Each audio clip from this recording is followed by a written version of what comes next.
After escaping her brother's clutches, how will Elena face a group of strange men? Will they be her saviors or a new nightmare? Subscribe alert. Elena's story has just begun. Hit subscribe to not miss a single heartbeat. Chapter 1 Elena. I woke up to my brother's annoying, yelling voice as per usual. Sadly and conveniently, I got accustomed to his screams. However, I would never ever get used to the abuse. I just bit my lip until he was done. I did not do anything to upset him yesterday. I rubbed my eyes and stretched my aching and bruised body. I was too exhausted since I did not get enough sleep last night. I never do. I got out of my small bed, which was basically an old dirty mattress, and walked to the cramped bathroom at the end of the hall. When I finished my very quick shower, I wore a casual black shirt that matched my hair, my old blue jeans, and my worn-out boots. I took a deep breath after returning to my room and was ready for the last day of high school.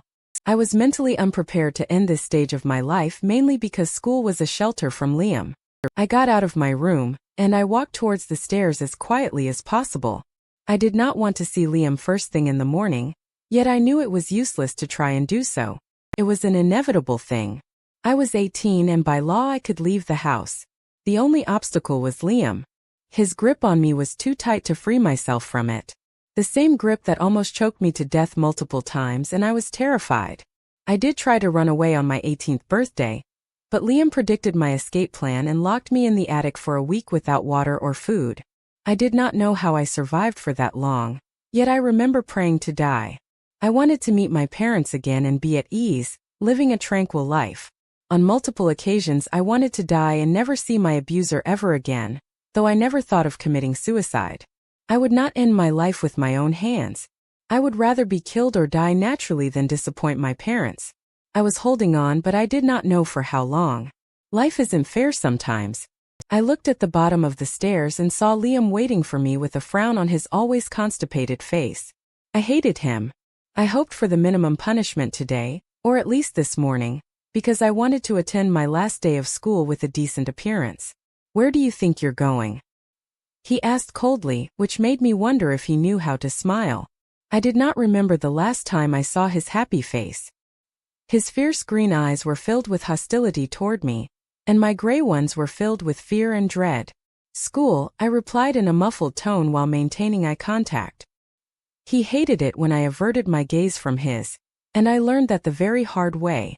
I earned another scar on my back from that day. He scoffed. You will come home as fast as you can when school is over.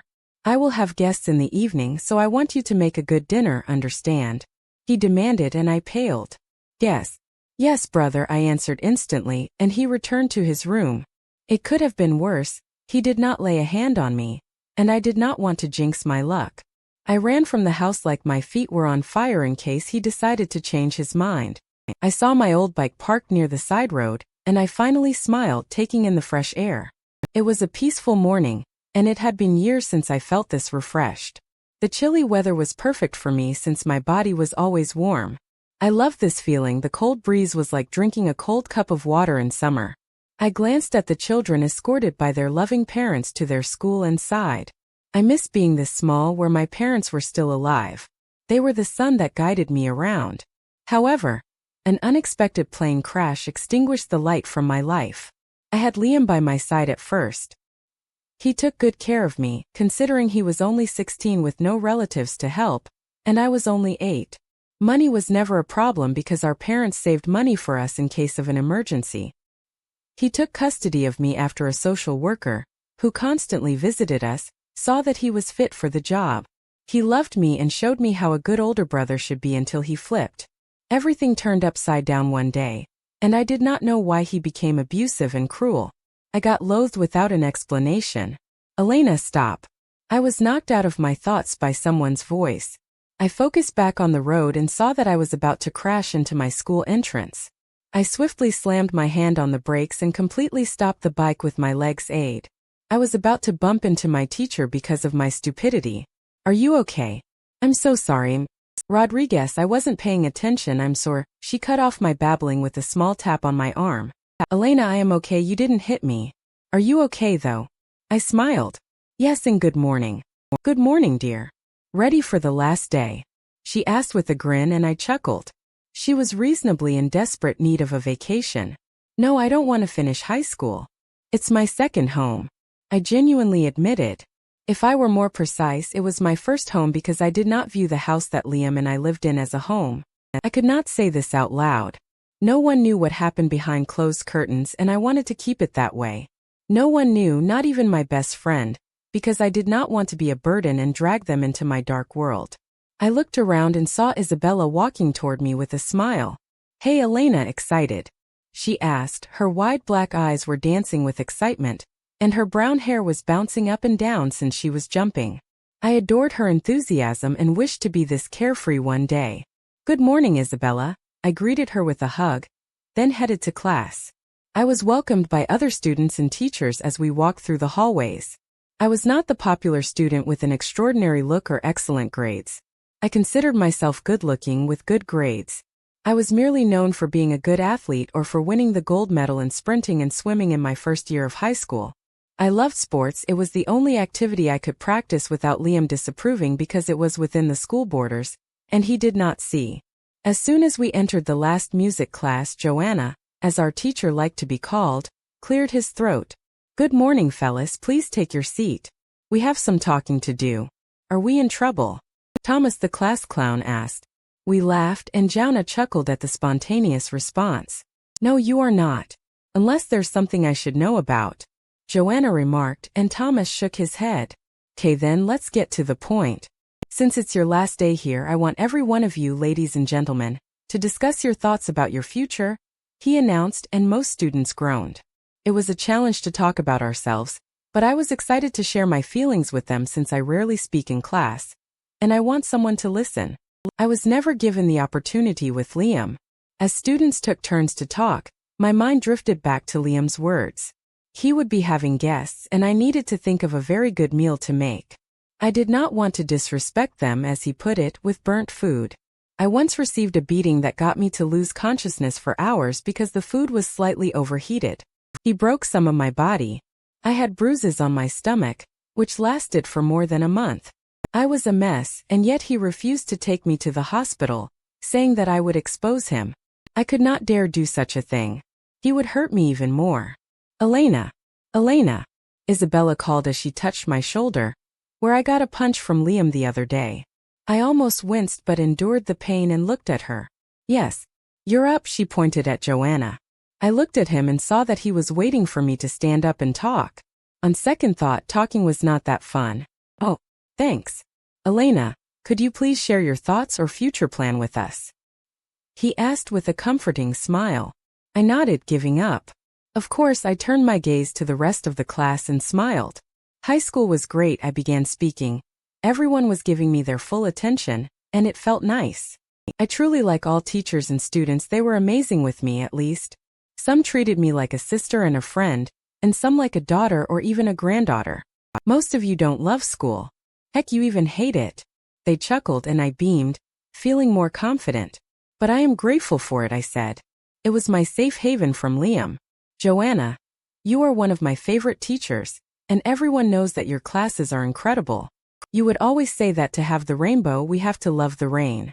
Thank you, because this phrase was on my mind whenever I was upset or in physical pain. As for my future plan, I might be a dancer or a ballerina or a teacher. I am not sure yet. The universe is baking a great plan for all of us, so have faith and keep going. I finished my short speech with tears in my eyes, remembering what I missed in life because of my brother. I will miss feeling at home in school. Chapter 2. Elena. After the last bell rang, I bid my goodbyes to Isabella. I felt like it was the last time I might ever get the chance to see her, so I cried in her embrace. I knew that we still had our graduation ceremony, but it was 2 months away. A senior student had a kidney transplant 2 days ago, and he needs 2 months to recover from the surgery, so the school was considerate enough to postpone the ceremony for his sake. I had a bad feeling concerning Liam's guests, and I was more than worried about returning a bit later than usual. Sorrowfully, I was forced to oblige. I took deep breaths as I reached the house. "I hope nothing bad happens," I whispered before I opened the door and entered. Liam was nowhere in sight, so I rushed to the bathroom to take a quick cold shower to cool my nerves. 5 minutes later, I got out of the bathroom, fully clothed, and started cooking dinner. I was thrilled to cook when Liam was not around because cooking reminded me of Mom and her gentle hands, which taught me how to cook from such a young age. She would always say that the way to capture your man's heart was through deliciousness. I was still waiting for that man to make his grand appearance in my life and save me from this hellhole. I glanced at the clock, and it was 15 minutes past 6, so I had 15 more minutes to put the last touches on the dinner table, the dessert. I fled to my room as soon as they stepped foot into the house. Luckily, I was done with dinner. They were loud, but I ignored them. It was always better to disregard some behaviors and save me from a fist. I want out. I want to be free. I cried in agony as I looked at the barely visible moon. What did I do wrong? How is that fair? I whispered. I stayed in the same position for an hour until I heard what I had hoped to avoid. Liam called me to meet his guests, and I felt the color drain from my face. The last time I met some of his guests, they hit me for their entertainment. They were vicious men with rotten minds, and they could surpass Liam's torturing methods if they wanted. However, my dear brother would stop them just before I passed out so he could finish the job. I looked at my face through a small mirror placed on the floor and saw Dad's eyes. The thought of him made me less tense, so I gathered my courage and exited my room. Elena, move it. I'm here, I announced as I stepped on the last staircase. As Liam saw me, his smirk widened and I winced at its meaning. I looked behind him and saw the same 5 men I met before. They were the guests who beat me up. I wanted to scream, however. I knew that I would make matters worse. Therefore I remained silent. I stared at them and noticed their lustful eyes traveling all over my body. My flesh was covered, yet I felt too exposed to their wandering thoughts. I needed to get out. All the mental and physical abuse came down on me like a bucket full of icy water, and I almost vomited. I was terrified. I needed to get out. Elena, thanks to your body and face, I was able to make a fortune. The stage is yours, guys. Feel free to touch her wherever you desire. My head snapped to meet his gaze and I almost lunged at him. There was a limit to everything. I would never give up my innocence for these mongrels. As long as I was still breathing, I would not hand the only whole thing in my life. I was cherishing it for the one, and not for scums like them. But it was apparent that the major bastard of them all was my brother. I was repulsed beyond reason. No. I managed to say after my inner battles subsided. Never. Liam was shocked at my sudden outburst since I never raised my voice or spoke against his words. He recovered instantly and grabbed me by the hair. One of a girl's weaknesses was her hair because pulling it hurt too much. The fuck did you say? He screeched. I spat on his face and glared. I fucking said no. As I repeated what I said louder, he punched me in the cheek. I was about to fall down, but he did not let go of my hair. Instead, he delivered another punch to my stomach. I gasped for air and felt tears threatening to fall. I refused to obey anymore. I refused to be submissive. Well, ain't you a brave little sister, he mocked. I frowned at the word sister coming out of his dirty mouth. It was clear to me that he was drunk and high, though that did not stop me from defending my honor. I arched my eyebrows. I'm not your sister. You lost the right to call me that when you were 18 and I was just 10. A fucking child, remember? You lost your role as a brother when you started beating the shit out of me. I am done with this bullshit. I yelled. He tightened his grip on my hair, and I winced in pain. I should not be suffering from his ways. I should fight my way out. You will obey me. Now strip from your clothes and give these gentlemen the show they deserve. He exclaimed with an irritated tone. I scoffed and let out a humorless chuckle. Gentlemen, you must be high. Oh wait, you freaking are. I will not listen to you anymore. I am not afraid. I was horrified. My last statement made him go completely nuts. He grabbed my shirt and ripped it apart, leaving me in my sports bra. I tried to pry from his grip. Still, he was stronger than me. You were saying? He asked, and I wiggled my body to escape. He removed my pants as I was screaming, and he received a lucky kick from me to his knee. You bitch. He yelled and slapped me. I looked at the men, hoping for a miracle to happen, but they enjoyed the show. They waited patiently for me to be fully naked, which would never occur. The only thing that was to my advantage that night was the fact that I decided to wear shorts under my pants in addition to underwear. I had a gut feeling and I always trusted my instincts. Let us see that sexy body of yours. I can't wait to taste it. One of the ugly men said, and I wanted to kill him. If only I could release myself from Liam's deadly grasp. I could if I just struck at the perfect moment. I looked at the front door and noticed that it was slightly ajar, and I saw a glimmer of hope as my immediate plan formed in my head. I looked back at Liam and sighed. Mom and Dad would be so disappointed in you. They would be revolted to even call you son. You are a disgrace. Det spiser ju. I shouted at the top of my lungs and saw his eyes twitch. I knew that I had hit a nerve because he never liked to talk about them. His hand loosened for a split second when he raised his other hand to hit me with a vase that was near him. I took that as my chance and lifted my knee fast and hit his sensitive region. He winced in pain and let go of me. I did not think twice. I ran out of the house and sprinted like my life depended on it, which it did. I heard footsteps running behind me, and I knew that his friends were following me. They would not let me escape when they put money on my body. I did not look back and I did not stop. I just kept on running. Chapter 3 Elena. I felt the adrenaline rush through my veins as I felt my body get hot, but I did not feel tired. I wanted to get as far away as possible from Liam's dull and toxic world. I was running for a long time and his bastard friends gave up chasing me at some point. It was solely Liam and me in the cryptic and dark forest. Elena, if you don't stop right now, Liam started threatening with a breathless tone. I cut him off before he could finish his threat. Still, I did not stop to look behind me because I did not want to trip and fall into his violent grip again. You will what? Liam, what could you do more? Slap me. You've done that. Kick me. Every single day. Punch me and knock me out. You can scratch that. Make me bleed. Starve me. Old news. What else can you do, Liam? You were planning on using my body for your benefit. You can't get any lower than that.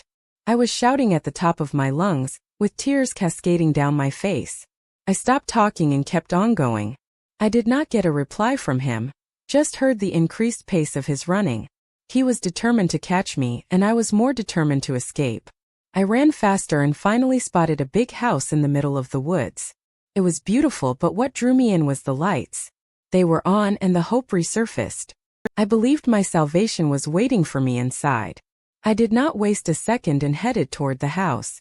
I quickly glanced behind me and saw Liam trip over a rock. He looked pathetic, but I was in no position to laugh. I barged into the house with heavy pants. It took me a second to realize that more than a dozen men, maybe 20, were cautiously staring at me. All reason flew out of the window as I did not care. I closed the door behind me and sat on the floor. Please help, I whispered. My fate was in their hands as I had no power to run anymore. They stood up and walked towards me. Conflicted emotions were visible on their faces, and I understood their confusion because I would be frightened if a random girl entered my house without warning. What's wrong? One of them asked as he kneeled down in front of me. Who are you? He asked again as worry was apparent in his dark brown eyes. When I was about to answer his questions, the door swung open by an enraged, ugly Liam. I quickly stood up and stepped closer to the men. They were strangers, but they surely would not join my brother's abuse because the one who talked to me was genuinely concerned about my well-being. For some reason I felt safe, secure. Or, they could be human traffickers playing nice. Liam was holding a huge rock and raised it as he spotted my shaking form. Elena, you fucking bitch. He approached me with hatred shown in his eyes. I immediately closed my eyes, preparing for the dreadful blow. However, nothing happened. I forced my eyes open only to see a tall, muscular man standing in front of me, shielding my body. He protected me with a bronze tray, which shoved the rock from my way. The sight was comical, yet I did not react. What do you think you are doing? My protector asked Liam angrily. It was the first time someone showed such anger for my sake and not at me. Liam looked at him for a second, then at me, and I put on my tough face. She's my sister, I want her home, he replied. I gagged at his disgusting, untruthful words. He was dead in my eyes. I let out a laugh, but it was not humorous at all. Sister. I think we have established that already. Home. What home? You never viewed me as your sister. You were about to sell me, for God's sake. I will never consider that building as my home. Leave me alone. I yelled, feeling the rage rise inside of me. I used to scream in my head whenever I was overwhelmed by the beating, but never aloud. Liam being outnumbered gave me strength. You heard her. Get out of my house. My protector spat and pushed Liam out. As foolish as he was, Liam swung his fist, wanting to hit him. However, he was stopped midair and then shoved roughly to the ground. The man made it look so easy. Liam was big, but all of the men here were bigger in body. The man punched Liam's face, and I could not and will not ever feel sorry for my brother. It was the least he could get after years of being the merciless being he was. I just stood there watching them, not caring that he was bleeding and possibly dying. A few moments later, I remembered that we were not alone. Hence, I looked behind me and noticed that the men were agitated and embarrassed for some reason. They were blushing, and I arched my eyebrows in confusion until realization hit me hard. I was practically half naked with my old shorts on and a sports bra. They were not the expensive type, so if one were to focus their vision, they would see through the bra. Well, that's awkward, I pointed out in a whisper. All men abruptly turned around, facing the wall. I was sure that my voice was inaudible, so it was weird how they acted as if they heard me. I shook my head and looked outside to see what happened with the fighting pair. But two arms wrapped around my waist, making me freeze. The warmth and tingly sensation were the best way to describe what it felt to be in his arms. I glanced behind me to be met with my protector's stunning eyes. They were a bright honey color that shined like the sun's setting orbs. His dark blonde, almost brown hair was trimmed perfectly, and his tan skin made him look beyond beautiful. I was clearly checking him out, and yet something inside me would not let me avoid eye contact. It was bizarre. He smiled, and his adorable dimples were displayed to admire because dimples were my weakness. It was true that all my life I was an abused individual. However, I was still a teenage girl who liked to look at boys from time to time. I never dared to approach anyone though. The pull that I felt with this man was unnatural, as I wanted him to lure me closer and capture my senses. I should be afraid of having these unforeseen emotions to a complete stranger, but I was not. Am I broken beyond repair? Mine, he growled this one word as his eyes turned to a darker color, and I thought I imagined things. His inhumane growl brought me back to reality, where I was in the same room as other men whom I just met. The word that he uttered registered in my head, and I shifted my body so I was facing him. No, I don't think so. I trailed off and I got lost in his eyes again. He tightened his hold on me, yet it was not painful. It was secure. I was grateful that I was saved, though I did not want to be a caged bird once again. I was not ready to be the helpless girl when I barely got myself free. I felt no threat or danger from any of them, but I knew that something was wrong. No human could ever feel at home in a house they recently entered. Yet I was contradicting myself. What was wrong with my brain? He was stronger than me. Accordingly, I stopped trying to get out of his grasp. He smiled again and I was enchanted. You are mine, he repeated and glared at the men, who were staring at us in admiration. Dare I say, all of you return to your rooms, and do not dare spare another glance at her. What surprised me the most was that they bowed their heads without hesitation and walked away in silence. The man screamed authority, even I got tensed. I was lost and did not know what to say except ask what was on my mind. I am yours. How come? I raised my eyebrows in confusion. It was not normal for relationships to start this way. Is this his way of flirting with me? This thought excited me, and yet I was perplexed at my own turmoil. For all I knew, all men were like Liam. I did not trust anyone but myself. Sometimes I would even doubt myself as well. I was a train full of wrecked emotions and I needed answers.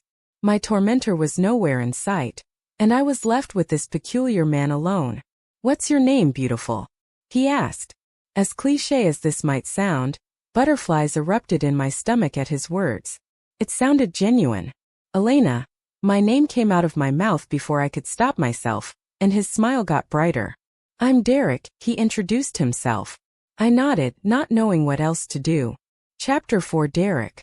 The unmated Pac-Men and I watched the last football game of the season, and we were winning. All the loud cheering and curses made my throat dry, so I stood up and walked to the kitchen. I grabbed my water cup and sat on the chair.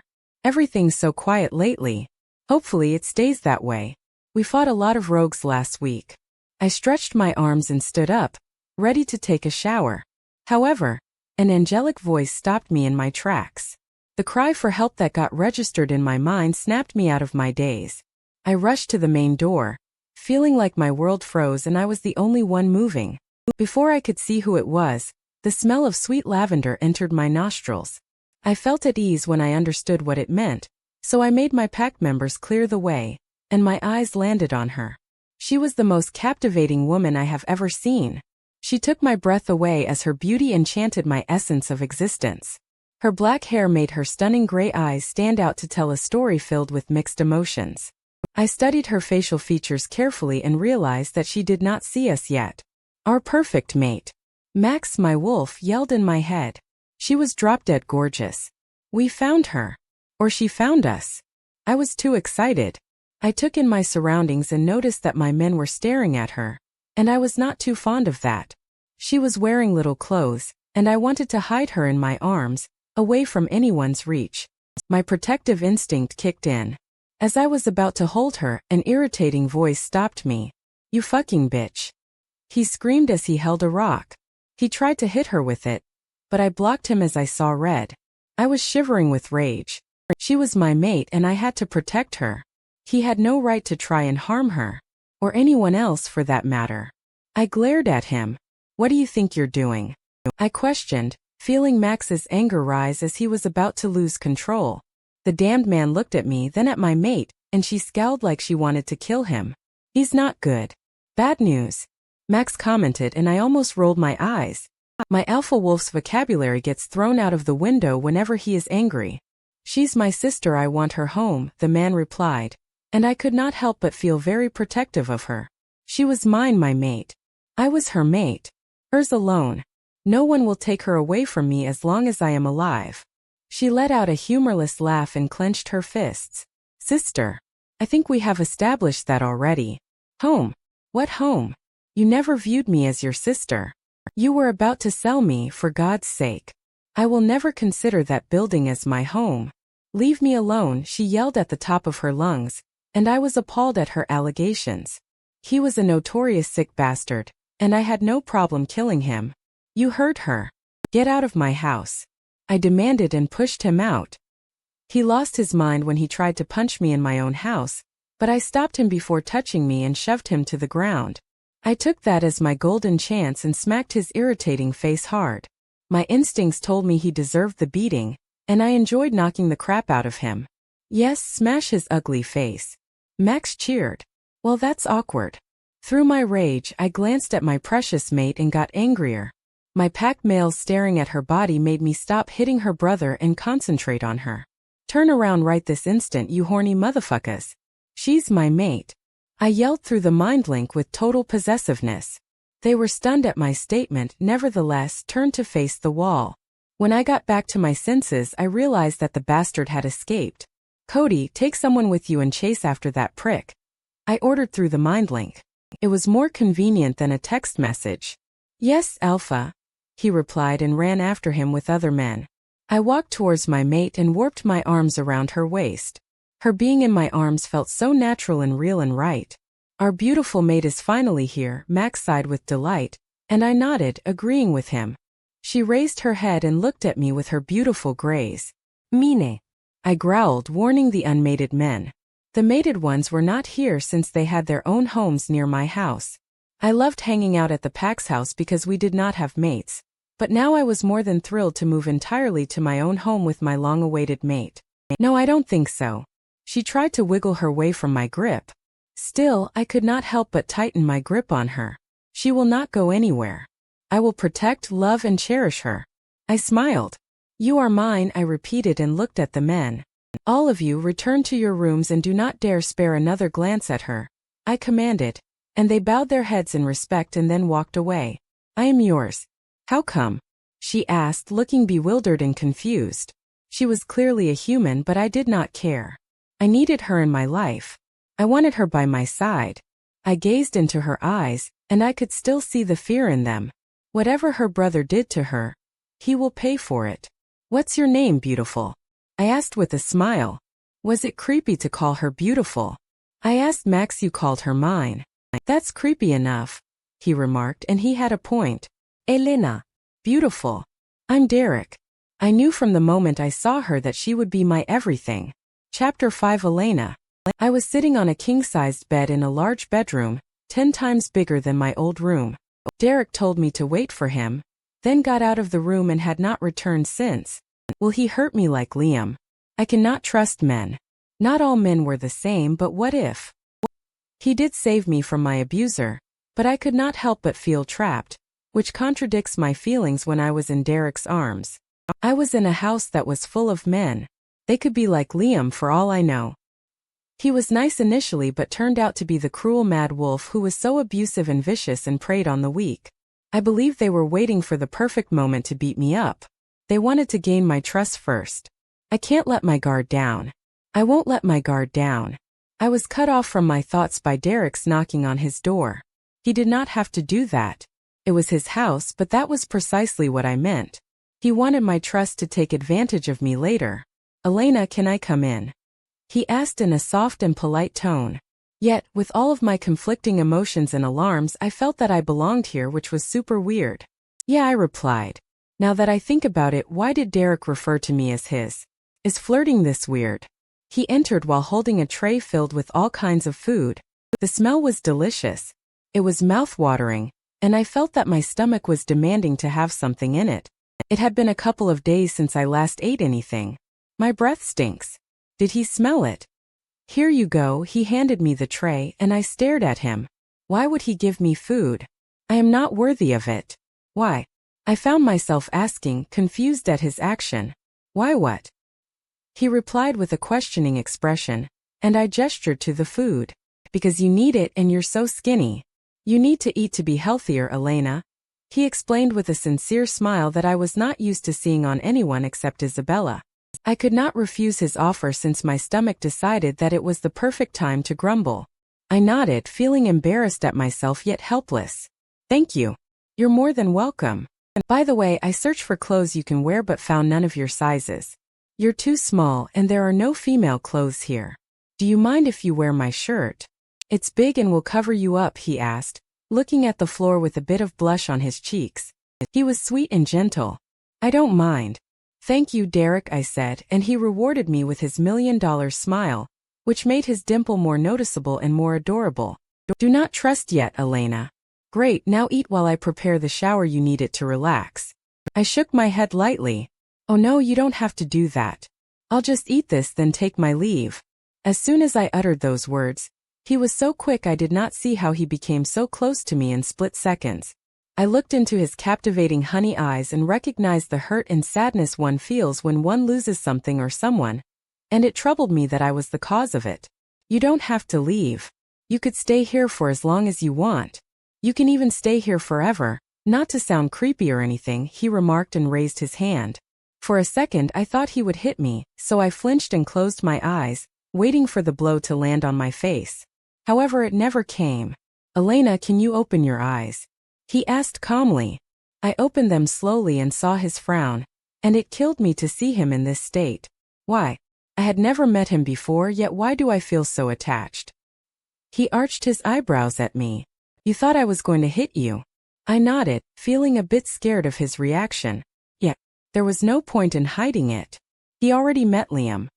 He put his hands on both of my shoulders and sighed. Elena, I wouldn't and won't ever hit you. Don't even consider it. I will never lay a hand on you in a bad way. I'd rather die than do that, he replied genuinely. But I need to know why you flinched. Was your brother the cause of your paranoias? He asked, and I felt like an arrow made its way through my fragile, tired, and dull heart. I remained silent, not knowing what to say. I had never shared my terrors with anyone before. Elena. Derek held my hands and squeezed them gently. You could tell me. I'll listen and won't judge. I looked at him, hesitant and frightened. But he will come after me. I stuttered with fear, remembering all the physical, verbal, and emotional abuse I had endured all these years. No, he won't. I won't let him lay a hand on you or come near you. Tell me everything after you take your shower, okay? He whispered and I nodded. What was wrong with me? It was like I couldn't resist him. I hopped into the bathtub after half an hour of debating with myself whether I should listen to him or run for it. I listened to my heart for the first time in a while and I was pleased. I missed this feeling, the warmth and the relaxed body sensation. I had not taken this long shower all these years. The maximum time I was allowed was 3 minutes, and I was not exaggerating. Liam used to stand by the bathroom door and wait 3 whole minutes. After time passed, he would turn off the lights and makes me change in the dark, old, cold, and scary bathroom. I was brought back to reality by a knock on the door. "Elena, are you okay in there?" Derek's worried voice echoed in my ears. I immediately stood up, grabbed the towel, and warped it around my tiny and bruised body. "Yes, how long have I been in here?" I asked, looking for the clothes that I was supposed to wear. "An hour and your clothes are on the bed." "I'll leave you alone to change," Derek replied, and I smiled. He is a gentleman. "Thank you," I said as I slowly opened the bathroom door and made sure that no one was in the room. I took a quick scan and saw the clothes on the bed. I grabbed the new boxers and pulled them to my hips. They were a little loose, so I tied them. I grabbed the shirt and was about to put it on me when the door opened. I froze, facing the other way. "Oh my God. I'm so sorry, Elena. I thought you finished and I was looking for my phone." Sorry." Derek apologized and I sighed. "That's okay, but can you, get out until I put the shirt on, please?" I asked in the politest way possible. I did not want to sound arrogant in his house. "Wait, what are those, Elena?" As he asked, I felt his hand on my bare back and I screeched. I did not dare turn so my front would not be exposed to his eyes. I was basically naked from the waist up. "What?" I panicked while shifting in my place. "The scars," he stated in a firm tone, and I sighed in agony. There really was no point in hiding it from him. "I'll tell you, but please let me wear something first," I pleaded. And he was out of the room without any other word. I put on the shirt, which reached my mid-thighs, so the boxers were not even visible. I soothed my hair a bit so it would not look like a nest. When I was finished and looked presentable, I opened the door to call for Derek and tell him that it was safe to enter, but I found him right before me, waiting impatiently. "Can we talk now?" he asked, and I gave him a slight nod and let him into his room. We sat on his bed across from each other. Chapter 6, Elena. "It all began 8 years ago," I stated and looked at Derek. I felt liberated from saying those words. Liam is not here to beat the crap out of me if I talk with anyone. Besides, Derek seems kind so far. Even if I tell him about my rough past, he can't do anything except listen. Why would he even do anything for me? I was just an abused 18 years old. Nothing was special about me. It is hard to believe now, but we were a happy family. Everything was literally perfect until one night that changed Liam's and my life. My parents were on vacation in Brazil. They were sending us pictures and videos saying that they missed us and they looked happy. I stopped talking for a second, fighting back the tears, then continued. We couldn't go with them because I had acrophobia. I was afraid of heights, and Liam had work and assignments to submit. When their trip was over, they got on the plane. However, as we have been told, the plane got hijacked by terrorists who wanted ransom and to free one of their friends from federal prison. After several hours of negotiations with the government, they got mad and started shooting all over the plane. Since the windows were not bulletproof, one bullet cracked open a window, which caused a lot of damage due to air pressure. The pilot lost control of the plane and it went down. It crashed in Fernando de Noronha. Hours passed and the Coast Guards found the plane. They discovered that only 17 passengers out of the 200 survived. My parents did not. I did not have the power to cry because I was too drained. I looked at Derek and saw hurt, pity, sadness, and anger in his eyes. He opened his mouth to speak but decided against it. "Talk to me, Derek," I muttered, and he sighed while rubbing the back of his neck. "I'm very sorry. I know that saying sorry won't get your parents back, but still, you are strong and alive, and you have to be grateful for that." I nodded. "I have a question though. How did you know what happened in detail? Did you ask the surviving passengers?" he asked. "Yes, we did. Also, we found a video tap in my parents' luggage, hidden in a box. Everything was filmed and recorded, from the takeoff until the crash. It was horrible seeing everything with your own eyes. The police took the tape after we watched it for evidence." I replied while gazing at my palms. "That must have been hard watching it." "Watching them die before your eyes," Derek stated. I nodded, remembering the good old days that I had with them. "What happened to you and Liam?" I fixed my gaze to look at him properly. It was out of my comfort zone to speak about this, but he gave me the courage to keep talking. We were very depressed about their death but knew that it was not good to continue grieving over them forever. We had to move on, and we did. Liam became my legal guardian after filling out lots of papers and having visits from a social worker. He treated me nicely and did his job as a caring, loving brother, yet out of nowhere, he came home drunk one day, and like in all kitsch movies, that didn't end well. When Liam saw me that night, he hit me. He slapped me hard on the face for no reason. I was too young to comprehend what was happening back then, so I thought that it was just because he was drunk and it was a one-time mistake. I stopped speaking to take a deep breath, then saw that Derek was pissed at what he was hearing. He asked for it. I was so wrong believing that it won't occur again. The beating didn't stop until this very day. When I asked him why, he told me that I made his life a living hell, and that it was all my fault. I didn't know what he was talking about and didn't dare ask. Today, he told me that he sold my body to some of his friends, and I had to satisfy them. That's why I broke into your house out of fear of being caught. Sorry about that. I smiled at him. He looked enraged but then softened a little when he saw my smile. No, I'm glad you did that because I got to meet you. Don't worry about it.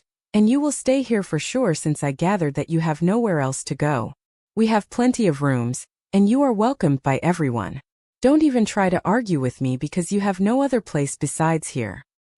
He replied with a victorious grin, and I could not help but beam at his kindness. I made a new friend. A friend who knew about my suffering and did not judge me. Thank you, I whispered again, feeling the sleep pushing its way to my eyes, which were begging me to close them. I took one last glance at Derek, then darkness dominated my whole vision. As I watched the TV on my comfortable couch in the warm living room, I heard the main door close. I got up and saw my brother. Liam, listen to what happened to me today. So, me and my friend were playing with the ball, then some mean boy came to us and took it from us. We tried to take it back, but he hit my friend, so I got angry and punched him in the face and, as I was ranting non-stop, I felt a sting on my cheek. I looked up and saw Liam holding a bottle of alcohol, looking like a madman. He slapped me. I placed my palm on my cheek and felt the pain. Liam. I was dumbfounded by his sudden action. You selfish bitch, it's all because of you. And it's always you. I hate you, you stinky little brat, he yelled with hiccups. What did I do? I asked, stuttering from the terror and fright. He didn't answer me. Instead, he swung his big fist at my small face. It was a painful blow. I felt fear score every inch of my small body. I didn't know what was happening. I ran to my room crying my heart out. Mommy, Daddy, I need you with me. Liam is acting funny. Why? I whispered, fearing that he would hear me while looking at the sky from my window. As I closed my eyes and opened them again, I found myself in Derek's arms. What? Since when? Chapter 7. Derek. I saw Elena asleep on my king-sized bed, and I just stayed up admiring her captivating beauty. I knew that she might not have had the best childhood, but I was willing to make her realize that I was here with her to shed light on her future. I was aware of my flaws, such as my hot temper for rogues, so I did not want to scare her off, and I wanted her to trust me. I'll have to introduce her to my parents and the whole pack. But what should I do to win her heart without coming out as a creep? Well, you could tell her about the werewolf thing and maybe, just maybe, that you are her mate. Just a little thought. Max commented sarcastically, and I rolled my eyes at him.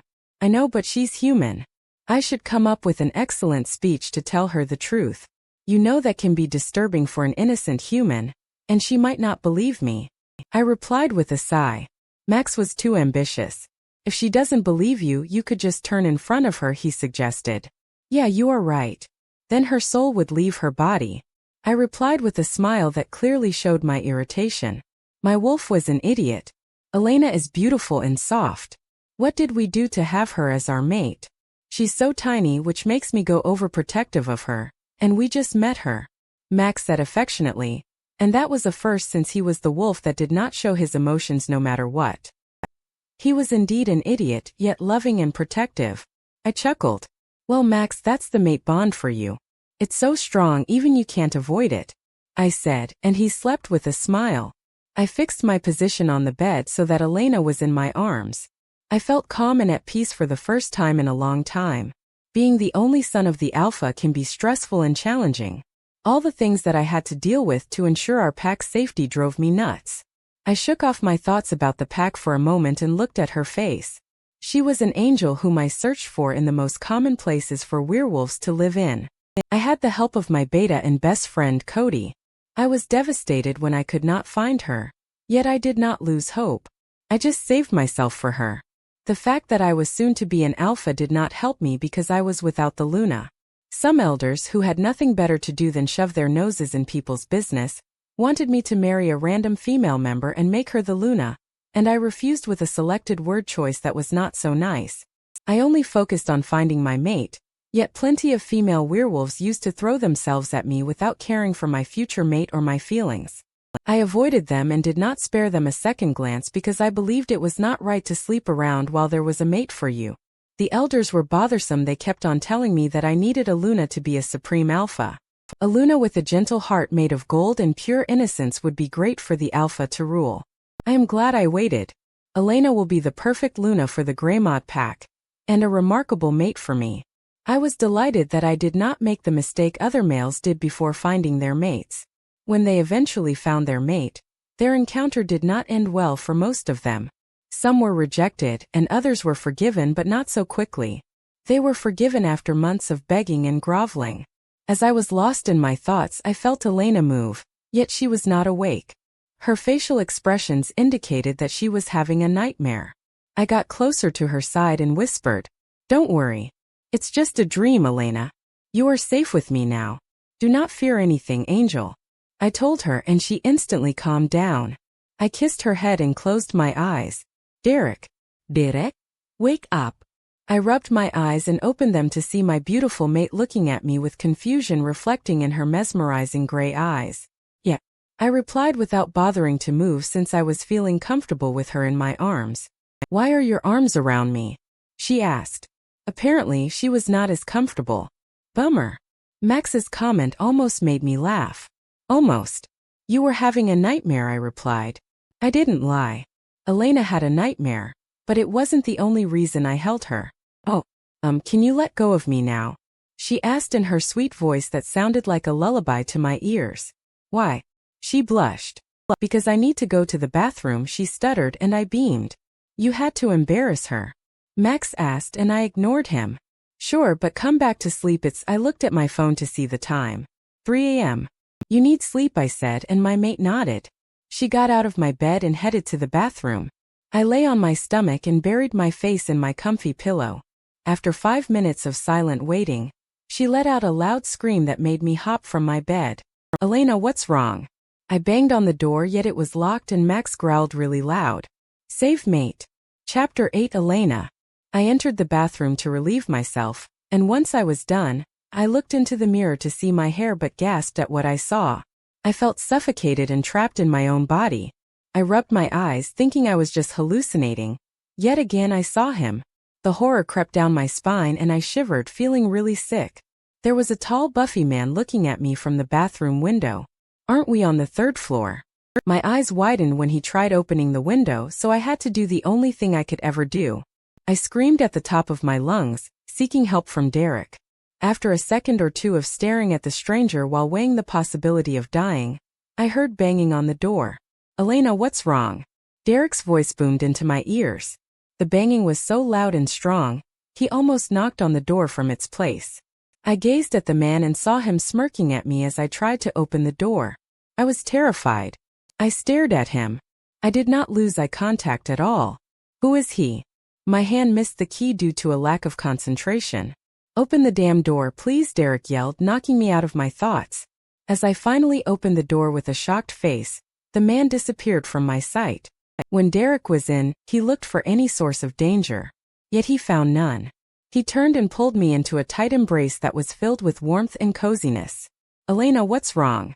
Why did you scream like that? Are you hurt?" I never had a man to care for me like that, except for my dead father. I looked into his hazel eyes, which were filled with worry and anger. "I saw him," and I stuttered. Then I warped my arms around his waist, feeling the warmth and safety. This pull was even stronger than my thoughts about how I just met the guy. It was so strong that I could not resist it at all. It was like a magnet pulling me towards him. He arched his eyebrows with a hint of ire. What man? I know he's not mad at me. He's mad at the man. Right. A tall man. He was standing right outside that window, and he tried to open it. I pointed at the window, then I remembered his smirk. I shivered with fear and fright. Derek stroked my hair with his large hand and I let him. What did he look like? Could you tell? He asked in a soft tone that made me relax. How is it possible to feel safe with a stranger? I nodded. My head was on his broad chest. He had short blonde hair, black eyes or dark brown, and a big buffy body, I replied. And a long scar on his neck. The moonlight reflected the man's image. That was why I was able to describe him like that. Derek looked like he was thinking or arguing with someone, and the debate was heated. That can't be possible. Derek, I said, grabbing back his full attention to me. He put his hands on my shoulders. Huh. Oh, sorry, but I think I might know him, he said, and my eyes widened. Really? Who? If I showed you a picture of him, would you be able to recognize him? He asked, and I nodded fast, if I must add. I'll help him. Derek led me out of the bathroom. All right, you sit on my bed and I'll get the picture. Elena, look at these pictures carefully. I couldn't find just one picture of him, but I found these two, and he is in each one of them, he explained. Then I grabbed the pictures from him. As my eyes landed on the first picture, I saw him standing next to Derek and some other guys I saw when I broke into his house. I looked at the second picture and saw the very same man standing next to a middle-aged woman. But he was younger. This is the guy, I pointed out at him. Derek looked at him and then growled really loud. "'Kay, that's not human. That son of a. I should have known," he commented. "Do you know him?" I asked. He looked at me and then nodded. His eyes were now dark brown, almost black. "Weren't they, honey, just a moment ago?" "Yes. He's my cousin." "Your cousin? So you're not on good terms with him?" I asked again. "No, he's bad." "What do you mean by that?" I asked, then sat back on the bed in front of him. "Well, he's sly and wants to take over the Alpham family business," he replied, averting eye contact. "He is hiding something. But who am I to judge? I don't know him. Heck, I'm not sure if he was my friend yet." "Okay. Don't worry about him. I'll take care of it tomorrow morning. I'll talk with my parents. So if you woke up and don't find me, I'll be with Dad," he said, and I shook my head. I don't want to stay here alone. I didn't see any female figure here at all. All I saw was more than 20 men, and I don't feel comfortable with them. You know why?" I refused, clenching the bedsheets. "What if they decide to attack me?" He put his hand on my knee, squeezing it. "Oh, don't worry, I wasn't planning on leaving you here alone with them. It's not that I don't trust them, I do, but I'll send my mom to stay with you." "Don't worry," he replied softly, making me feel at ease. I nodded my head. Then I felt my eyes close on their own. "Sleep, Elena, I'll be here," Derek reassured me. Then I put my head on the pillow, and sleep took over again. Chapter 9. Derek. As much as I loved to stay with my beautiful mate, I had to deal with my fucking useless cousin Jake. He was 24 years old, and he was the original beta of my pack. He started acting like a total douchebag when his needs and interests took over, and eventually stopped caring for his own pack. Then he met his selfish evil mate, and things started deteriorating with us. She was his final whisper to turn against us and aim for the Alpha's title. I of course did not let that happen. With time, a war was waged against us. A war against his mate's rotten pack, the Silver Pack, and my powerful pack, the Greymod Pack. We won the war after I gave him the big scar that Elena saw on his neck. All that happened last year, and now he was back for revenge. If he knew Elena was my mate, then I had to take him down. And I was pretty sure he already knew, as he probably had someone watching my pack. I would do whatever I could to protect her innocent soul and tiny body. I did not realize that I was so engrossed with my own thoughts until I saw my parents' house. I pulled over, got out of the Jeep, and headed to the front door. It was 5:30 in the morning, but I was sure my parents were awake because they love to run at 4 for an hour every day, so they should be here by now. I knocked on the door and waited until my mom opened it and greeted me with her soft, heartwarming smile. "Good morning, Jojo. What brings you here this early in the morning?" My mom asked, confused. I frowned at her nickname. She always calls me Jojo whenever she's happy, which was most of the time, but now was not the time to complain about it. My mate is way more important than my dislike for a nickname. "Good morning, Mom. Is Dad here?" I asked after I gave her a tight bear hug. I love my mom. How can I not when she's the one who brought me to this world and gave me the chance to meet my mate? Yes, dear, he's eating his breakfast, she replied, and we entered. I walked through the house until I reached the kitchen. The smell of my mom's famous waffles filled my nostrils. I got hungry all of a sudden. I saw my dad sitting on his usual seat, eating those mouth-watering waffles. Good morning, Dad, I greeted. He looked up and smiled at me. Good morning, Derek, want some? He offered, and I could not say no to this heavenly flavor. No one could. You don't have to tell me twice. I sat beside him and started chewing. Mom sat across from us. So, what brings you here this early in the morning? Is it to eat those waffles? He asked humorously, and I laughed. I shook my head. No, I came here for a serious matter. I'll tell you when we finish eating. Mom, Dad, I found my mate yesterday, or she found me. I dropped the news and waited for their reaction. Mom had the brightest smile ever and Dad was content. He had a smile on his sweating face. I guess he hasn't gotten the chance to take a shower since I came unannounced. She stood up. That's great, Jojo. What's her name? Describe her for me. Mom got excited. Too excited. Calm down, woman. Max commented. I smiled, remembering her every feature and detail. Well, her name is Elena, and for as much as I know, she's human. She has dark black wavy beautiful hair. And gray eyes that can pull you into her own world. And you can get lost there for hours. Her skin is flawless and it's so smooth. She is small, which is perfect for me. I feel like she needs my protection and her voice is so sweet whenever she speaks. Her voice is an angelic melody.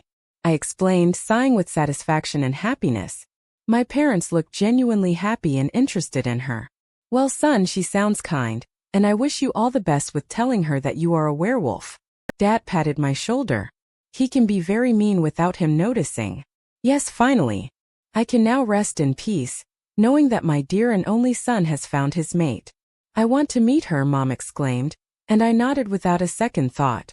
Well, that's what I was hoping for you to ask because I need you to stay with her for the day. I need to talk to Dad about Jake. As I said his name, they turned from happy to serious and angry. Mom nodded, and Dad nudged me to follow him to his office. Don't worry, Derek, I'll stay with her. Can we go shopping?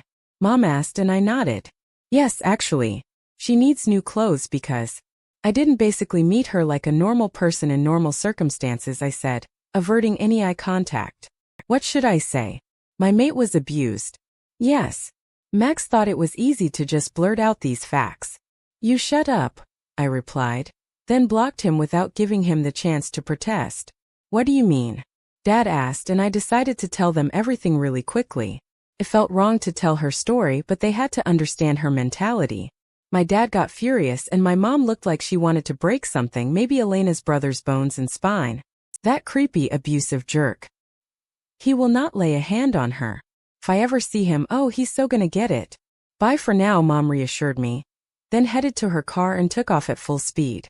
She was a car racer. She's still a car racer. She just races when she feels bored. In addition to that, she's a strong warrior. This means she can fight 5 strong men at the same time. I can count on her for my mate's safety. Now, Derek, shall we get your beta, Cody, and the Pax warriors? He asked and I nodded in a firm manner. The video is about to end, but Elena's adventure has just begun. Subscribe to our channel to continue the journey.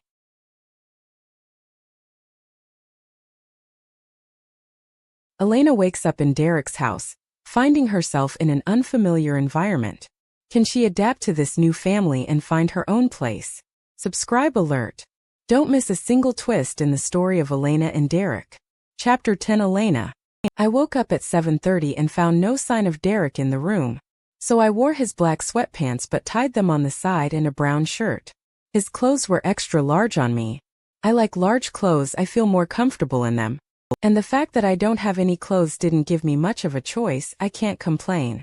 I headed out of the room after I did my very minimal morning routine, which included brushing my teeth with an unused toothbrush, and combing my hair with my fingers since he did not have a hairbrush. I walked through the enormous house for a good amount of time until I reached the best place ever, the kitchen. I wanted to drink some water, but the smell of a homemade breakfast melted my heart away, and my tummy screamed for the tasty food. I entered the big kitchen, and then I saw a pretty young woman who looked exactly like Derek, except for the fact that she had light freckles on her nose and dark blue eyes. She's either his sister or mother. Gee, good morning, I greeted after a long time of admiring her soft, captivating beauty. She looked at me with a big smile that made me relax, and thank God that she was a woman. Oh, good morning, dear, you must be Elena, am I right? She pulled her hand for me to shake, and I gladly did. I smiled. That's me, I felt shy all of a sudden. She gazed at me for a minute or two, then she led me to the kitchen counter. She handed me a plate that was full of delicious food. Eat, dear, we have a long day ahead of us. Helen, Derek's mom, while I was enjoying myself, making breakfast for my son's mate. Good morning, I heard a sweet, timid voice from behind me. I looked at the source and saw a very beautiful young girl staring at me. She had beautiful, dazzling gray eyes, pitch-black hair, flawless skin, and a tiny, skinny body. Derek was absolutely right. She was stunning with every small feature of hers. I could not believe she went through abuse. Why hurt such a delicate being? My son better keep her safe and happy, or I'll rip him apart. Oh, good morning, dear, you must be Elena, am I right? I asked her as I pulled my hand for her to shake, and she did. She flattered me with a sweet smile. That's me, she replied, lowering her head and averting the eye contact. She was so adorable. Yup, she's good for him. Eat, dear, we have a long day ahead of us. I smiled. I'm Helen Woods, Derek's mama. I sat across from her. She grabbed a fork and started munching on the waffles and omelets. Hello, Mrs. Woods, it's a pleasure to meet you. She replied politely. Please call me Helen, I am not that old, I said with a smile. Okay, Helen. So Elena, tell me about yourself, I pointed out after she put the food in her mouth and let out a joyful moan. I guess she liked it. I'm 18, my parents are dead, and I lived with my brother until yesterday, she answered, slightly uncomfortable at the mention of her psycho brother, and I nodded. You lived? I asked. I knew about her past since Derek told us, but I need her to tell me, to open up to me more. I needed her to like and trust me. She looked at me like she was debating whether to tell me or not. As I wanted to change the topic, she looked at me with such determination and anger. I ran away. I did that last night. That's why I'm here, intruding on you and your son. Sorry. She bowed her head, apologizing. I felt sorry for her and furious at her brother. Do you want to tell me why, or? I trailed off to see her reaction. She nodded weakly. He abused me for more than 8 years. I lost track of the time. He wanted to sell my body to some of his friends yesterday, but I didn't allow it. Due to that, I ran away from them and ended up here under Derek's protection, which I'm very grateful for, she explained, and I smiled at my son's behavior and at the fact that she actually told me her story. I raised you well, Jojo. I hugged her, reassuring her that she was safe now. Honey, I'm so sorry for that. I bet you don't have clothes with you, am I right? I asked her, hoping for a yes. Well, I didn't get the chance to pack anything with me. In fact, I came here almost naked, and it was super awkward since there were a lot of men in this house, she said, and I nodded, grabbing her arms gently and dragging her to the main door. Okay, we will get you something to wear. No, you don't have to, I'm not staying here anyway. I chuckled. She thinks that Jojo will let her go away that easily. You can try, but it will never work. Yes, we do. And you are staying here since you are family now. I'm not taking a no for an answer. Come on, Elena. I opened the door and held the car keys. Do you mind if we get my niece to ride with us? She's your age and she loves shopping. I asked her as we sat in my black Mustang. No, not at all. We are here, let's wait for her, I said after I pulled over to my niece's mate's house. She was Cody's mate. She was so sweet and energetic. Okay, Elena nodded. I guess she was not completely comfortable around us, which was understandable, but I hoped that she would warm up sooner than later. After silently waiting in the car, my niece decided to show up. I smiled as I saw her getting out of the house. No way. Elena's whisper brought my attention back to her. What's wrong? I asked, concerned. She did not reply, and she just kept staring at her. When she opened the car door and saw Elena, they both froze on the spot. Elena. Isabella. Elena stated, shocked if I must add. What's going on? Chapter 11. Elena. Isabella. I was utterly shocked to see my best friend in the same car as me. I stared at her, then I found myself asking this idiotic question. You're Derek's cousin. How can that slip my mind? She has the same last name as Derek. Isabella Woods. Why yes, Elena, what are you doing here? You know Derek. And Helen, is she? I waited for a few minutes because she looked at Helen and Helen nodded with a smile. Am I missing something? They looked like they were having a telepathic conversation or something. Well, it's a long story, I explained in short, and she just eyed me for a while. It felt weird to see my best friend with the new people. They were obviously her family and I felt like an outsider again. Isabella finally laid her back in the car seat and crossed her arms. We have some talking to do tonight, she remarked, and I sighed, knowing I could not hide my bitter reality from her forever. The secret was out, and I hope she does not get mad at me for not telling her. It was for her own safety. I did not know what Liam would do to her if she knew. Helen ignited the engine and took off. We sat there in silence until she broke it. So are you two friends? Helen asked, then looked at me from the corner of her eyes. Best friends. Isabella and I said in unison, then we smiled. Nothing has changed between us and I'd like to keep it that way. How nice, what a small world we live in, isn't that right, Isabella? Helen directed her question to her, suggesting something else in her tone. I did not ask because I did not want to pry. Yeah, Isabella whispered, and we fell into an awkward silence. Again. All right, girls, our mission is to buy Elena a new closet. Clothes, shoes, makeup. Helen started listing to us, but I interrupted her, feeling triggered by what she said. I shook my head. No makeup, never. Please. I desperately requested, and they looked at me in confusion. Why not? Isabella asked, linking her arms with mine. Because I don't like how I look with makeup on.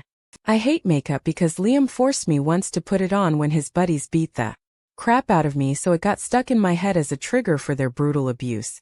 They broke 2 ribs and bruised my stomach and back so badly that I had to crawl to bed.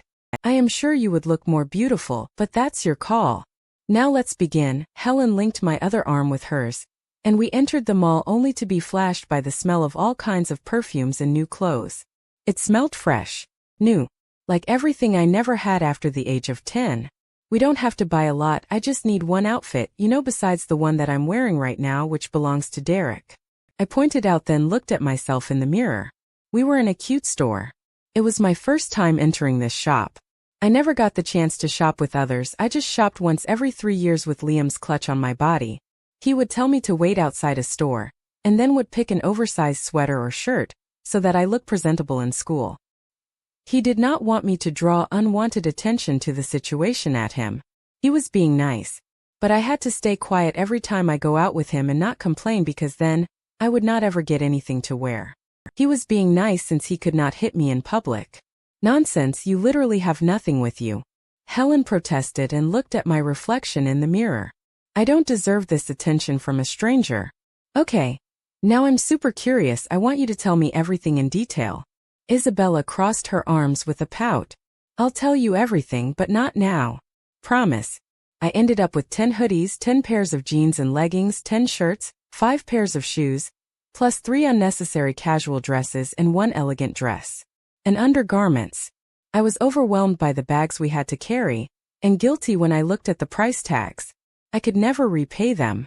Not in the near future at least. I had nothing. They were so generous and stubborn, and I eventually let them do whatever they wanted. They seemed genuinely happy to buy me stuff and I felt like I belonged. Okay, who's ready to eat? Isabella asked and we nodded. I looked at the clock, it was 3 in the afternoon. They also bought me a new phone. I felt so bad accepting it, but they insisted, saying, and I quote, "How can we contact you without a phone?" I would like to have a burger and an orange juice, please, Isabella ordered, and the waiter wrote everything down on his small board. Then he looked at me with a bright smile. And you, ma'am? He asked politely. I'll get the same without the orange juice, please. A cup of water will do. I replied. Then he looked at Helen after writing down my order. I'll get chicken wings plus Caesar salad and grape juice, Helen ordered. Coming right up, he said. Then took off to another customer who was waiting eagerly. Are you staying in the family house? Isabella asked me while putting her elbows on the table. Then she rested her chin on her palms. She looked like Cinderella when she was staring at the sky from her room's only window. Beautiful. I don't know, I replied, looking at my lap and playing with my fingers. I have nowhere to go. Of course she will stay there. She is now a part of the family, the Woods family. Helen pointed out with a genuine big happy smile. I felt defeated and weak yet relieved at the same time. I just nodded without saying any other word. After a while of chatting about random topics, our orders came with the same nice waiter. Ladies, I hope you have a wonderful meal and bon appetit, he said. Then walked away, leaving us admiring the delicious, tasty food. Shall we begin? Helen giggled and I smiled. I nodded, feeling less guilty about the money that they wasted on me, and Isabella clapped her hands together. We shall, she replied, and we ate our food in peace. Or so I thought. Not him, I muttered when I saw him entering the restaurant. He can't see me, I whispered real low. But it turned out not low enough because Helen and Isabella heard me. What's wrong? They asked, and I just stared at him with a shocked, panicked expression. He's not as supposed to see me, I stuttered, but more to myself than them. Who? Helen asked. Is it Liam? She placed her hand on my shoulder. I shook my head with fear. No. As I replied, he turned his head and saw me. He smirked slyly, making me remember one of the worst assaults I had. Why, everything reminds me of the abuse. He approached me fast. Well. Look who's here. Elena. The Elena, he said in his hoarse, creepy, and unpleasant voice. Chapter 12. Elena. I gagged at his touch. He put his hand on my free shoulder and I tensed. I looked at Helen's eyes, pleading for any kind of help she could provide. What are you thinking, Elena? She'll be in danger if she gets involved. Who are you? Helen asked in an intimidating, calm tone. He looked at her frowning, then he faked a smile like he used to do. Oh, sorry for not introducing myself earlier. I'm Ronnie, her brother's best friend. Nice to meet you, lovely lady. He tried to grab her hand to kiss her knuckles, but she removed it from his. Disgusting shit. He's acting like a gentleman now. Leave us alone. She glared at him, not fazed by his huge build. Maybe she understood that him being Liam's best friend was not good for me. Or anyone else. He was a malignant, selfish, two-faced jerk. I used to get disgusted whenever Liam mentioned him. He still disgusts me to the bones. Why should I? She knows me very well, isn't that right, Elena? And Liam has been searching for you, he was worried sick. He gazed at me with a blank face. Worried sick. That's a new one. He's sick all right. I felt fear rise inside of my tiny bruised body when Ronnie grabbed my wrist by force, yanking me forward. I do know him too well. He was a monster like my so-called brother. He used to co-abuse me whenever he visited Liam. One time Liam was at work when Ronnie decided to pay me a visit. I was all alone. Alone with him in my room screaming for help, praying for the hits to stop. I kept shouting with the tiny little hope that someone would hear me and give me the helping hand that I sought for a long time back then. Just for a split second I hoped for Liam to come and help me, but the world was not fair, my life was not fair. Liam came indeed to my room, saw his best friend abuse and beat the crap out of me, yet he said nothing. He just kept watching him playing his sadistic game. Absolute torture. They were both sadistic psychopaths. Not a chance she's going with you. Now get the hell out of here. Isabella's voice interrupted my train of bitter thoughts, and I took a deep breath. I guess she took the hint that I was unreasonably terrified of him. Anyone could notice when my pale and panicked expression. I want to go back, I whispered to Helen, and she nodded with a firm look on her beautiful face. If you don't want to leave, then we will, Helen exclaimed, then grabbed my hands, and we headed to the entrance after paying for the food that was barely half eaten. It will go to waste because of Ronnie. Oh no, she's coming with me. Ronnie approached me, aiming for my elbow, but Isabella blocked him by shoving his body aside. She was strong. Way too strong. When did that happen? Don't touch her ever again.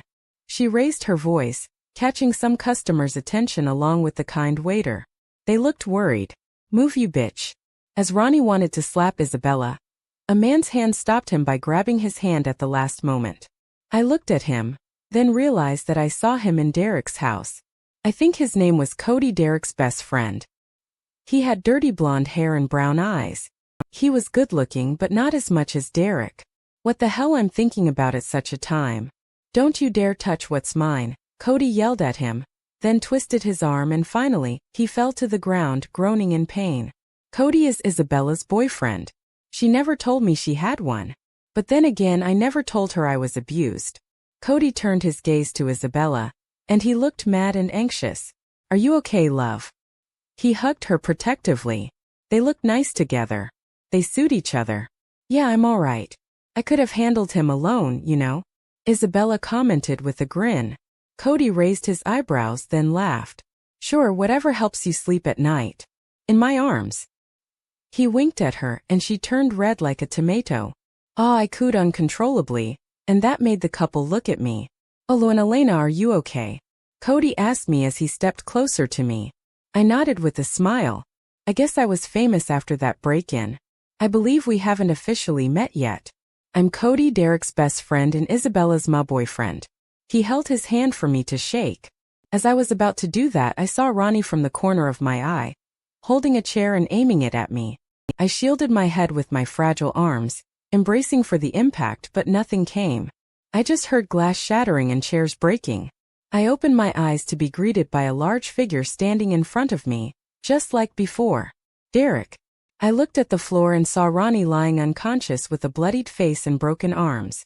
You'll think twice before hurting my mate. She is mine, he said, and I arched my eyebrows in confusion. Mate. As a friend. And I am his. What was going on? He turned to look at me, checking for any injury. When he saw none, he let out a soft breath. Thank God.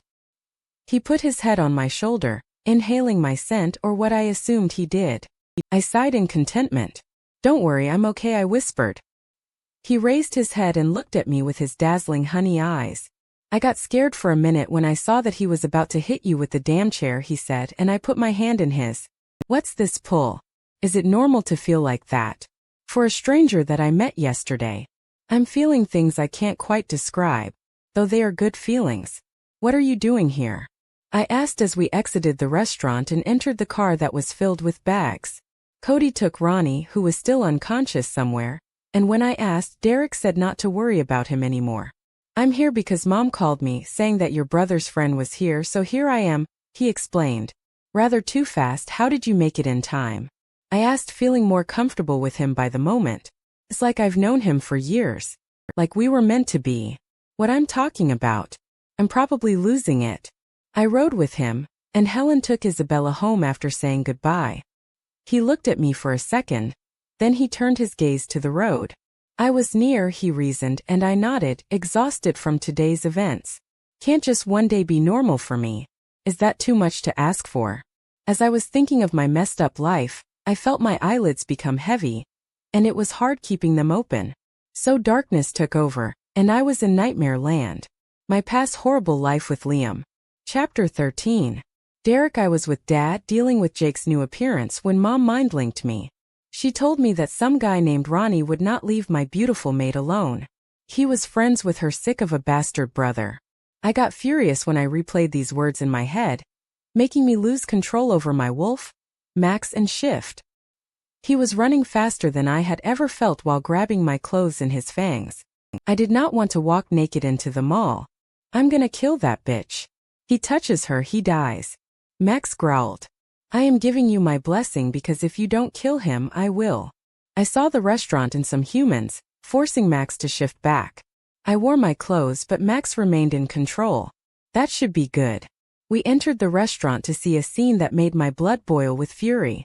A prick of a man was about to swing a chair at Elena, and when she saw him, she shielded herself, holding her hands to her head, waiting for the blow. I regained control of my body and dashed to her rescue. Before I could talk with anyone, my fists found their way to his jaw and nose. I heard cracking sounds that made me smile with satisfaction. His ugly face became uglier. No one hurts what's mine and gets away with it. He was shocked at first but then tried to fight back once he realized that I was fighting for her.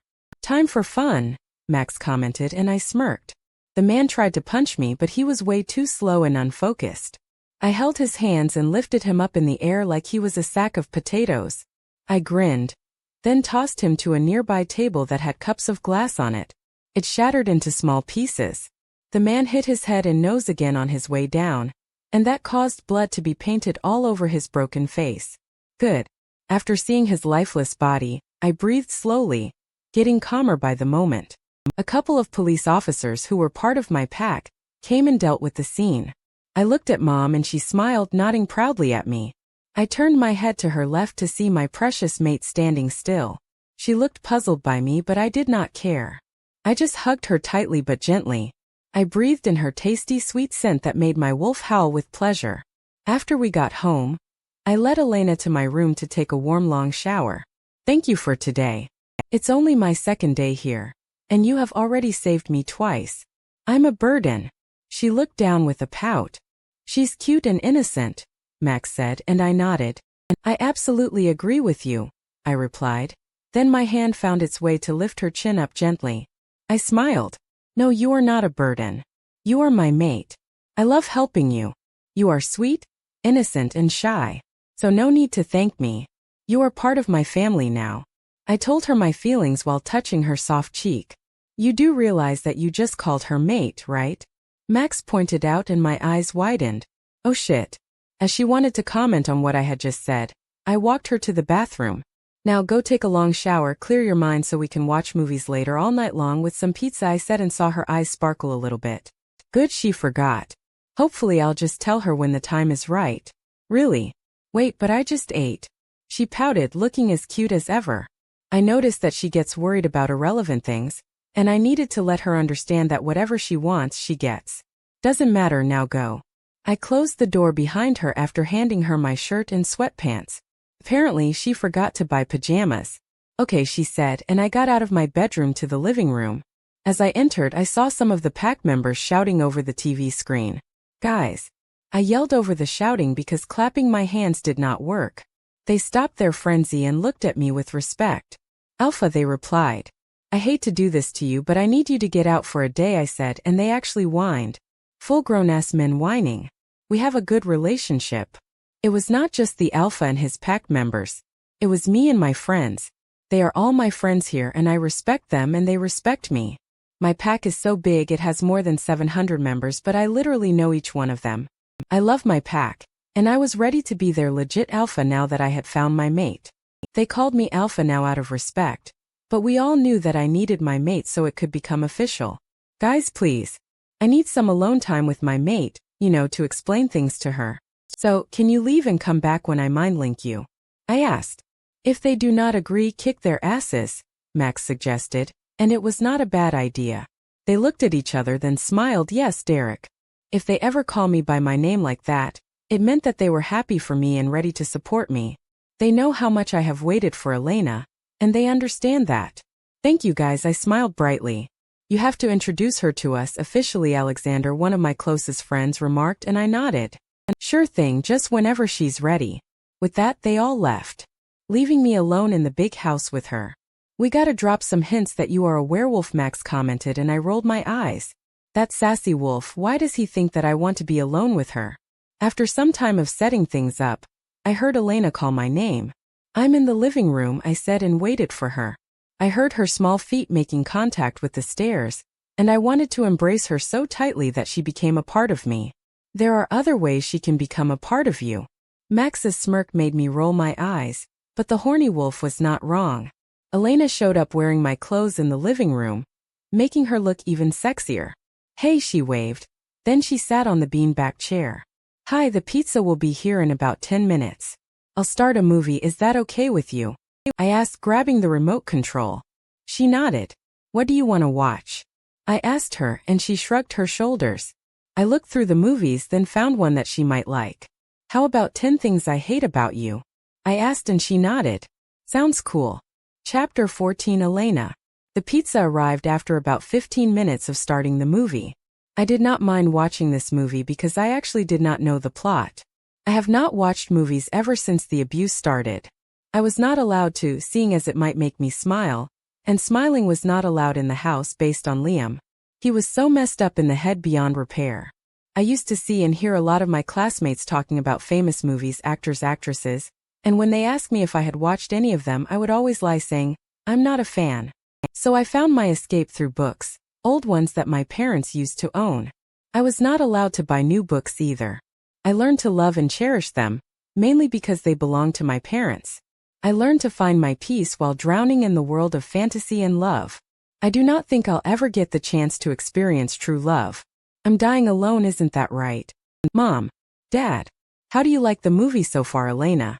Derek asked, bringing me back to reality. Huh. I raised my eyebrows in confusion because I did not hear him. I was not paying any attention. Typical of me. I said, how do you like the movie so far? He asked again with a smile. Oh, it's cool, I replied, not knowing what to say next. He stared at the TV with a slice of pizza in his hand. I wanted to ask why his eye color changed when he hugged me a while back. Derek, I trailed off, grabbing back his attention. Yes, he said, waiting for me to speak. Why did your eye color change? I asked. What do you mean? He asked, acting clueless. I'm not buying that. Your eye color, they changed from honey to dark brown and almost black, I know you know. I crossed my arms. I want to know something about him. Last time I checked. He knows a lot about me. Oh, that. Ha, he rubbed the nape of his neck, averting eye contact. He would not go off easily. It was only fair I know something about him. Yeah. Well, it's complicated. I think it's not the best time to tell you, he reasoned, and I nodded, not buying his bullshit. Okay, that got me more curious now. Okay, what about your growling? Why do you always growl when you're angry? I crossed my legs, making myself look more intimidating. He sat the same way, facing me. And that I can't tell you right now, but I promise that I'll tell you when the time is right because I don't want you to freak out, he explained, and I arched my eyebrows. Why would I freak out? Wait, you are not a vampire, are you? I asked, being dead serious. I read a lot of vampire books in the public library to the point of me believing they exist. No one could judge me because if anyone were in my shoes, they would want to believe in something other than the abuse. Derek looked at me like I grew two heads, but he actually looked offended. No, I'm not a vampire, he replied as he rolled his eyes. This was the first time I see him this comfortable, acting goofy around me. Anyway, let's continue the movie, he added while handing me a slice of pizza. After we finished 2 movies, he insisted that we should watch the last song, saying that I would love it, and I did. It was safe to say that my favorite genre was romance. I felt really tired and wanted to sleep. Derek, I think I'll go and sleep, I announced as I stood up really fast, which was a bad idea because I felt so dizzy, making me lose my balance. I waited for my head to slam into the floor, but I did not fall. Derek had his muscular arms around me in an instant, supporting me with my wobbly legs. Are you okay? He asked, the worry reflecting all over his handsome face. He looked like a painting out of a museum, so perfect in his imperfections. I noticed that his nose was slightly crooked, probably from a fight, and he had a small scar on his jaw. He was captivating. I stood up with much more balance. Yes, I just felt a little dizzy. Don't worry, I reassured him with a smile. As I wanted to walk away, he scooped me in his arms and carried me bridal style to the room that he said I could sleep in. What are you doing? He put me down, I stuttered, feeling my cheeks get warm by the second. I did not hate that he was able to swoop me so easily, but it had only been 2 days since I met him, and he was acting like we have been living together for years. Curse this mysterious pull. Nope, I'll take you there myself. Who knows, you might fall on your way up the stairs, he cleared firmly, and I felt defeated. Or I wanted to feel defeated. To carry me. I sighed, resting my arms on his chest. I looked up at his face and he was so focused on the way ahead. What? He suddenly asked, looking at me confused. What? I returned the question. Why are you staring? I can feel your gaze on me, he pointed out, and I felt my cheeks warm up. Oh God, this is so embarrassing. I wasn't staring. He muttered, not believing me. I would not believe me either. I was totally staring at him. Anyway, put me down. I can walk. I changed the subject. He looked at me with his beautiful clear honey eyes. No. As we entered the room, he put me on the bed and made his way out of the big room. I don't deserve all this. It's too good, Derek is too nice. Or is that just a mask? It was 3 days later when I sniffed the air in my sleep and smelled smoke. I rose from the bed and looked around me to see nothing, no fire, no smoke, but I saw a red light reflecting through the window on the bedroom wall. I got closer to the window and saw the garden on fire. The fire was already eating up everything there, and it was making its way to the house. I ran outside of the room and started yelling fire. But not just me, Derek was yelling at the top of his lungs, and sometimes his eyes would get foggy. It was not the time to question it. Everyone who was in their rooms got out with panicked expressions. I saw Derek running toward the back door where the fire was. Derek held the fire extinguisher and handed another two to his men. Come on. The fire is getting closer to the house. Someone call the fire department. Derek ordered firmly. I ran behind him wanting to help. Derek, what should I do? He stopped in his tracks and turned to face me. Nothing, you stay at the front door until the firefighters get here. Outside, please, where there is no fire. Don't say no and go. I beg you, he replied, almost yelling because of the noise, and I nodded. No point in arguing. But I wanted to help. I ran in the opposite direction. I saw all the men running to the fire. I don't want them to get hurt. I looked at the time and it was almost 3 in the morning. As I opened the main door, I was greeted by an arrow that stopped near my head and got stuck on the door frame. I gulped and then looked at the arrow in shock. It had a letter attached to it. Chapter 15, Elena. I took the letter from the arrow and tore it open to read words written in blood. People still do that. I started reading it but felt scared and confused at the same time. Derek, I know you hate me, and I can't blame you for that because I detest you in every possible way. You may become the alpha after you've found your mate, who is so beautifully weak, by the way. I will destroy you. Destroy your family. Destroy your pack. The Greymont pack will sink into the darkness of the evil world. My world. P.S. I hope the fire has lightened up your dark night a bit. I was shaking so hard to the point of dropping the letter on the floor, and my vision got blurry. A minute later, I snapped out of my daze and grabbed it once again, and headed back to Derek. I have to warn him. I ran at full speed, and since I was naturally fast and ran track, I got there in no time. I looked around me and saw all the men trying to put down the fire, or at least calm the flames until the firefighters got there. Where the hell are they? I searched for Derek through the big crowd. Then I spotted him standing near the long hoses. Thank God he's tall. I dashed towards him. When he saw me running, he let go of the hoses with a frantic expression and opened his arms. I wasted no time and embraced him. Well, he embraced me. I looked at his hands and face and saw scratches and a small amount of blood and smoke on his forehead. He's hurt. What the hell are you doing here? I told you to run to safety, Elena. He yelled through the loud noise. I felt intimidated by him for a split second but shook the feeling and gazed at him with so much confidence. I know, but there was an arrow on the door frame. I found this letter attached to it. I showed it to him. He started reading it, but with every word that he read he growled more and more. Okay, he's scary at the moment and I'll not piss him off. Did you see anyone suspicious? He asked me as he put the letter in his pocket. I shook my head. No, and even if there was any, it would be hard to see them through the smoke and darkness, I reasoned. He nodded, then started leading me to safety. I stopped and he looked at me confused. Why did you stop? I want to help, I stated. He huffed, then grabbed my arm. No, you are not staying here. Now come with me, he ordered, but I did not move. Come on, Elena. Let's go, he demanded in a higher tone. Yet I didn't move. I want to help, I can't just stand there without doing anything. I can't just hide from the fire and let you get hurt, I want to be useful.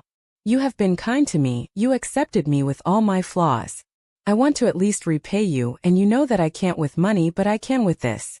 Let me hell, I did not get to finish my sentence because Derek's lips landed on mine with so much force. What just happened? I blinked, closed my eyes, then got back to reality and looked at Derek. I felt demand, need, and affection, which was absolutely bizarre since we had not known each other for a long time. It had not been a week. I did not dare push him away, my hands and legs were weak. I thank God he was holding my hands or else I would fall. I felt great sparks. I felt the warmth radiating from his massive body. I did not want to move, but I had to because I heard sirens.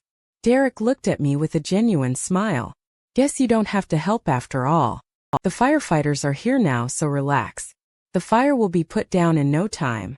Let's get you to clean your face, you have a lot of smoke on it, he said, and I felt dumbfounded by him. Is he ignoring the fact that he just kissed me? That was my ever-true first kiss. Once I was forced to kiss Ronnie and I felt sick for days. Elena. Derek nudged my shoulder gently. Y. I was too distracted by the kiss that I did not notice Cody, who was standing in front of us with a smirk on his face. What? I asked him with arched eyebrows. Oh my God. Did he see the kiss? You had a moment there. he stated with humor filling his tone. I rolled my eyes but felt my cheeks get warm. Not from the fire. This is so embarrassing. Why did he kiss me? I'm not special, I have nothing. I literally broke into his house and caused a scene.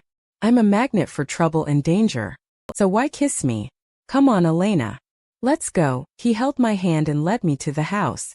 I looked behind me and saw that the fire almost subsided. Good. No one was badly injured. I fastened my steps to match Derek's. He walked too fast and he was tall. We entered the house to see a big chaos. The house was a mess. Blankets everywhere, pillows on the floor. Looks like we got some cleaning to do, I said, and Derek sighed. Time to clean. Let me ask again. Why did he kiss me? Chapter 16. Derek. When I saw her running towards me through the smoke, I lost it. I had to protect her soul and body, and her being out here made it difficult for me to do so. What is she doing here? Max asked. Then I saw a piece of paper in her hand. I have no idea, I replied. Then I opened my arms for her, not expecting her to accept my embrace. But to my delight, she dove right in. I felt sparks from her warm and delicate touch. Max howled, feeling content and satisfied. What the hell are you doing here? I told you to run to safety, Elena. She looked at me, and I saw the determination in her stunning, unique gray eyes. They looked like fire due to the reflection of the actual fire, and they told a million stories. I know, but there was an arrow on the door frame. I found this letter attached to it. She handed it to me and I started reading it. The words got me agitated that I wanted to shift into my wolf form and start running into the woods, but I was wiser than my impulses. Most of the time. That's fucking Jake, Max commented. Yes, I know. I'll have to talk with his dad and my dad first thing tomorrow morning, I said, then blocked Max because his growling in my head was becoming unbearable, especially with all the commotion. Did you see anyone suspicious? I asked as I put the letter in my pocket. I need to show it to my uncle. Elena is in danger now because of my family and not hers. I can't risk her safety. She shook her head. No, and even if there was any, it would be hard to see them through the smoke and darkness. I nodded, then started leading her to safety, but she suddenly stopped and looked at me. Why did you stop? I asked her, confused and eager to move again. I want to help, she stated stubbornly. I huffed, annoyed and tired from all this shit in my life. Not her, but the circumstances. I just want to sleep with her in my arms. No, you are not. Now come with me, you can't stay here. She will be a perfect Luna because she can make you restless, Max commented, and I ignored him. Like seriously now? Come on, Elena. Let's go, I demanded in a higher tone to make her feel a little bit intimidated. Yet she did not move an inch. I admired her stance, but it was not the time. I glared at her, wanting to carry her on my shoulders, but she started talking, making me pause my plan. I want to help, I can't just stand there without doing anything, I can't just hide from the fire, I want to be useful. You have been kind to me, you accepted me with all my flaws. I want to at least repay you, and you know that I can't with money, but I can with this. Let me help. I got irritated from her long speech, so I did the only thing that came to my mind. I kissed her so she could shut her pretty little mouth. Yeah, just to shut her up. Max popped in my head and I rolled my eyes. She was mine and mine only. You need to tell her about us, Max remarked, and I thought about it. When the time is right, I replied and kissed her deeper. I swear that her touches were like magnets. The sparks were amazing. I craved more, but sadly, she pushed me away gently when she heard the sirens. Perfect timing. I looked at her with a genuine smile. Guess you don't have to help after all. The firefighters are here now, so relax. The fire will be put down in no time. Let's get you to clean your face, you have a lot of smoke on it, I said, trying to change the subject. If we talked about the kiss now, it would be awkward for me to look into her eyes. That was my first kiss. The only woman who kissed me on the cheeks was my mom. I'm afraid that she will hate me after this, and I don't want that. I can't live without her. I looked up to see Cody standing there smirking like a freak. Elena. I nudged her shoulder gently to grab her attention. Yeah. She said, then looked at Cody and her cheeks turned bright red. What? She asked him with arched eyebrows. He saw us for sure. You had a moment there, Cody stated. I rolled my eyes at him. Come on, Elena. Let's go. I held her hand and led her to the house. She looked behind for a second, then turned back. She's worried about my pack members. She has Luna instincts in her. Max was right. We entered the house to see the big chaos. The house was a mess. A big mess that needed to be cleaned. Blankets were everywhere, pillows on the floor, even food. Who was eating at this hour? Not that I really care, but come on, it was 2 in the morning when the fire began. Looks like we got some cleaning to do, she stated, and I sighed. I hate cleaning, but I also hate the mess, so I have no other choice. I woke up the next morning to see myself sleeping on the couch with Elena in my arms. She was so cute, sleeping like a little kitten. We must have fallen asleep right after we finished cleaning. We were so tired that I did not see where I slept. I kissed her forehead and got up. I wrote her a letter that stated my whereabouts and that I would send Isabella to keep her company. I will not leave her alone. I called my uncle, Jake's dad, and told him to meet me at Dad's house. My uncle hated Jake after what he did to us, and that was why he would help me find him to deal with his sorry ass. I hope we find him fast so I can kill him for even thinking of hurting Elena. He will pay. Chapter 17. Isabella. When I got a call from Derek, he told me he wanted to speak with our uncle about an important matter related to Jake. He asked if I could stay with Elena while he was away, and I was more than thrilled to hang out with my best friend outside of school. I made her breakfast, seeing as she was still sleeping, and looked exhausted from yesterday's events. Even though we were best friends, she never told me about her situation, nor how did she end up in my cousin's house. I was elated when I learned that she was Derek's mate and our future Luna, but how did they meet was what bugging me. When I asked Aunt Helen, she told me that it was not her story to tell, and I kind of felt hurt that I did not know about what was going on in her life. I would wait for her to open up to me and trust me with her secrets. As I was thinking of what could her secrets be, Elena stood near the counter, rubbing the sleep from her unique gray eyes. I smiled. Good morning, sleepyhead, did you enjoy your dreams? I asked while flipping the pancakes. They landed perfectly on the big plate. Nailed it, I commented happily and saw Elena with a wide smile. That was awesome and good morning. Did Derek send you to babysit? She joked as she sat on a chair near the fridge. Yeah, and I miss my best girl.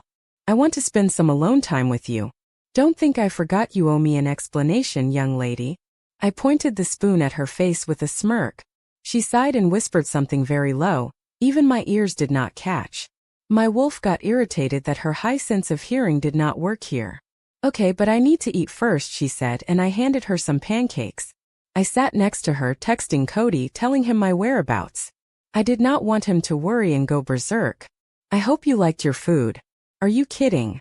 This is amazing. When did you learn to cook? You sucked at everything related to housing stuff. I rolled my eyes. Oh please, I always knew how to cook. I was just hiding my talent and giving other people the opportunity to shine, I reasoned. It was just pancakes. A couple of seconds later we burst out laughing. She knew that I suck at everything related to being wife material, but I did not want to agree. Are your new talents for your boyfriend? She asked, and I felt my cheeks heat up. Darn, she's smart. Except he's not just my boyfriend. He's my mate, my one and only love. I can't tell her that until Derek tells her the truth about him. Yeah, I really love him, I replied honestly as we got up and headed to her room. I really give credit to Derek for being patient with her. It was hard for mates not to come in physical contact with each other as soon as they saw each other. Derek was strong, but he could not last more than a month without touching her. To be more precise, marking her. To let everyone knows that she was his mate and Luna. I wish you all the best and to live happily ever after with him. Elena prayed and I giggled. Thank you. Now enough about me, let's talk about you, Elena.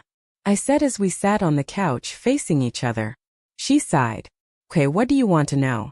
Start with you being in my cousin's house. I'm not being rude or anything, but I need to know. You are always welcome here, I cleared. A few seconds passed and she looked determined. Do you remember my brother Liam? What about him? I never liked him. He was weird. He's not the ideal brother you might think he is, she said. And I wanted to correct her by saying that I never thought of him as ideal, but let her finish. Liam is abusive. That son of a bitch. Elaborate, please. He hit you. I asked, getting angry and ready to kill. Even my wolf got mad since she was our future Luna. She averted her eyes and sighed. Yes, and not just your typical domestic violence. He always found new ways to torture me for his own pleasure. Oh, if I see him. I felt off when I saw him once. Never liked him. How could he do that to you? That sick fucking bastard. I raised my tone, surprising her in the process. Sorry, but since when? When did it all start? I received my first beating when I was 10. The abuse lasted until I escaped and ended up here by chance. My eyes widened. I was an awful friend for not noticing anything odd. How did I miss the signs? 8 years. Why the fuck you didn't say anything? I've been your best friend and sister for years. How can you not tell me? I could have helped. I will tear his body to pieces if I see him, Isabella. My wolf growled in my head, and I understood her rage. I got scared. He threatened to hurt whoever I told, so I stayed quiet for years. I did not want to drag anyone with me, she replied, and I felt angry at myself. She was always smiling. She always gave the feeling that she was a strong, independent and happy girl. I'm such a terrible sister. I did not realize I was crying until she wiped my tears. She was abused and I was crying. Woman up, Isabella. Don't cry, she whispered soothingly. I'm so sorry, Elena. I should have known. I should have asked. I'm sorry. I apologized over and over again until she pinched my lips together. Kind of hurt. Just shut up, will ya? It's not your fault. I'm glad to have you. You were one of the main reasons I stayed happy at school. I always looked forward to our meetings. Thank you for that, Isabella. I suddenly remembered her saying something important. Why did you break into Derek's house? I get that you wanted to escape and I am happy that you did, but why now? What triggered it? Liam wanted to sell my body to his friends to do whatever they wanted to me, possibly rape me, so I escaped. I ran into the woods until I saw a sign of civilization, so I dashed toward it. It happened to be Derek's house, and I am grateful that he was nice enough to help, she explained, and I nodded in understanding. I embraced her real tight. Oh, I'm so gonna kill that bitch when I see him. How fucking dare he? I yelled in a frustrated tone. He was worse than rogues. She hugged me back. Thank you, Isabella. I really needed a friend. Felt nice to finally tell you. I always felt guilty for not sharing that part of my life with you. What can I do without you? I know I'm awesome, no need to say it. Derek better tell her fast because I could not keep my secret from her. Especially after she told me her deepest one. Let's just tell her, my wolf commented. No. It's Derek's job and he better do it quickly, I replied. Chapter 18. Elena, who's hungry? Derek asked as he put the pizza boxes on the table. He got back at 8 in the evening and I got butterflies just looking at him. We just ate, but who could say no to pizza? Isn't that right, Elena? Isabella winked. I nodded. I can eat some more. Not because I'm hungry or that I like pizza. It's because I don't want to make Derek sad. He's too sweet to say no to and I need to talk with him about the kiss. Was it just to shut me up? Was he making fun of me? I'm a toy in his eyes or what? Good, now dig in, ladies. I'll take a quick shower then I'll drive Isabella to Cody's house. He wants to see you, Derek cleared, then he headed upstairs. I took a slice and watched Isabella put on a mix of spices on the pizza. They were not even for pizza. That's gross, but people have different tastes, so I can't complain. Elena, are you okay? Isabella's sudden question took me off guard. I looked into her eyes and saw concern, worry, and sadness. Yeah, why? She sighed. I don't know, I mean, your life was hard and I didn't know. How are you feeling? Leave your physical status aside, tell me about your mental status. Are you tired? She asked, but I felt like an arrow struck through my heart because she hit a nerve. She's right. I'm exhausted. Not just tired. Yeah, but everything will be all right. I have you, Derek, and his parents' support. I'll survive like I always do, I said. I love you, Elena, and if Derek treats you wrong in any way, though he would never, just tell me. You have my number and I have a shovel. Her indirect threat made me laugh and I felt at ease. Don't worry, he's too sweet to do that, I said, but she frowned. If only you'd know, she whispered, but I got confused. What did she mean? Was Derek not sweet? Was it an act? What do you mean? I was cut off by Derek's sudden appearance. He glared at Isabella. Probably because she said something she was not supposed to say, which made me worry. Okay, let's go, ladies. Elena, we will drop her at Cody's house. I'm not leaving you alone, not after yesterday's incident. He held my hand, and his touch instantly sent shivers and sparks down my spine. Felt amazing. Come on, let's go. I missed him. Isabella got excited to see her boyfriend again. She really loves him. Apparently, she's living with him. After we got into Derek's Jeep, Isabella started singing what was on the radio. I sat next to Derek and Isabella sat in the back. It was Isabella's idea for me to sit next to him, but I did not object. After 5 minutes of intense singing, Derek snapped. Isabella, would you just shut up? You cannot sing to save your life. Whoever told you that you have a lovely voice was lying to make you feel better, but I'm family, so you suck. Derek's outburst shocked me and I felt bad for her. She does have a terrible voice. I know my voice sounds like a dying cat, but I can't help it. I love singing, so suck it up and drive quietly, she replied with a sly smile, and I sighed. Now she won't ever stop. Way to go, Derek. When we arrived, Cody was already waiting outside. Hey guys, he greeted, and I shook his hand. Good evening, Cody. Please take good care of my best friend, I said, smiling, and he returned a wider smile. I saw the sincerity in his eyes. I will, he simply replied. He was a great man from what I have gathered so far. Perfect for Isabella. I hope to see their wedding one day. Okay, we'll be off. Cody, Derek said as we were about to leave. Tell your girl not to sing because she has an awful voice.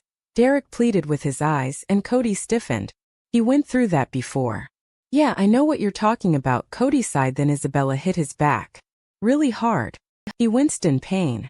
What? You're supposed to be on my side, not his. I'm my girlfriend, she pouted, and I chuckled. They are so cute. But what always grabs my attention was that they always change what they wanted to say. What they are hiding. Well, it's not my place to ask. Not now, at least. Sorry, babe, I love you.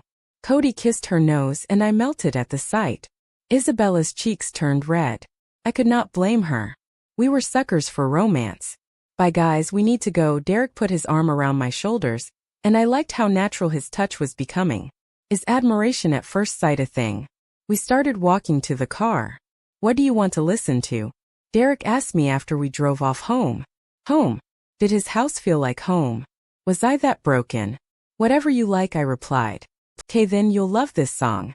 He turned on the radio, and the song If You Told Me To by Hinter Hayes was on. I love this song. Hope you enjoy my singing, he said, and I looked at him, confused and worried. Don't tell me you sing like Isabella, I pointed out. Oh no, I really have a good voice. That's why Isabella's singing bothered me. She was so off-tone, he replied, and I sighed with relief. He cleared his throat and began singing. He can sing. When he took a lift after the junction, he abruptly stopped the Jeep and I almost bumped my head on the dashboard, but he held me back. Oh shit, not now, Derek whispered under his breath. I looked at him confused, but then I looked at the road and my eyes widened. Wolves. Chapter 19. Derek, I looked at the wolves in front of us. It was not the damn time for this. She was my priority. They are not rouges, Max stated, and I felt him enter defensive mode. I did not blame him. We did not know if they were friendly or not. We have to protect Elena, I announced, and Max howled. They would not touch her. What should we do? Elena's question broke my conversation with Max. I looked at her worried eyes, then I cupped her small soft face in my rather large hands. Don't worry. If you see me acting weird, please don't panic. I'll protect you. Please don't hate me after this, okay? I rubbed her cheeks with my thumbs, and she was so confused yet nodded without saying a word. How much I adore her. As I wanted to get out of the Jeep, ready to crack this shit, she grabbed my shirt. Can't we just turn back? She whispered, fearing they would make a sudden move. No, there are a lot of them and they'll follow us. I don't want to put anyone else in danger. I'll just handle them all. Have faith in me, I explained with pleading eyes. Do you speak wolf or something? She joked, but my serious expression told her that I was not in the mood for jokes. Fine, okay. I believe in you, Derek, but please stay safe and don't get too close. She gave me a quick kiss on my cheek, which sent sparks through my whole body. For a human, she was bold and I loved it. I smiled and then got out of the Jeep. Let me do the talking, Max suggested, and I agreed. Wolves could make contact with each other even if I was in my human form, which was good because I was trying my best not to shift in front of Elena. It would scare the shit out of her. She would probably run away from me. Who are you? And what do you want? Max asked them, and one of the big black wolves stepped forward. He had a strong aura, but he was not an alpha, that was for sure. He was more of a warrior or leader. "You don't have to know us, but we need your mate over there," he responded, and I growled with fury at the mention of my Elena. No one touches a single hair from hers. Glancing at her is a sin, and they will pay for it. You will not lay a finger on her. I'll ask you again, and you better answer before I lose it. Who are you? Max spat. I felt like I was on fire from my building rage. I needed to shift. I'll say that again. You don't need to know, we just came here to take her with us. Now move. The black wolf replied and started walking towards Elena's side. I looked at her and saw fear, trepidation, and fright. They must have been dropped on their heads when they were born to think that they could take Elena away from her alpha. Over my dead body. I stepped in front of him and blocked his way, and when he tried to pass me, I did not let him. We need to shift, Max ordered, and I thought about it for a second. Elena would hate me for sure, but I could not risk her safety. She was my angel whom I could not lose. She was my missing piece all these years, my everything. I would not let anyone lay a hand on her. She was mine, and no one would take her away from me. Shift. That was all it took for Max to transform. Bone cracks were heard, and loud howls became more audible. Shifting did not hurt, but it still looked frightening to humans. I looked at Elena from the corner of my eye and saw her jaw drop and her eyes wide open. Her hands went to her forehead to check if she had a fever or something, and I felt a bang in my chest. Her tears fell out of her glassy gray eyes, and I hated myself. My heart was aching from the agony of seeing her cry because of me. She was scared. No, she was terrified. Of me. I could not look at her any longer, so I turned my gaze to the now average-sized wolves. Being an alpha meant having a larger body shape and size and more authority. Alphas were much more powerful than normal wolves. I was stronger than the stronger warrior. I went through intensive training during the 2 years I spent without my mate because I needed to distract myself. I growled really loud, causing most wolves to back down a little and whimper. Alpha blood affects them. Stay back, I yelled, but they found their courage and growled back at me. I did not budge. They sounded like puppies. The black wolf decided to be the pioneer and attack first. He aimed for my neck since it was the most vulnerable part of a wolf, but I dodged him. He fell on the ground behind me with a loud thud. He must have broken a leg since he fell on a rock in an odd position. Before he could stand on all four and fight like a real warrior, I heard Elena shouting, "Derek, behind you!" She pointed, and I looked behind me to see 3 wolves jumping on my back. They were heavy, but that did not stop me from taking them down. I rolled with them until 2 out of the 3 released me, but the last one was so stubborn and young. I think he was 15 or so. I did not want to hurt him, so I just shoved him off of me. I looked around me and saw 6 to 7 more wolves preparing to attack. I just kept on beating them up without killing anyone. They were young and forced to fight because of their alpha's commands, whom I would kill. They could not go against his orders, and I understood. They were not that strong, so I took them all down after a short while of fighting. I looked around me and found no wolf standing. They were either on the floor or they ran to their pack. I shifted back and grabbed clothes that were in the trunk. I got into the Jeep and started the engine without saying a word to Elena, who was staring at me like I was some creep. Well, you just shifted in front of her. Of course she'd find you creep. Max found that it was the perfect time to comment. I ignored him and drove off to my own house. Not the pack house. It was crowded and I was done. Elena was staying in the pack's house, not mine, to adjust. I hope she did. It was time for me to speak with her properly about our kind.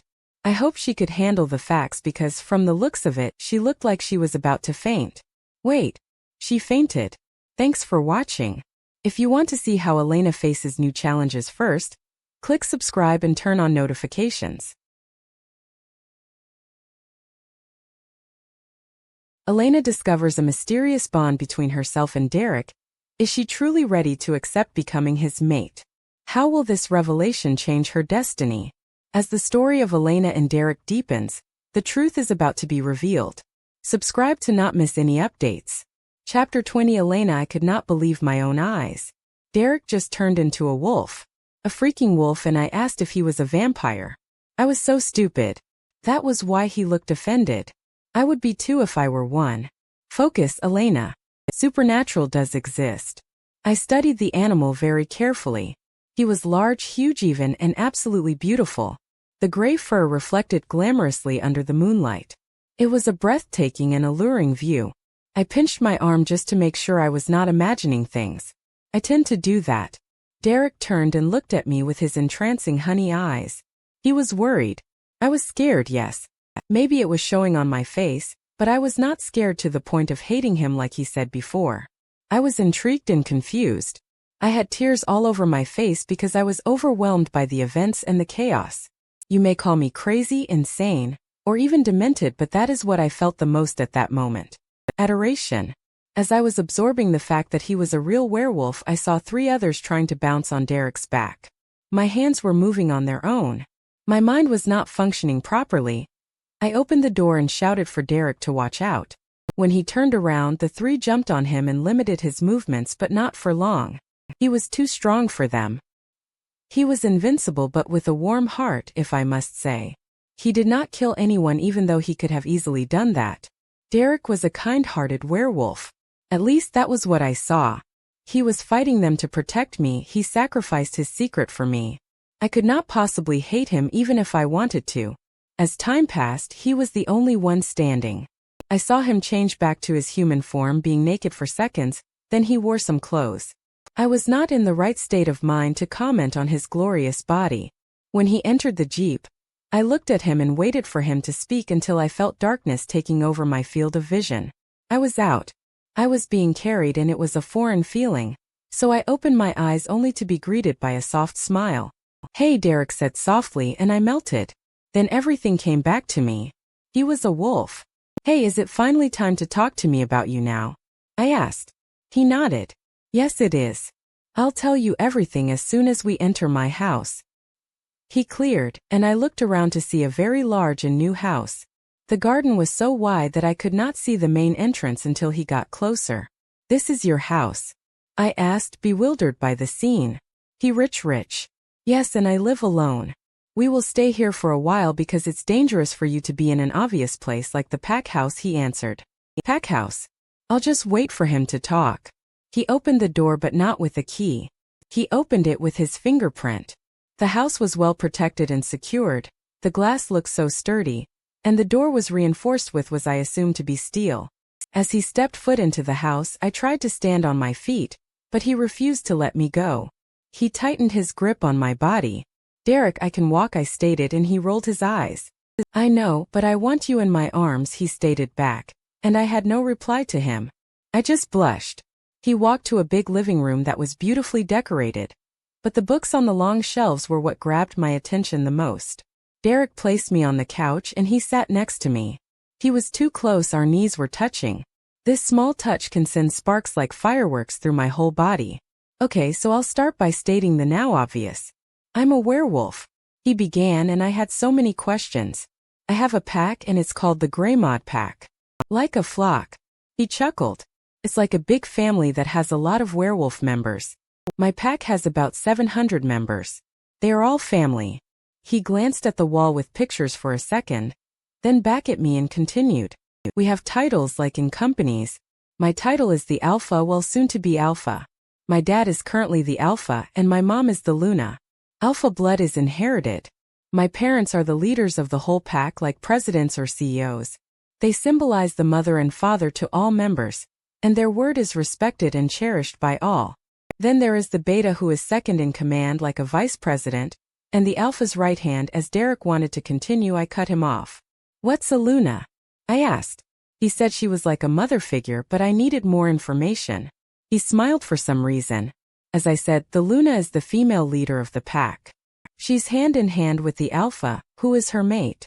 Before you ask about mates, I'll tell you. Am I that predictable? Elena, mates are like soulmates to humans, but in the literal sense for us. We are bound by faith to be together. Mates have a more powerful bond than husband and wife. They can't be separated from each other even if they want to. Mates can't survive without each other's company for so long. They literally could die because it is physically painful to be apart, he explained with a big smile. His eyes were dancing with happiness, and it stung. "So, do you have a mate?" I asked, a little disappointed and hoping for a no. It hurt to think that he had one, which was odd on my part because we just met. Yes, and she is the most beautiful girl I've ever seen. She is perfection in the shape of an angel. He described her with a bigger smile, and I sighed. She's a lucky girl to have such a great man. Do I know her? I found myself asking. My stomach hurts. Yes, and better than you know. She was abused but is now protected by all, and will be forever loved by me. If you haven't connected the dots yet, it's you, Elena. You are my mate. I've been searching for you for years and I finally found you, he confessed, and I was shocked. Was I happy? Scared? Confused? What was I feeling? My eyes widened at his statement. I thought that he was bluffing, but then again he looked genuine. I felt my heart melt, and the smiles crept their way to my face. I was smiling from ear to ear. My one and only love, he breathed near my ear, and I sighed with delight. I can't believe it. I'm his mate. Is this a dream? Chapter 21, Third Person POV. My one and only love, Derek said as she sighed with delight. She felt alive with him, and he felt like he could conquer the world for her. That was the power of mates. So your family members are werewolves. Does that mean Isabella is one as well? She did not know how to feel about this, but she could not complain since she also kept secrets to herself for years. He glanced again at the family photo that was on the wall and smiled.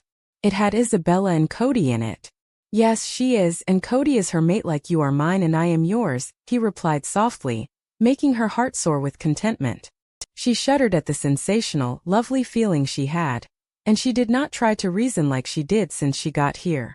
As Elena knew about the mate bond, Derek finally allowed himself to touch her warm, soft cheek.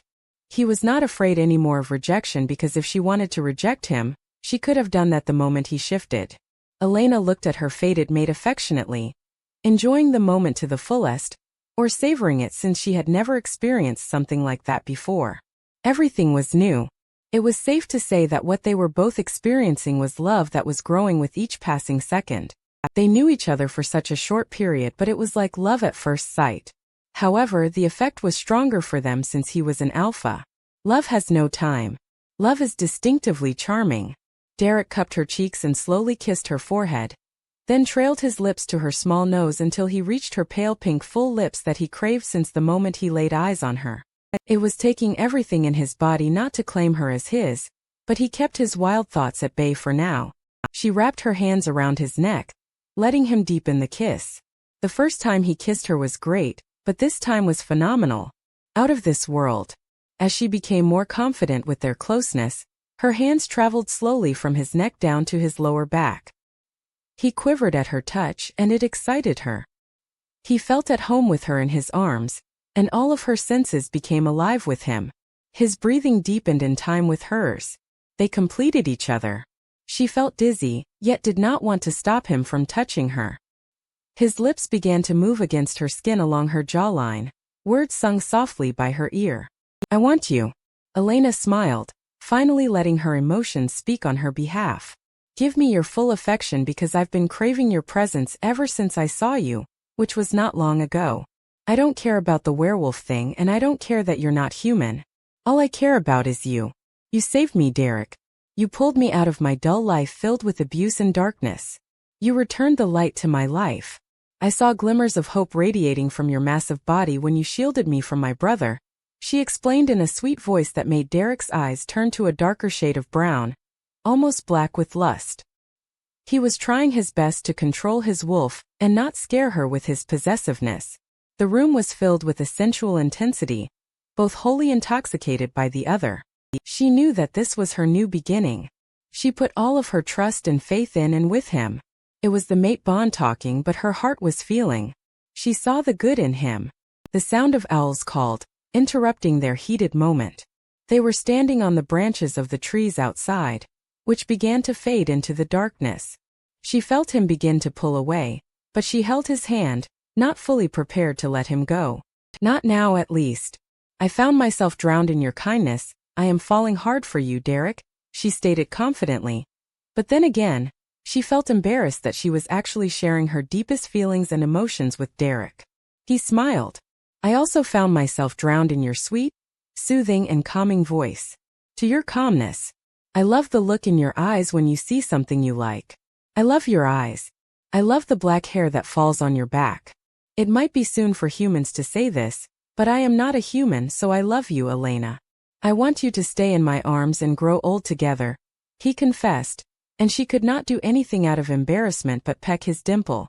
They felt complete. So about that kiss when the garden was on fire. Elena began, and Derek looked like she took him off guard with this question. He thought she had forgotten about it. Oh, that kiss, well. I just wanted to do it. You look so cute while talking fast, not that you are not cute all the time, but I just wanted to, okay. He answered, feeling frustrated and nervous. She giggled at his foolishness. He never felt nervous before, well, not until he met her. She made him feel things like never before, and he would be damned if he hated it. She was a rose that did not wither in his eyes. As Derek was drowned in his own thoughts, Elena fell asleep in his arm, feeling warm and safe. He tucked his nose in her neck, inhaling her delicious scent that made his wolf lose his scenes. He was demanding Derek to mark her right there on the spot. Yet Derek was so thoughtful and selfless. He did not want to take advantage of her while she was asleep. He wants to ask for her permission first. Max growled at him, but then he felt defeated because Derek had a point there, and he loved Elena too much to make her sad or even angry. They only wanted her to always smile. They wanted her to feel perfect in every sense of the word. She deserved all the best that they could offer for her innocent soul. The soul that did not ask for too much. She was abused indeed. But now she's protected by her powerful and loyal mate. And she is and will always be loved by him and his wolf. Till death do them apart. Derek thought that his life was worry-free for just mere seconds.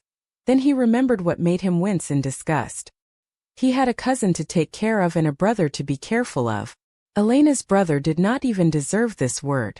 Derek knew that her brother would not just leave her alone. He was sure about that because he made his friend Robin talk. He told Derek that her brother was planning revenge.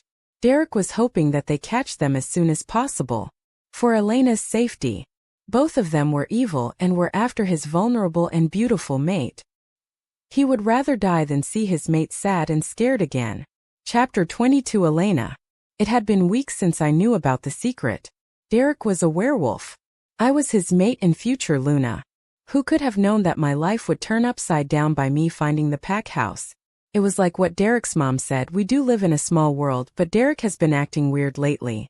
Every time I sit or even stand by his side, he gulps and averts any eye contact with me. Did I do something wrong? I decided to ask him when he finished his shower.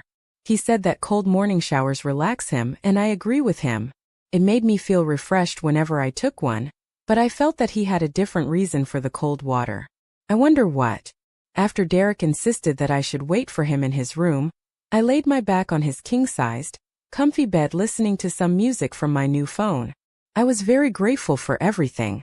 As I was daydreaming and humming with the beautiful song, I heard the bathroom door open. I looked up and saw a very handsome half-naked Derek, with only a towel around his waist and water droplets on his muscular chest. His hair was wet and he looked wow. I did not know if saying beautiful to a man was appropriate, but he looked absolutely beautiful. Maybe it was the mate bond making me feel like that, but I really did not care. I loved it. As I was admiring him, he cleared his throat while looking like a tomato. Unexpectedly, his cheeks were a deep shade of red, and I wanted to grin but refrained from doing so. Sorry, I forgot my pants, he said as he grabbed his pants and dashed back to the bathroom. He closed it with so much force. Okay, he is mad at me for sure. I sat properly on his bed and crossed one leg over the other, and waited for more than 5 minutes. I was thinking of how I should start my speech and how I can open the subject. He opened the door looking like the normal and usual Derek that I knew. Hey, he said as he sat next to me. His hair was still wet from the shower. It covered his whole forehead and a bit of his eyebrows. He looked sexy. Hey. I looked at his honey eyes. They were so bright, brighter than usual. I guess that's a werewolf thing. Right. So, I trailed off to open the subject. So, he asked while looking straight at me. I've been meaning to ask, but are you mad at me? I asked then waited for his answer. His eyes widened and started shaking his head left and right. No, absolutely not. Why would I be mad at you? What did I do to make you feel this way? He arched his eyebrows and put his right hand on my left one. Well, you've been acting weird all week long. Whenever I'm with you, you gulp and avert eye contact with me.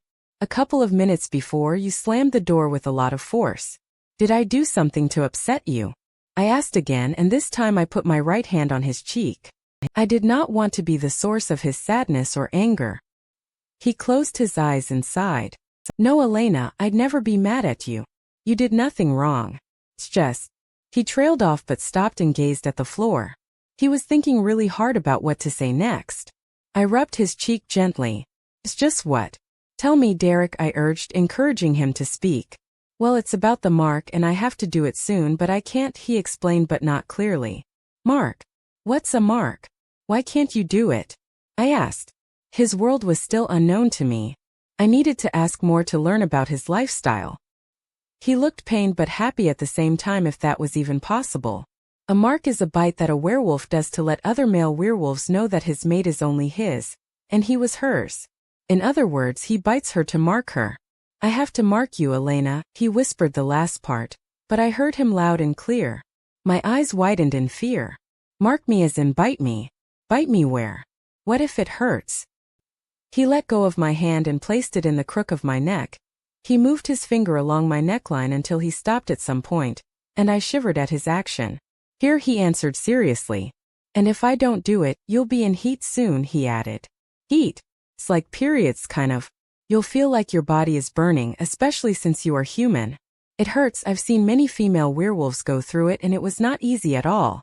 So will you let me mark you when you are ready? He asked, and I thought about it. From what he was saying, heat hurts more than periods. And my period hurts. The mark, will it hurt? He nodded, and I loved his honesty. Not as much as the heat. If you go through heat, you'll feel like you've gone through hell, while the bite will hurt you at the first 10 seconds or so. Then you'll feel satisfied, he reasoned, and I put my hand on my neck as a reflex. Can you give me time to think about it? Maybe I can talk with your mom or Isabella, you know. I need a girl to talk to about this, I said, feeling the embarrassment radiating from my now red cheeks. Sure, I can take you now if you want, he stood and grabbed his keys. Let's go. With that, we headed to Helen's home as he decided it was best since she experienced heat and the mark. His dad was in another pack, dealing with some business when she went into heat, and he had not marked her yet. She would know what was best for me. Chapter 23, Elena. It had been 2 hours since Derek dropped me off at his parents' house, and his father was not home. I was hanging out with Helen in her yoga room. She asked me if I did yoga before, but of course I did not have the time to exercise. I only ran. When she knew that I used to dance ballet when I was younger, she was excited. I thought she would be sad that I was not interested in being a doctor or a scientist. I always had this perspective that most parents want their kids to be successful and earn a lot of money. Well, that was what I saw in my school, at least. I used to see parents reprehend their kids for getting bad grades or for misbehaving. One of them once yelled at his son, and I quote, "This awful grade ruined your chance of becoming a doctor like us." The dad said that with such a harsh tone in front of the whole class. It made me flinch because I remembered Liam and his abuse. I felt bad for my classmate since he wanted to become a famous actor. He was great at acting, but his parents did not give him a chance. Derek was lucky to have Helen as a mom. Maybe she was different because she was a werewolf. I miss Mom, I miss Dad. I surely don't miss Liam and never will. So Elena, what do you want to ask me? I know I can't replace your mother's position, but at least consider me as a close friend or even a sister. You can tell me anything you want, Helen said in her motherly tone. Then grabbed both of my hands and squeezed them gently. I could see her as a mother figure because I was her son's mate. Mates get married at some point in life as it was destined. That was what Isabella told me the other night. So Helen would be my mother-in-law someday. I nodded. I know you'll listen, but please don't laugh, I requested with pleading eyes. Her eyes widened and she shook her head. I would never do such a thing. Come on, sweetheart, you can tell me what's on your mind. She smiled. I sat on the long mattress and made myself more comfortable. Well, Derek explained the mark thing earlier today. He said that he has to do it so I won't be in heat. He also said heat is so hard and painful. He told me to tell him whenever I'm ready, I said, then took deep breaths. I got scared, does the bite hurts? Honey, I won't lie to you. The bite will hurt you but for a few seconds, then you'll feel happy and a part of Derek. You'll get closer to each other, your bond will grow stronger. He'll be more attached to you than now. He'll be a pain in the butt sometimes, believe me when I say you both will be happier. I know, she explained with a humorous tone at the end, making me giggle. So no regrets. She shook her head. No dear. You'll only earn his full and annoying attention. As his father did to me, he's still doing it, she replied, and I laughed. That does not sound so bad. I have been alone most of my life. Thank you, Helen. Talking with you does help. She beamed at me. That's wonderful, let's take you to him now. She stood up and helped me stand. We exited the room and headed to the living room to get her car keys. He's home now, right? She asked as we sat in the car. Yes, that's what he said. Thank you so much, I really needed some encouragement. See you later. I bid her goodbye and headed to the main door. Derek registered my fingerprints as a lock for the door. As his house was my house, I had to act normal and feel free to use whatever I wanted. Oh, agreed, but I still could not act like I owned the house because I did not. As I was opening the door, I called for Derek but got no response. Derek, are you there? I asked again but higher. While I was closing the door, it got stopped halfway by an unknown man. I screamed. Your Derek is not here, the man said and pinned me to the wall before I got the chance to even glance at his face. I felt scared and panicked. I blinked rapidly. Who are you? I tried to ask since his grip was tightening around my neck. He smirked with a huff. I examined his face up close to make sure he was not Liam. He was not. He was taller, with thicker brown hair and a short beard. His eyes were pitch black, and they had evilness and cruelness in them. I'm Jake, he introduced himself, and I felt like time had stopped. Jake. Derek's cousin and enemy. Derek. I filled Mom in on Elena's situation before I headed to the PAX prison because that conversation was so awkward, and I preferred to deal with fucking Ronnie than have the full talk about heat about the mark. Ronnie better starts talking. Yeah, and if he doesn't, just let me do the talking. I can be very persuasive, Max said, and I nodded, not feeling like arguing with him. He could be a handful if he did not get his way. I must find Liam and Jake as soon as possible because they would cause problems if I did not deal with them soon. I just felt it. I opened the old cellar and entered to see more than 30 evil rogues, but I kept on searching for Ronnie. After a few minutes of receiving threatening howls and curses from all over the prison, I spotted him sitting on a chair while staring at the sky through the chained window. I almost did not recognize him from his disfigured face. He received the beating of a lifetime from my warriors. When my men learned that Ronnie tried to hurt their Luna, they were furious and agitated. I did not let them kill him. I could not let them do that since I wanted to know Liam's whereabouts and his plan. I will protect Elena with all my might, even if I have to sacrifice my life for her. So you finally decided to show up. Ronnie's hoarse voice brought me back to reality. Disgusting. Max always had something to say.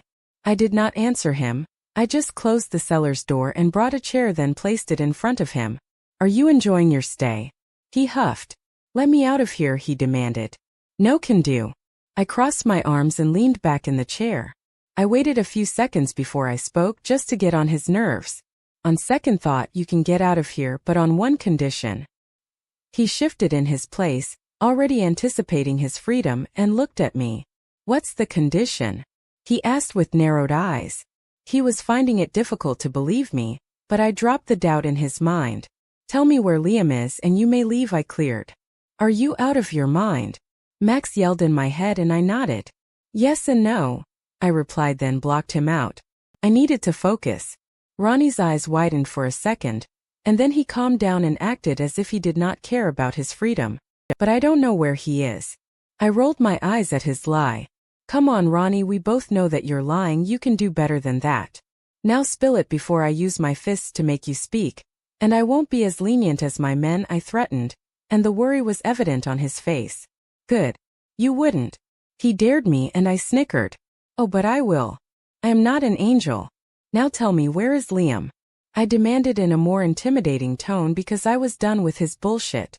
I used my alpha voice and it sounded terrifying even to humans. He sighed, defeated. He's living in a cottage near the river to the south, he answered, and I raised my eyebrows. There was only one river in that area, and for some reason it was hard for me to believe him, but I would play along for a bit. Cody, take Alexander and another pack warrior and go to the south area, near the river. I want you to search for the bastard Liam. You remember him, right? I mind-linked my beta and waited for his reply. Yes, Alpha. Right away, he replied not a second later, and I turned my attention back to Ronnie. Okay then, I'll set you free like I promised. Not now, tomorrow. If you are lying, you better pray, I announced, then got out of the cellar before he could object to anything. I know he's lying, but there is no harm in checking.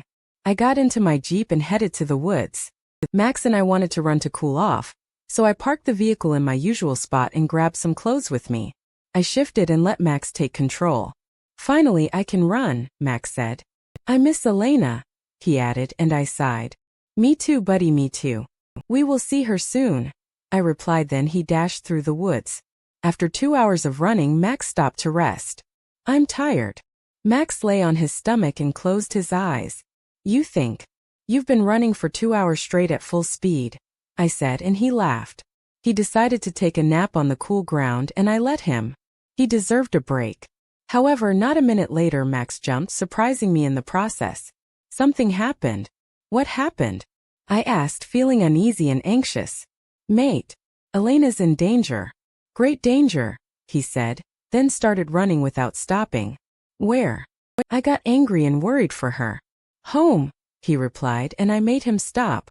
Shift back, I'll wear my clothes. If the door is locked, I'd have to put on my fingerprint, I explained, and Max did as I said. I dashed towards my house at my alpha speed and smelled Elena's scent and someone else's. I sniffed the air as I approached the house. I smelled his disgusting smell. I smelled Jake. He is dead now.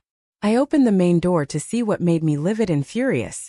Elena was pinned to the wall by Jake, and his hands were around her neck. He was choking her. You fucking bastard, let go of her, I shouted, then kicked him real hard, shoving him off her. What a nice way to greet your cousin, Derek, Jake said. And I saw Elena fall on the floor trying to catch her breath. She was coughing too much.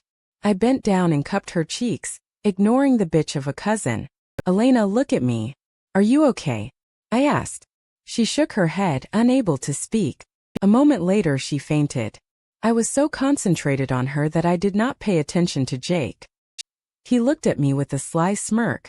Too bad we didn't get the time to speak normally, but there is always a second time. With that he dashed to the woods. I did not chase after him because Elena was more important. As he said, there is always a second time. And it won't be pretty for him. Chapter 25. Elena. When I finally saw Derek enter the house, I felt relieved, but not entirely because of the hands around my neck, choking me to death. As clutch as it could get, I saw my life flash before my eyes. The sad thing was that most of this life was me being beaten up by my own flesh and blood. The happy memories were in the very background, blurry and distant. Everything was blurry, like my vision. I barely saw Derek approach me with livid eyes. His face was literally red, and his veins were popping out. I almost did not recognize him. He was not his usual calm self. He was not the Derek that I had grown to love. He was different. You fucking bastard, let go of her, he shouted at Jake with a very high tone that made my ears ring, then kicked his cousin real hard. Luckily, Jake let go of me. Derek's blow caused Jake to back down to catch his breath. Jake looked at Derek with so much hatred and loath, making him look like Liam. What a nice way to greet your cousin, Derek, Jake sarcastically. I felt like my legs go numb. Once I tried to catch my heavy breath, I coughed loudly, then looked at the floor trying to keep my eyes open. I was fighting with all my might, but it was useless. Derek bent down and cupped my cheeks with his big warm hands. Elena, look at me. Are you okay? He asked in a scared tone, but I shook my head, unable to speak. Seconds later, I felt darkness consuming my vision. I heard a lot of noise and felt like I was being placed on a soft bed. I tried to focus until I heard Derek's worried voice. I heard another male voice, and their chat started to clear out more. Please, Doc, help her. She won't wake up. I tried to call her, but she didn't move at all, Derek explained, and I felt bad for not being able to open my eyes. I see, let me examine her and I'll talk with you in a bit. Leave please, the doctor replied, but then I heard a loud bang. Someone might have slammed something on a table. I will not leave her alone with you. She's my mate and you can't touch her as you please. I'm the only one who can do that, not you, not anyone else. You'll check her right in front of me. Here and now, Derek yelled at the doctor. I wanted to scold him. I could sense his wrath. I tried to open my eyes but I could not. It felt like I was buried under a big pile of rocks. I wanted to calm him down, to hold his hands, to hug him and kiss his lips. I wanted to wake up but I simply could not. A moment later I heard a female voice, so I listened closely. Derek, please, let the doctor do his job, listen to me, the woman pleaded. Then another voice joined the conversation. Derek, listen to your mother and the doctor, his dad ordered. No, I'll stay here with her. Derek stubbornly refused to leave and I felt happy. I did not know what I did to deserve such an amazing man who was abnormal. A werewolf. A kind, protective, and possessive werewolf. I never thought I was worthy enough to have these people in my life. Okay, I'll inject her with medicine to help her wake up. Will you let me do that? Please, Alpha. It will help her for sure, the doctor asked, and Derek sighed. Then I felt someone place their hands on my arm. Seconds later I felt the needle in my arm. It stung a little but I could not wince or react. What was wrong with me? Elena, please wake up. I promise I'll find Jake and kill him, then I'll find Liam, and I'll make him pay for what he had done to you all these years. I'm sorry you had to go through that again because of my cousin. Just wake up. I love you, Elena, Derek confessed, and I felt delighted to have him around.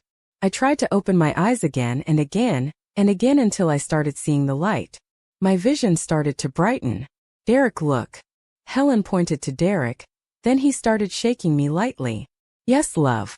Open your eyes, open them for me, he encouraged, and I doubled my efforts and opened my eyes, then I closed them to adjust my vision to the light. It was blinding. Thank you, Doc. I'm sorry for my outburst. It is my duty, Alpha. Even if you yell at me, I will never abandon a person in need. Now if you'll excuse me, I need to leave for now, the doctor replied as I heard the door close. I opened my eyes to see my restless wolf with a huge smile on his face. Hey, he greeted. I smiled and then looked around me. I was in a hospital bed, probably the PAX hospital. I saw Helen and Derek's father standing behind their son with smiles on their faces. Hey, I greeted back. I tried to sit but it was difficult, so I just lay there with Derek next to me. How are you feeling? He asked. I'm better now. Thanks to the injection, I believe, I replied, and Derek arched his eyebrows. You heard everything. I chuckled then nodded. Yes, every single word. From the threats to the I love you. By the way, those last 3 words gave me the power to open my eyes. Thank you, I admitted, making him blush, and his parents laughed at him. Well, Elena, it's good to know that you're okay, so we will leave you two alone, his father said. Then they left the room. Derek. He looked into my gray eyes and smiled. Yes, love. I'm ready. He raised his eyebrows, confused. Ready for what? I put my hand on his cheek and rubbed it with my thumb. For you to mark me, I announced. I can't believe what I'm saying. I just asked him to bite me. I hope it will turn out good. Chapter 26. Elena, I never felt more confident. Call me crazy or insane who likes to rush things, but I honestly did not care. In the few weeks that I have known him, he was so kind to me. Even though he was a strong alpha who could kill without thinking, he could be super sweet and caring. But what if this was all too good to be true? I was afraid that at some point, this amazing fantasy that I was living in would turn out to be just a mere dream to escape from my bitter and cruel reality. The reality did not care much about me because of my ruthless, emotionless brother. If this was all a dream, I'd like to be asleep for eternity without any kind of disturbance. I just asked Derek to bite me and I was scared shitless. Yet I hoped it would turn out to be a marvelous and splendid experience that I would never forget. They spoke highly of the marking process, so I hoped that it would not disappoint. Derek stared at me for a while to see if I was joking or making fun of him. He tried to read hints of humor in my face, yet found none. Are you sure, Elena? He asked calmly, but excitement was evident in his honey eyes. He was fighting with his wolf Max for control. I chuckled. Yes, Derek. I want you to mark me as your one and only girl. Mate, partner, whatever you like, just do it, I replied with a sincere smile that made him smile wider in return. He leaned in my touch and grabbed my hands with his, and he kissed my palms. His lips lingered on my hands, And it did not bother me at all. "Hey love. I think it's better if we wait until we get home. It will be more comfortable for you," he explained. I agreed and blushed at the love part. "It's hard to get used to it." "Then take me home already," I cleared with a grin. He suddenly put his hands under my legs and back and lifted me up. He carried me bridal style and got out of the room to see the doctor and his parents standing near the waiting room, talking with each other, most likely about me. When they saw us together, they smiled knowingly. I quickly hid my face in Derek's chest and clinched his shirt because it was too embarrassing to be seen in this position by his parents. He just kept on walking to the main entrance, ignoring my anxiety. "That was cringeworthy," I commented as he placed me on the seat. "Nah, it was cute," he said and kissed my cheek. He turned around the front of the Jeep and sat in the driver's seat. "I can't wait to get home," he added while looking straight at me. Oh boy. The ride home was too quiet, but it was not awkward. The silence was comforting. "Elena." Derek opened the main door for me and led the way like a gentleman. He was a gentleman. There's no doubt about it. "Thank you," I muttered and I entered the house. I walked to my bedroom floor. Derek followed me and tried to enter, but I locked the door behind me real quick. He did not see that coming for sure. "Sorry, but I need to take a quick shower and change my clothes," I apologized loudly through the door. "Fine," he replied like a 5-year-old. "I'm waiting for you in the living room. Don't be late, please." I headed to my wardrobe and pulled out another set of clothes and put them on after I removed the old, dirty ones. I entered the shower and felt like the Flash, scrubbing my body clean. I was too fast. "I can't believe I'm going to get marked." "Breath, Elena, breath. Nothing bad will happen," I talked to myself to ease up a bit. Then opened the door after getting dressed and headed to the living room downstairs. As I stepped foot in the room, I was engulfed in a warm hug. I raised my head and saw Derek's smiling face. "What took you so long?" He buried his face in my neck. He sniffed it and sighed with delight. "I was gone for like 10 minutes, Derek. Don't be so dramatic," I teased, and he huffed cutely. He lifted me up and headed towards the couch and sat me on his lap. My head was on his chest. "I can't imagine my life without you by my side. You complete me," he said, then tightened his grip around me. I relaxed more, knowing what was coming next after this. "Can I?" He trailed off and I hummed a yes, then closed my eyes, waiting for him to do his special thing. Derek flipped my hair and placed it on one side. He trailed his hands around my neck. After a moment of rubbing his finger on the nape of my neck, he started leaving a trail of wet kisses until he finally found my weak spot. I moaned softly when he got to it, and I almost choked from the embarrassment. I could feel him smirk. "So that's your spot. Don't talk against my neck." Tickled. "Are you ready?"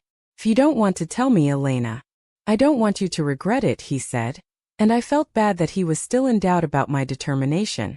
I turned my head and smiled widely at him. "Derek, I will never regret doing this with you. You are my mate. I have no one else but you in my life." "Well, I have Isabella, but that's beside the point.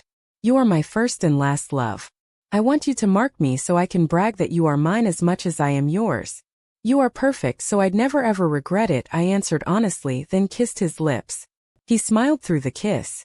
I turned my head so I could give him more access to my neck and took a deep breath. I closed my eyes once again. After excruciating seconds, I felt his fangs penetrate my skin. I screamed. It hurt like a bitch. It felt painful, but after the initial shock went down, I felt like I was in heaven, soaring on the clouds with him. It felt absolutely marvelous. I literally felt his love in me. So that's what it feels like to be bitten by your mate. Magnificent. Chapter 27. Elena. It had been a few days since the Mark and Derek had become more possessive and overprotective. It was nice having someone to care about you all the time and love you as much as you love them, but it was not that fun when a werewolf alpha, who can kill anyone without blinking, gets overprotective. It is driving me nuts. "Elena, where are you?" Speaking of my beloved mate, he yelled while running around the house with only blue jeans and no t-shirt. I was not complaining about that. I did not mind seeing his perfect body at all. I was complaining about the overprotective side of him. I was in the bathroom washing my hands from the dinner that we just had. I swear I told him that, but he thought being away for 2 minutes was a serious problem. "I'm in the bathroom, Derek, I'm coming," I replied as I dried my hands. I got out of the bathroom to come face to face with his muscular chest. I let out a small puff sound as we collided, and his arms instantly were around me. He lifted my chin and looked into my eyes. Are you hurt? I'm sorry, he asked, concerned. No, don't worry. I'm perfectly fine, I reassured, then walked to the living room. He was right behind me. So what do you want to do today? He asked, and I shrugged. I don't know, though I have a question, I replied after I sat on the couch. He sat next to me and wrapped his hands around me, hugging me from the waist down. I fixed my position to be more comfortable and looked at him. I know that you're soon to be alpha, I started, and he nodded. When is soon? Like, when are you going to become the alpha of the Greymod pack? He grinned and I arched my eyebrows. Valid question, because the ceremony will be held in about a week. Elena, I need to tell you something though, he said, suddenly looking uneasy. It made me nervous. Yeah. When I become the alpha, we have to complete the mating process. I stared at him. Excuse you. It is not what I think it is. Right. What's the mating process? I asked, not wanting to actually know. I was scared. He had a complex expression. Well, his cheeks turned red. Heck, even his ears were red. It's that bad. What? I asked, encouraging him to continue. It's something all mates do to be one. Then we will be like a married couple in the human perspective. Or your perspective, Elena, he explained. Like a married couple. Be one. Oh shit, it is what I thought it is. Oh, that was all that came from my mouth. My whole body felt like it was on fire. We have to make love, I stated, and he nodded. If you don't want to do it, I completely understand, he commented. Here we go again. No, it's not like that. It's just, I began, and he nudged my shoulder to continue. It would be my first time, and I'm afraid of the fact that I might disappoint you, Derek. I lowered my head and stared at the now very interesting carpet. He literally jumped from the couch and kneeled down in front of me. That's your problem. That you might disappoint me. Stop joking around, Elena. You'd never disappoint me. On the contrary, I'm the one who's afraid of your rejection. After all, it would be my first time too, he admitted, and my eyes widened with surprise. Really? I would never reject you. I love you so much. You were the first one to give me shelter from my brother. You always help me when I need help. You're kind, too kind at times and too overprotective at other times, I confidently said. I love you, Elena. So fucking much. He embraced me as his life depended on it, and I was contented. I hope that we can stay like this for a while. And I spoke too soon because my phone rang. We parted from each other and I grabbed my phone. Hey Isabella, I greeted with a smile. Derek lifted me up and placed me on his lap. Then he nuzzled his nose into my neck, where he marked me. It felt warm but thick. Like intimately thick. Hey Elena, are you ready for tomorrow? She asked in a happy and joyful tone. I arched my eyebrows at her sudden question. Tomorrow? I asked. Do we have something tomorrow? You can't be serious. Don't tell me you forgot, she hopefully said. I sighed. What do we have tomorrow, Isabella? A lot happened in the past couple of months. Wait. I remembered. Oh shit. How did I forget? I facepalmed myself, then looked at Derek with horror. I was afraid of Isabella's reaction. What's wrong, love? Derek asked. I shook my head and then got back to Isabella. Please don't be mad. I forgot, okay? I tried to reason, but she screamed, and Cody's voice was heard on the other end. Isabella, are you okay? He asked and she said no. Of course she's not okay. How can I forget such a thing? I'm an idiot. The graduation is tomorrow and you forgot. She screamed at me, and I had to remove the phone from my ear due to her loud voice. Derek growled at the phone in anger, but I rubbed his cheek, and he calmed down instantly. Yes, Isabella. I forgot that we have our graduation tomorrow. Sue me. I replied, trying to sound like the poor victim. It was not my fault. It was the werewolf world's fault. I heard her loud and long sigh, then she asked what made me more afraid of her reaction. Do you have anything to wear other than the clothes that we bought for you? A long pause. Elena. No, I replied, and I swear I heard Cody's yelling for help. Was she killing him? Prepare yourself. We're going to the mall. I'll come and get you, and if Derek doesn't allow it, he will come. You hear me, Jojo? Isabella raised her voice at the last statement, and I chuckled at his nickname. It's cute. He huffed. I'll come. Get Cody too, he said through the phone and ended the conversation. Let's get ready. It's going to be a long day. Chapter 28 Derek. After we got to the mall and bought Elena a new dress for her graduation ceremony, we headed to a small park that had no one in it but us. It was too quiet yet nice and calming. Isabella was so annoying with her requests. She loved to shop to the point of insanity. We stayed at the mall for the whole freaking day. Literally. It was 10 in the evening when we got out of the mall. I could not understand her sometimes. I don't understand her all the time. I don't know how Cody can handle her, Max commented as usual, and I had to agree with him on this one.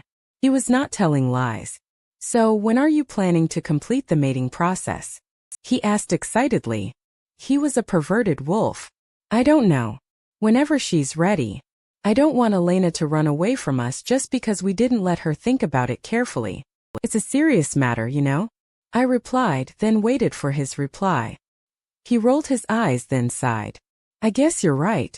I hate it when you're right, so I will just go and leave you be for some time. Cody and I sat on the benches across from the swings. Isabella grabbed Elena's hand and dragged her to the swing that was placed in front of me. She locked eyes with me and started to swing like a free, beautiful angel. My angel. She looked absolutely stunning.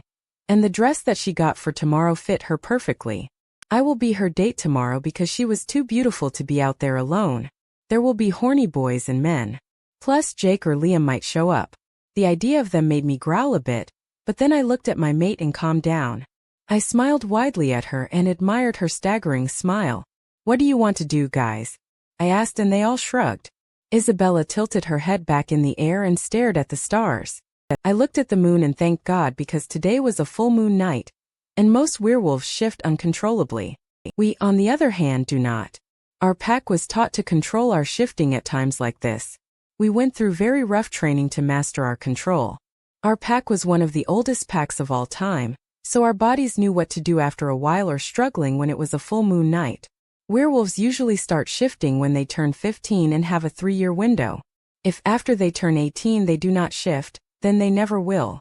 Therefore, the training must be harsh to withstand life. Other packs would think that we had taken a drug or something not to shift. But in reality, Max was already in deep slumber for the next 12 hours, and so was Isabella's and Cody's wolves. It was risky but better than having uncontrollable wolves on the loose. Can I say a short poem and you tell me if it's good or not? Elena asked all of a sudden, and we nodded with happy smiles. She fixed her position and cleared her throat. We are all made of stars, but wait, that's not how it starts. Not knowing where to go or what time, how do I know? Should I ask, should I cry? I still don't know. I fall but I rise. I make mistakes but in the end we are all gonna change. So you can wait until the moon is awake.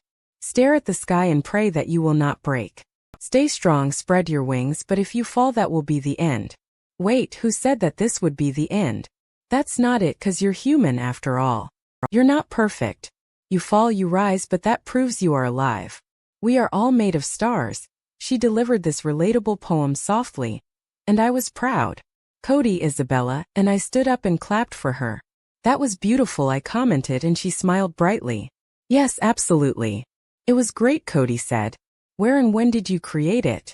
Isabella asked with a wide smile. Elena stood up but did not move. Thank you, guys. I got inspired when I looked at the stars. Elena answered. They made me. She did not continue her sentence as she suddenly ran to us with a frightened expression. Elena. We called for her. But the next thing that happened made us gasp and open our eyes in disbelief. We heard bone-cracking sounds and wincing coming from her small mouth. We looked carefully at her as she shifted from her small petite human body to a gray wolf.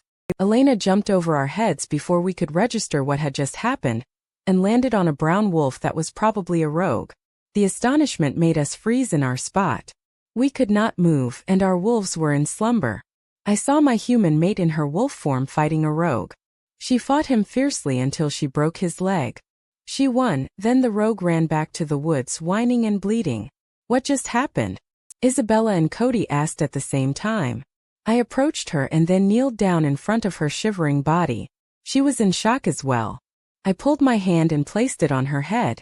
I rubbed her soft fur gently and carefully. I did not want to scare her. Elena.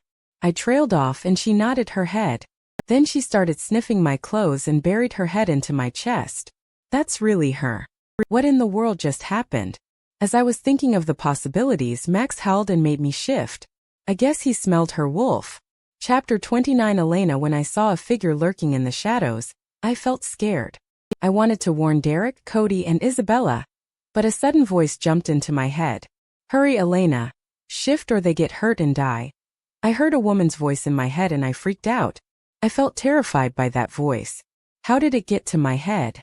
The voice repeated the word shift in a louder tone that was filled with vigor and power. I did not think much as it was so demanding and absolute. I felt like a soldier receiving orders to kill the enemy. They had no choice but to obey and save others' lives. I was the soldier.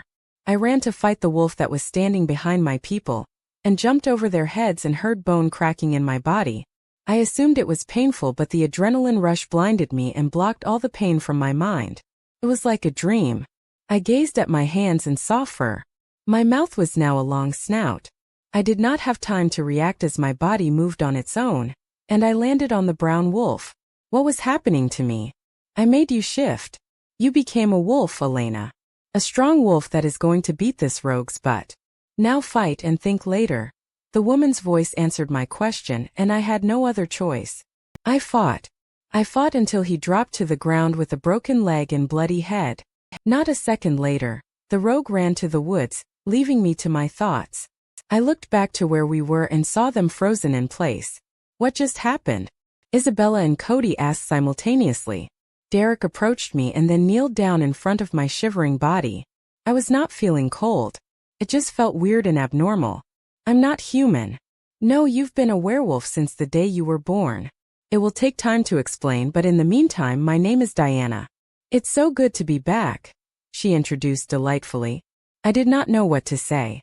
This is too much for me to comprehend.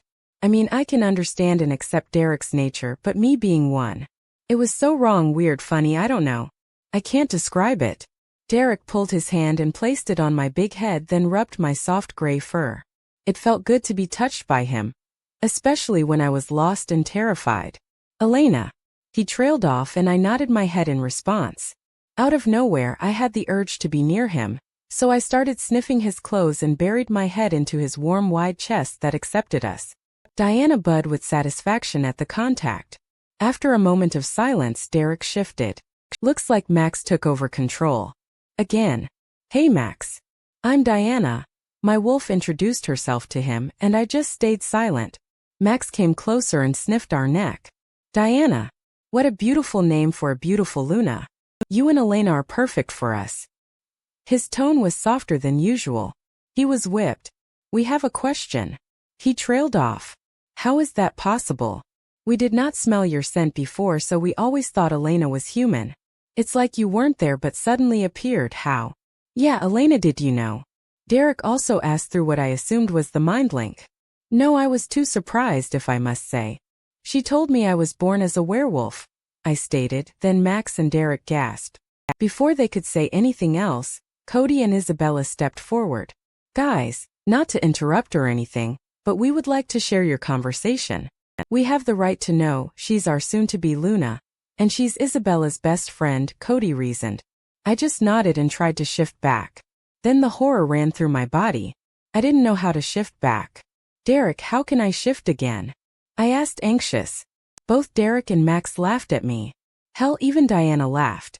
What's so funny? It's just your tone is so cute, Derek replied, and I felt my cheeks heat up. All you have to do is focus on your human body. Picture it in your head, he answered. It's not that hard. You can do it, Diana encouraged me, and I smiled, trying not to panic. I closed my eyes and pictured myself, my human self, wearing a sundress. I struggled at first because of my running thoughts, but after a moment, I focused and felt my bones cracking up like the first shift. I opened my eyes to see human hands again. That wasn't hard, I commented with a grin. I did not realize that I was naked until Derek's growl filled the air. He shifted back quickly to his human form, naked, and stepped in front of Cody's body. He blocked his view of me. He tried not to look as well. Isabella, there are some spare clothes for me in the trunk. Bring them, he demanded with a voice full of authority. Isabella bowed her head. Yes, Alpha, she replied, then dashed to the jeep. Elena, we will get out of here and head home so you can tell us everything Diana says, Derek said, and I nodded. I felt like I was a robot functioning on default. I now understand how you feel when you're in your wolf form. Felt amazingly good. My senses got extremely better. I could mind link you as well. I was excited once reality became clearer. I know how that feels, Cody commented. Isabella came with a large hoodie, a shirt and shorts which belonged to Derek. I could actually smell his scent. It smelt like pine trees. Wear it, Elena, Derek ordered. I felt his possessiveness and did not want to mess with him. So I grabbed the hoodie and put it on my naked body. It was too big, it reached just above my knees. So warm. Derek put on the shorts and a shirt, and then we headed home. I really want to know what happened to me. Was I really born a werewolf? Chapter 30. Elena. No one talked on the way home. We stayed silent until Diana, out of nowhere, started singing in my head. Like literally singing in my head. What in the world? Why no? Diana. I said to grab her attention. She was so into the song that she did not hear me. The Greatest by Sia. Her voice was worse than Isabella's voice. They will get along for sure. Yeah. She replied after she sang the chorus. Why are you singing? Oh, I sing when I get nervous, she reasoned, and I thought, how come she knew about this song if she was never out in the world? She was nervous, but from what exactly? Of what? I asked again, eager to know. What do you think? In a matter of half an hour, I will have to explain stuff to you that I have never said before. Think, Elena, she said and rolled her eyes. I just nodded. She got a point there. I did not realize that I zoned out until someone's hand was in front of my face, waving to grab my attention. Elena, are you okay? I turned my head and saw Derek with a worried expression. He was sitting beside me from the passenger seat. Cody was the one driving, and Isabella sat next to him. I smiled. Yeah, don't worry about it, I replied, then grabbed his hand with mine. It felt warm. I felt the sparks with so much power than the last time I touched him. Does Diana have anything to do with it? Are you sure? It looked like you were debating with Diana, he smirked, and I nodded. He rubbed my palm with his thumb, and it tickled me a bit. I let out a low giggle. What? He asked with a smile. Tickled. But I loved the sparks that went through my body. They were filled with love and affection more than last time. I love you, Derek, and I think Diana has some explaining to do, I said, and he kissed my cheek. His tender kiss made my insides go crazy. I wanted to kiss him on the lips but decided against it. I did not want Cody and Isabella to tease me about it later. I knew Isabella and I was getting to know Cody day by day.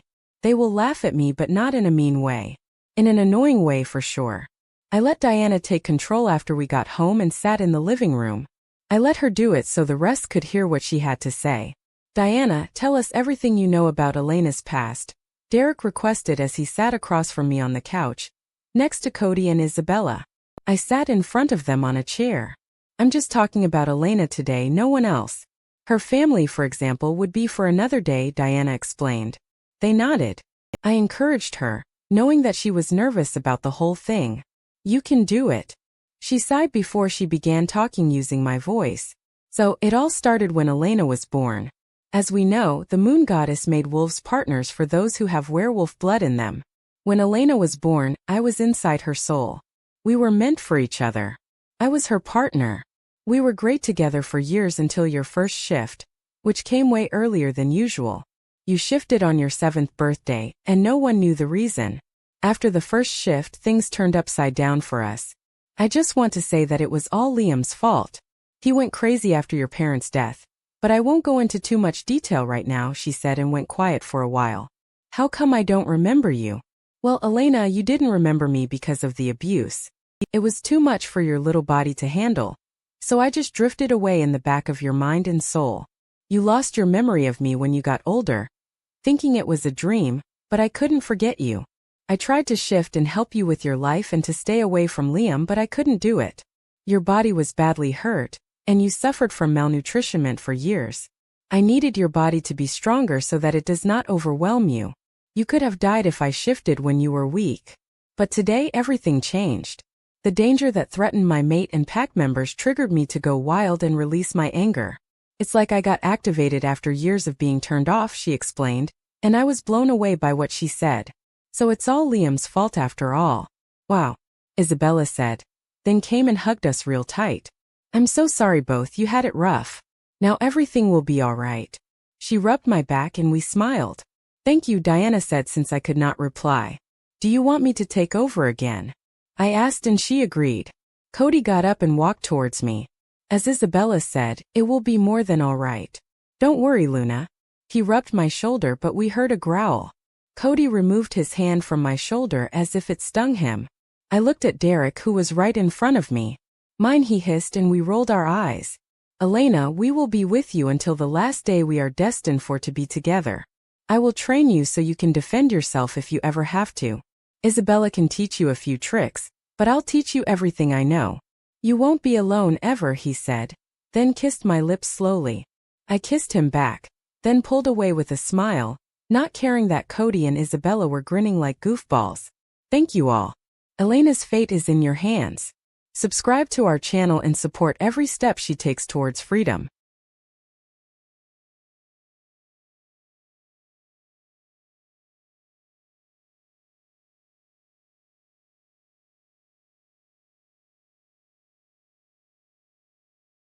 As Elena gradually adapts to her new life, how will she face the sudden news of her pregnancy?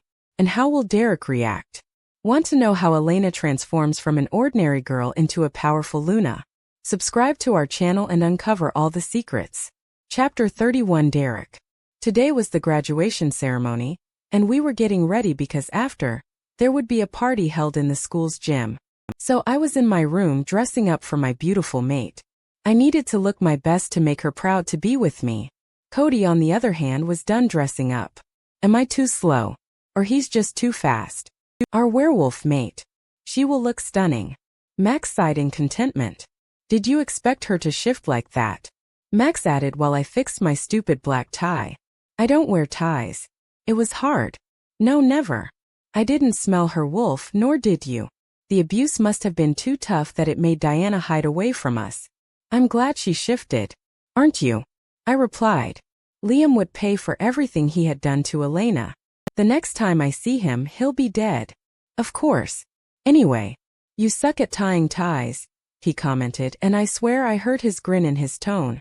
I just rolled my eyes. No shit, I said, then blocked him. I got out of my room, rubbed my black suit, and headed to Elena's room. I knocked on the door and waited. I was so eager to see her, and I had been away from her smell for a few hours now. It was too long away from her. After I heard rustling in the room, she invited me in. I entered the room only to be stunned by the sight. She was literally an angel standing before my eyes. I blinked twice to make sure that she was there, and not a segment of my imagination. Hey, she greeted, pulling me to her effortlessly because I was controlled by every move she made. I studied every inch of her outfit and growled uncontrollably because wow. She wore a V-neck crimson short dress that reached above her knees and showed a bit of her cleavage. It had sleeves down to her elbows, but the back was open, and I thought it was a bit revealing. She was too beautiful for the world. I did not mind seeing her like that at all, and I could fight whoever approached her with ill intentions. I just did not want other men to look at her. She was mine. Before I could comment, she beat me to it while fidgeting with her fingers.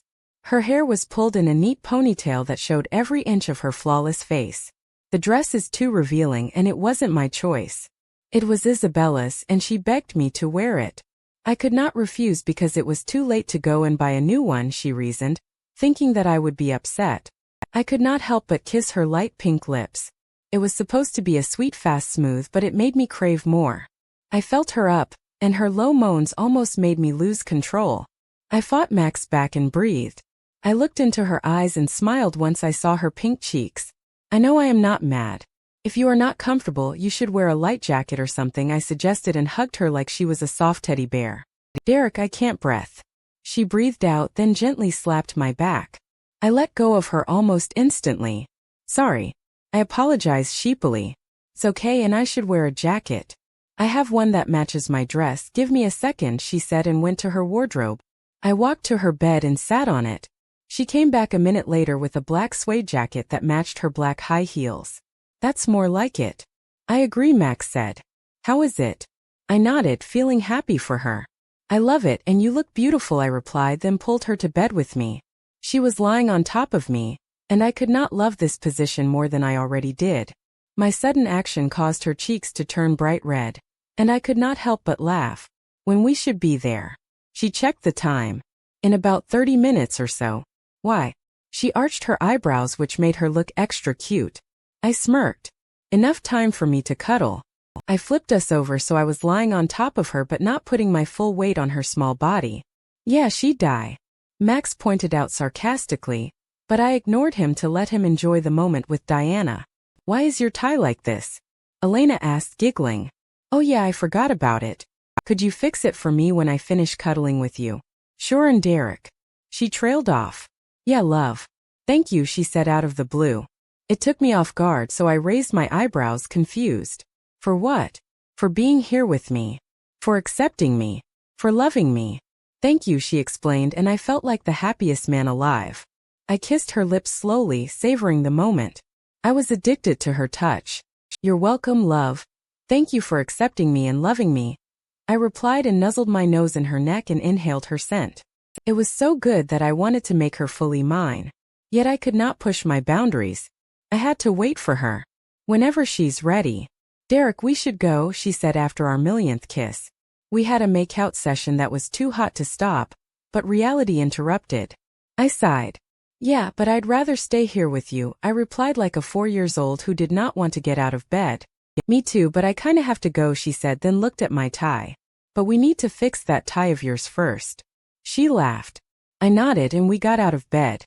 After fixing my tie, I received a message from Cody letting us know that they were waiting for us to come and pick them up. Shall we go, my lady? I pulled my hand and linked it with hers. We shall. Chapter 32. Elena. We got to school on time. Parents and friends were gathering in the parking lot and heading to the school's building. They looked so happy and cheerful. Who would not when they become officially free humans? 2 months ago, I loved school because it was like a home that Liam failed to provide. But now that I had someone who I love more, school seemed dull. I had Derek who taught me how to breathe peacefully. I still worry about Liam because he might catch me at any given time, but I believe that Derek would not let that happen. Not on his watch, at least. Derek was the light that my parents took with them when they died. He loved me and I loved him, and I hoped nothing bad would happen.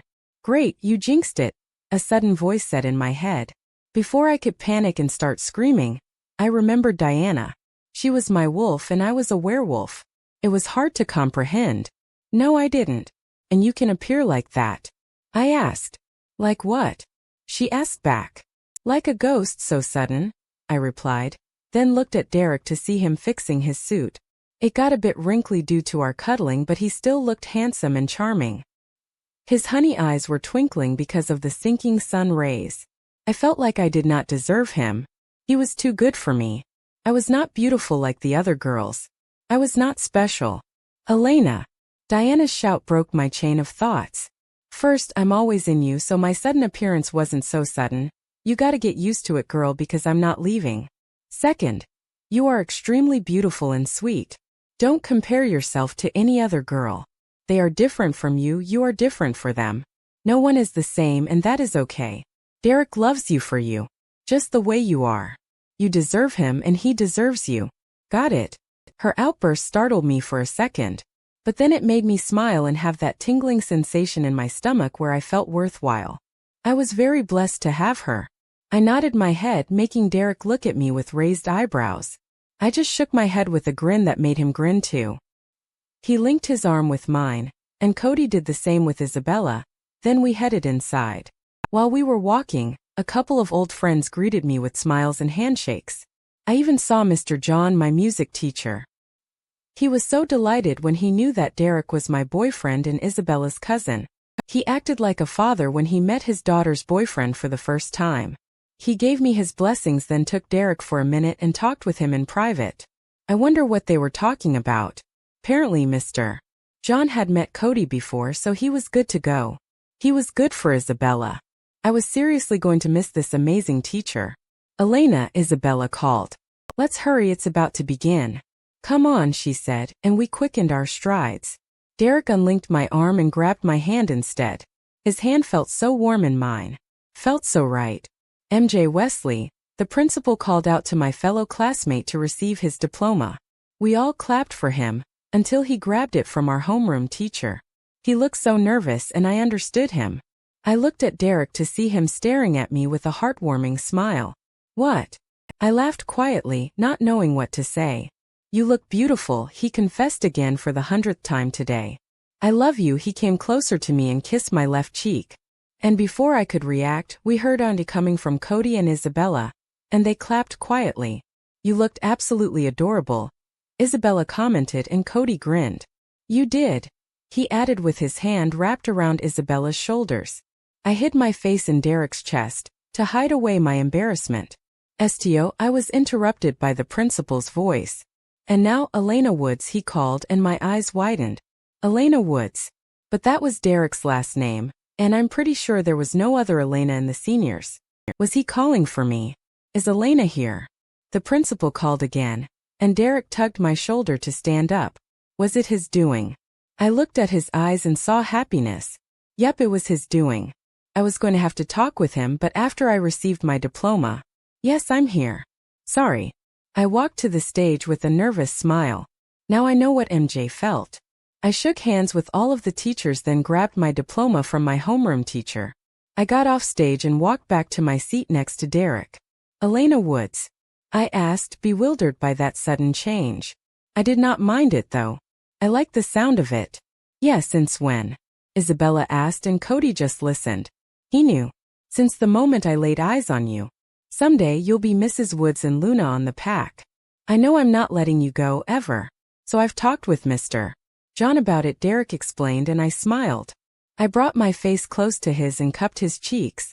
For a big bad alpha, you can be so cute sometimes, I whispered, then kissed his lips real quick. His eyes widened. I'm not cute, he disagreed, but Cody had other plans for him. Oh yes, you are. Derek is so cute. Adorable even, he raised his voice enough for the students to hear. They chuckled.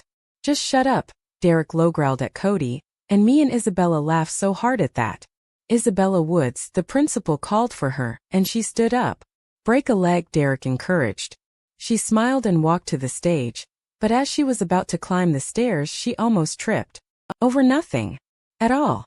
Not literally, Derek face-palmed himself and Cody laughed. I smiled when she grabbed her diploma with a wide smile. We were free. After we threw the caps in the air, we started walking to the hall dance. I was behind everyone because the heels were tiring. Derek was in front of me. As we were about to enter the hall, someone grabbed my wrist and put a hand over my mouth while dragging me outside the school to the parking lot. I looked up to see who I was terrified to see or face. What was he doing here? Before he could do anything, my rescue came. Elena.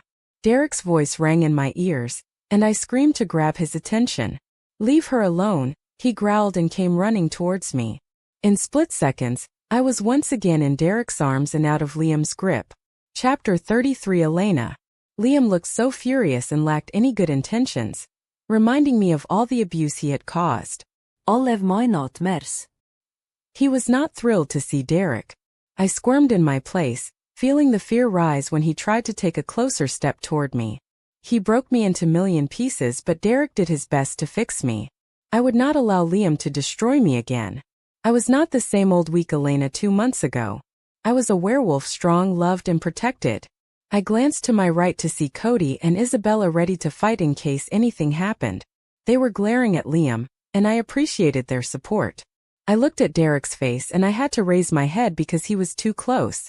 He was angry. What would happen? Why did I drag them into this mess? I gazed back at Liam and saw him aiming a gun at me. Where did he get that? Not the best time to ask that, Elena dear, Diana commented. He is going to kill you if we don't shift. Should I shift? So you were with him the whole fucking time. With your plaything, I knew you were a whore. You disgust me. I can't believe I didn't kill you sooner. You are a pathetic bitch, he ranted, and I felt my blood boil with rage. His words were not true, but they still stung. I saw Derek's face from the corner of my eye, and it was not a pretty sight for Liam. I breathed, finding the courage that abandoned me as soon as the abuse began. I squeezed Derek's hand wrapped around my waist. Why, Liam? I swallowed my shaky breath and went on. Why did you hit me? What have I ever done to make you hate me that much? All I remember was being kicked and beaten by you. You were supposed to be my brother, my family. You were the only blood-related family to me when our parents died. You became a lunatic stranger when you hit me for the first time ever. Why? What did I ever do to you? I threw my questions at him in one breath. It was about damn time I got my answers. I waited to see his facial expression. I waited to hear his supposed good reason to abuse me. I waited for the truth to be revealed. Everyone else was still silent. Even Derek. He also wanted to know. I was surprised he did not hit him yet. Liam took another step towards us. Your brother. Your family. Your only blood relative. Our parents, Elena. Are you fucking kidding me? We have never been a family. I never considered you as family. You were nothing to me. You were and still are a bitch. I'm not your brother, Elena. I have never been, he replied coldly, sending shivers down my spine, but not the good type that Derek managed to do to me. Meaning? Isabella growled at him. Liam looked at Isabella for a second. He fixed his gaze back at me. I'm not your brother, Elena. I was adopted by your parents. I never belonged to that family. And frankly, I felt happy when they died. They irritated me every day. He spilled the bitter truth. And to say that I was stunned was an understatement. Adopted? Why? I asked in a whisper that was loud enough for him to hear. I felt drained. They loved you more than me since the day you were born. They loved you better, took care of you better, and gave you something that I couldn't and won't ever have, he yelled. I tried to walk to him, but Derek did not let that happen. That's not true. They loved you too much and you know that. What did they give me and didn't give you? Tell me, Liam, is it a good reason to abuse a weak girl for years? Is it? I was so infuriated by the way he said it. He knew how much our parents loved him. If I knew he was adopted, I would still be happy. It would not have made a difference back then, but now it would. He was a monster in the shape of a human, which was ironic. He scoffed. They gave you the ability to shift into a damn wolf. You are a werewolf. That's why I hate. No, I loathe you. I was born into a werewolf family too, but I could not shift because I took after my mother's genes. My human mother, while my father was a werewolf. Why couldn't I just have his genes? If I did, I wouldn't get kicked out of my old pack, and I wouldn't get adopted by your parents who pitted me. I hated that. I hated them. I hate you and I'll end you, he shouted hysterically. His face turned red from the rage. Did I hear him right? He was born in a pack and he could not shift because he was not a werewolf. He got angry at me because I could. How in the fucking world was that a good enough reason to abuse me? What a messed up mind he had. Can I just kill his ugly ass? Diana shouted. I ignored her because I was too flabbergasted by him. You won't end her. Derek jumped in front of me. I'll make sure you won't. Liam looked at him with the same loath that he felt for me. Who are you to speak? You're just a fuckboy. I'm har Derek. I'm sure you know about alphas because I'm about to be one. Chapter 34 Elena. Liam's face paled as soon as he heard Derek's name. He started moving in his place, looking at anything that was near, anything but Derek. So he knew about him. A moment later, Liam gathered his courage and glared at my mate. Yes, I know about alphas. So what? I'm not afraid of you, you worthless piece of trash. You are worth nothing. You are a monster. Liam scoffed, but the hint of worry was evident in his shaky tone. He was trying to act tough but failed epically. He hid behind the trigger of his pistol, and I could not be more ashamed to have called him brother. As he insulted Derek, Diana and I growled. No one talks about him like that. Just shut your trap, you awful piece of shit, and scram from here. Leave us. Leave me. I am not even your sister. You never considered me as your sister, so just fucking leave. I yelled my heart out. My tone was laced with confidence and fury. Where was this courage when he beat the crap out of me? Liam's eyes shot daggers at me, and I did not care. I was done caring about anything related to him. He was not worth any type of emotion unless it was hate. The little bitch whore has finally found the courage to speak. That's so adorable, but I'm sorry to inform you that I will not leave until I kill you, dear sister. Right here, right now, he replied with the gun still aimed at me. His words did not mean anything to me. However, my friends were triggered by his words. Isabella was about to pounce on him with her claw when Derek did.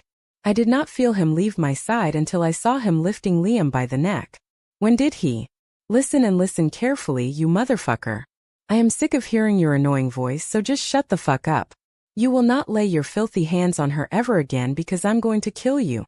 Or better yet, I'm going to torture you just like you did to my mate, then slaughter you. You're lower than a piece of shit, Derek shouted. Luckily, no humans were in sight as they were busy with the dance party. Liam struggled to breathe as Derek's grip was deadly, and Liam's face turned a light shade of blue. Good thing the music is too loud for anyone to hear, Diana commented, enjoying the show. I did not blame her. He was the reason we were separated for years. She protected me as he enslaved me for years. Liam raised his hand that was holding the gun and shot Derek. My eyes widened. I was too stunned by his action to actually analyze what just happened. He shot Derek before I could even warn him. I panicked when I heard Derek's pain scream. His grip on Liam loosened and that gave him a chance to jerk away, while coughing to catch his breath. Derek, I called, angry and scared for his life. I started running towards him when he mind-linked me. Don't come any closer, love. I'm fine. He only shot my arm. I'm okay. It will heal in no time, he reassured in his alpha voice. Derek grew up to depend on himself at times like these, but I wanted to help and I could help this time. I looked carefully at him to see his bleeding arm. He was holding it with his good hand. I tried to ignore his request, but he warned, don't even think about it. So I stopped moving. His tone was too dominating in a way that made me paralyzed. I could not defy his order, and not out of fear, but out of respect. Why can't he or us shift? Diana asked, annoyed. She wanted to get involved. But I could not let her because I did not know the level of her strength yet, and I did not want humans to see us. We can't risk anyone seeing us. That would be bad for us all, I replied, then looked at Liam, who was trying to attack Derek again. Alpha, Cody called, and Derek gave him a small determined nod while he was tying his arm with a cloth. With that, Cody was behind Liam in seconds with his arms around him. He caged Liam in a position he could not get out of, and since Cody was much bigger than him and well-built, he looked like a small teenager in his huge arms. Let go of me, Liam shouted at Cody while trying to release himself. It was a futile attempt. He deserves what is coming next, Isabella whispered, but I heard her loud and clear. I snapped my head towards her with questioning eyes. What do you mean by that? I asked, then arched my eyebrows. She smirked. Derek is going to snap his neck, I think, or I hope, she replied, and my eyes widened. I gazed back at Liam and Cody to see Derek standing right in front of him with a livid expression on his sweaty face. Don't. I yelled at them. They looked at me, confused at my outburst. Don't kill him, I ordered. Derek raised his eyebrows. Why not, Elena? Because I want to do something, I reasoned, then began walking towards them. I stopped beside Derek and in front of Liam. What? You're the one who's gonna kill me? He asked in a sarcastic tone. I rolled my eyes and shook my head, then raised my hand into a fist shape. I smirked as I punched him in his nose using Diana's strength. He groaned in pain as thrilled. I raised my other hand and punched him again in his jaw. You are fucking stupid if you thought I'd kill you. I'll leave that to Derek. I don't know what he might do to you, and I don't want to know because I don't care. But you need to know one thing before I never see you again. He stared at me blankly. You were so loved by our parents, I even envied you sometimes. They gave you anything you ever wanted and needed. You were loved, Liam, by all of us. But now you are a dead stranger to me. Goodbye, brother, I explained quietly. He did not say anything. He just stared at me with a complicated expression painted on his face. The envy part made him too puzzled to move a muscle. I was not lying, I really did envy him. He was my mother's favorite child, and he apparently failed to see that. He was too busy hating on us to notice the love we gave him. Derek flashed me with a wide smile, indicating that he was proud of me. She's right. She won't kill you, and neither will I. I'll just enjoy torturing you every day, making you wish you were dead. God will end your pathetic life. Not us, Derek told him with a wicked smile, making me shudder. He's sexy, alright, Diana commented, and I blushed. Now, really? Move, Cody demanded, still caging Liam, and they started walking to the jeep. Isabella and I followed suit.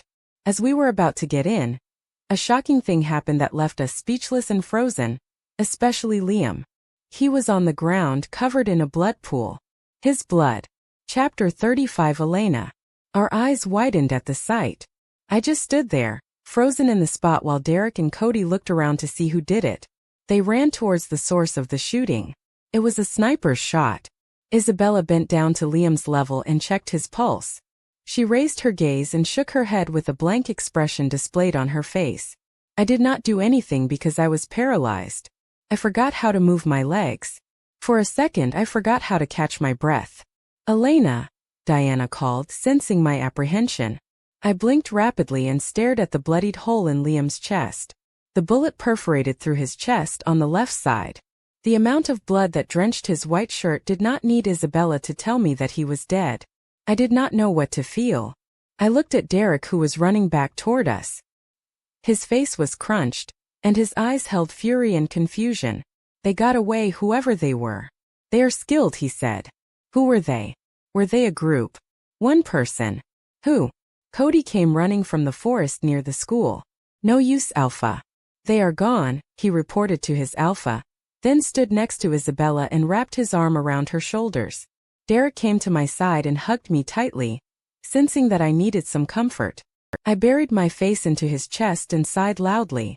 I did not know if it was wrong of me not to cry because I did not feel like I had lost an important person. I felt like I had lost an acquaintance that I had known since the day I was born. I felt nothing and my heart was blank. I had no emotions towards him. I was not happy to see him dead, but I was not sad either. Is that wrong? You lost him when he raised his hand at you. It's not wrong to feel that way towards your abuser. He is gone now. No more, Diana explained, and I hummed, not wanting to speak. Are you okay? Derek asked while caressing my hair. His touch relaxed me. I nodded weakly. Yeah. Let's just go back home, I feel tired. Can you take care of his body? I asked in a whisper. Of course, love. I'll have my warriors bury him in the cemetery. Don't worry, he assured me with a kiss on my cheek. Liam is gone forever. Bye, Elena, see you tomorrow. Isabella hugged me goodbye and went to Cody. He was waiting for his mate, and I wanted to just be in bed with mine. After a while of silent driving, we arrived home. What time is it? I asked as I sat on his big bed. He looked at his phone and sat next to me. 11 p.m. Are you sleepy? He asked while looking at my gray eyes. Like he was searching for something. No, just tired of today's eve. I stopped what I was about to say because I remembered something that slipped my mind completely. Let me see your arm. I grabbed it and checked for his injury. I removed the cloth from his arm and inspected it. I did not find anything. His skin was dirty with blood, but the wound was not there. How? I asked, overwhelmed but not shocked. Nothing was normal around here. He smirked. Werewolves heal faster than humans, and I have alpha blood in my veins. I heal faster than a normal werewolf, babe, he explained, as he wrapped his arms around my small body and laid back on the bed so we were facing the ceiling. I wrapped my arms around his chest and kissed his jawline. We enjoyed the silence. Derek, he hummed, waiting for me to speak. I want to fight, I blurted out. He raised his head so he could look at me with his arched eyebrows. Confusion was evident on his face. What? I rolled my eyes. I want to become stronger, I want to fight so I can protect myself. I felt useless today. I couldn't do anything, I said as I played with the hem of his jacket. You said I could, I added, waited for his reply. I waited long.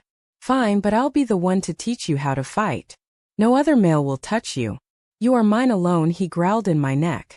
I chuckled because I was so ticklish. And you are mine. Thank you, Derek. I kissed his cheek when he lifted his head to face me. On the cheek. I need more than that to feel the gratitude, love. His grin grew wider as his face came closer to mine. I shifted nervously and knowingly. I felt my cheeks heat up, but I did not move away. I closed my eyes, waiting for the moment to happen. Elena, I love you, he said. Then crashed his lips on mine before I could reply. I kissed him back. The kiss was gentle and soft. It made me lost in his touch. He held me closer if that was possible, and made me lay on top of him. My hands found their way to his hair and started running through it. He groaned pleasantly, and I moaned softly. After some time he noticed my struggle to breathe, so he parted his lips and kissed my nose. I'll give you a clean hoodie. You don't have to go to your room to change, he suggested, and I nodded. I wanted to take a shower but did not want to upset him. I waited for him to hand me his hoodie. He went to his wardrobe and searched for one. Here, wear this and I'll go to the bathroom for a minute. You can change, I won't peek. He winked and threw it at me with new boxers. Thanks. I stripped down from my dress after he entered the bathroom. I pulled the boxers, then the hoodie over my head, and his scent hit my nose. Delicious, can I bite him? Diana asked. In no way, I stuttered. She was a perverted wolf. Oh, come on. He marked you, so it's only fair for me to mark him, she reasoned. Besides, you will have to do that sooner or later. Let's make it sooner. I rolled my eyes. I prefer later, by Diana, I replied, ignoring her protests. I was not ready.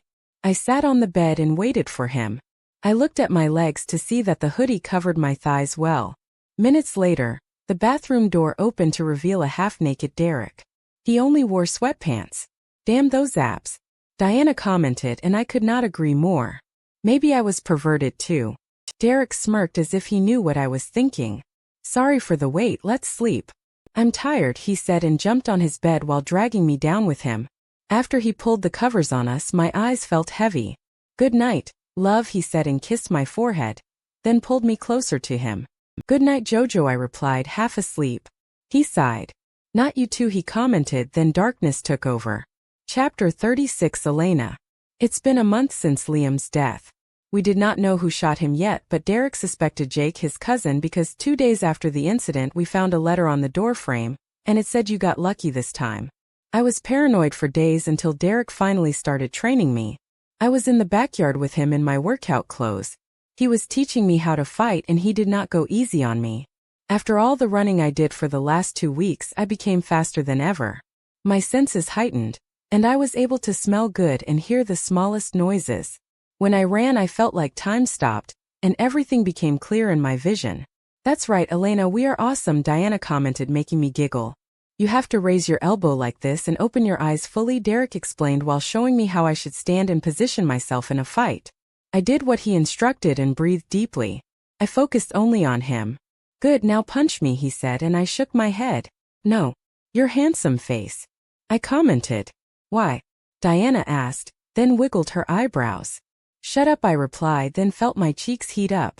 Derek chuckled, then cupped my cheeks. Don't worry, you're not strong enough yet to harm me. I'll just see how you punch and help you improve if you need improving, he assured, and I nodded, feeling more confident. He kissed my nose and stood back. I raised my fist and threw it at his face. Derek stumbled back a bit, and I felt like my hand stung, but not the same way when I punched Liam. It was like my fist grew rougher and stronger. How was it? I asked as he put his palm on his red cheek. It was good, but not good enough to make someone fall to the ground without hurting yourself.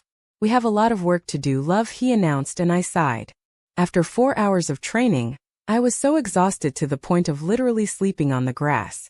I believed an hour had passed when I felt strong arms around me. I saw Derek sleeping beside me on the bed. He must have carried me inside.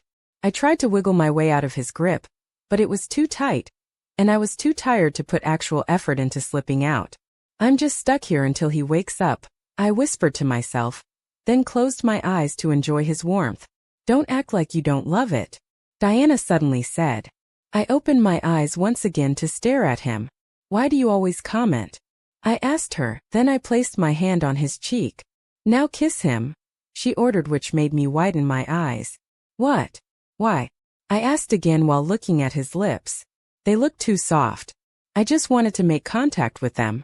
I never initiated a kiss while he was asleep. It was like taking advantage of him. Kiss him now, kiss, kiss, kiss, come on, Elena, you know you want to, she teased, and I had to agree with her. I wanted to kiss him so bad. Fine, fine, just shut up for a moment, please, I replied, then blocked her away. I began closing the distance between our lips until I was inches away from them. The urge to kiss him beat my rational thoughts and made me do it. My lips were placed on his soft ones.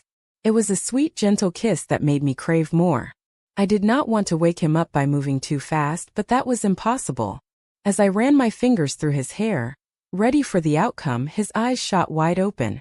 I felt embarrassed for a second and wanted to withdraw from the kiss, but he did not let me.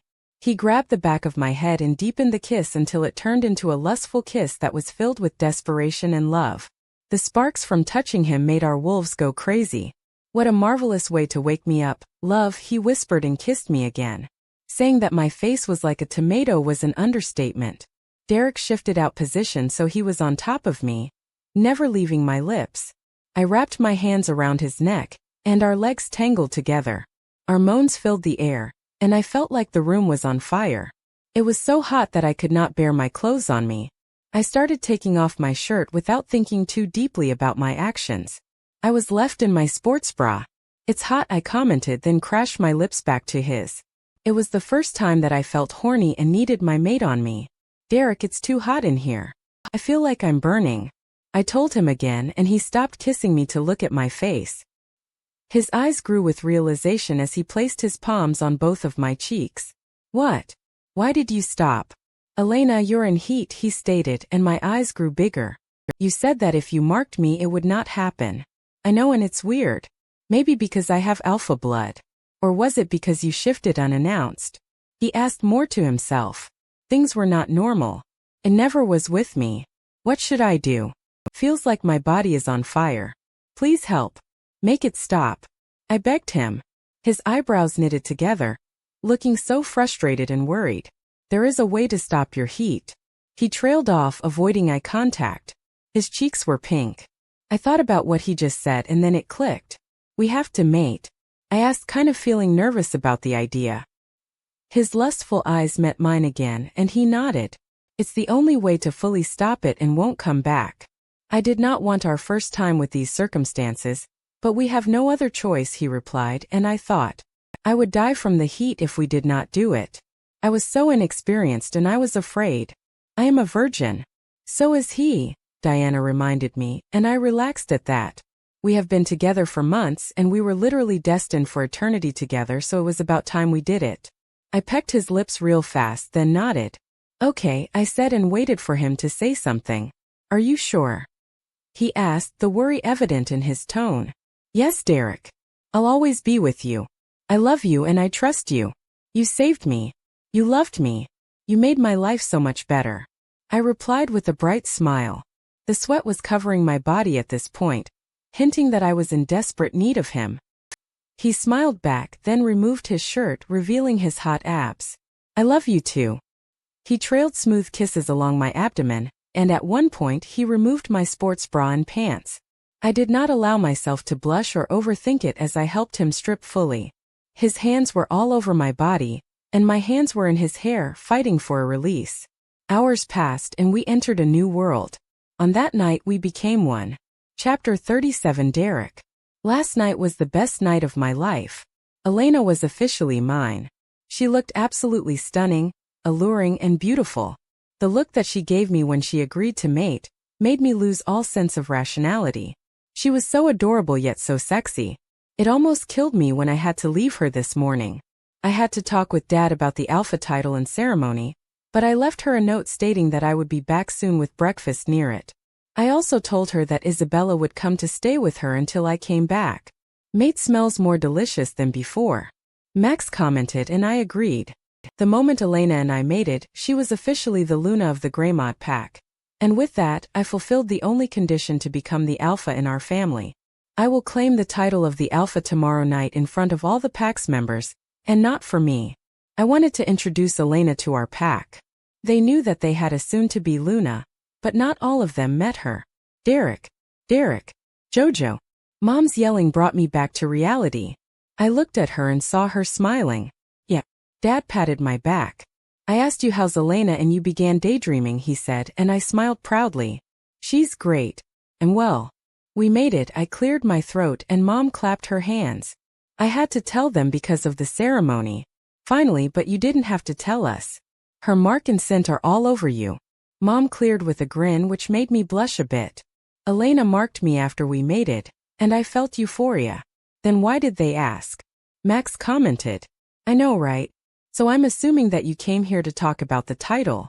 Am I right, son? Dad asked with a smirk. I sat across from him on the couch and nodded. Yes, the ceremony will be held tomorrow, right? Yes, I'll arrange everything. Everything was ready since the moment you turned 18. All you need to do now is stay with your mate and tell her what to do when she stands next to you on stage, Dad explained with a smile. I will, thanks, Dad. And I'll give you the traditional gown for the ceremony. Wait here, Mom demanded. Then she jumped out of the couch and went to get it.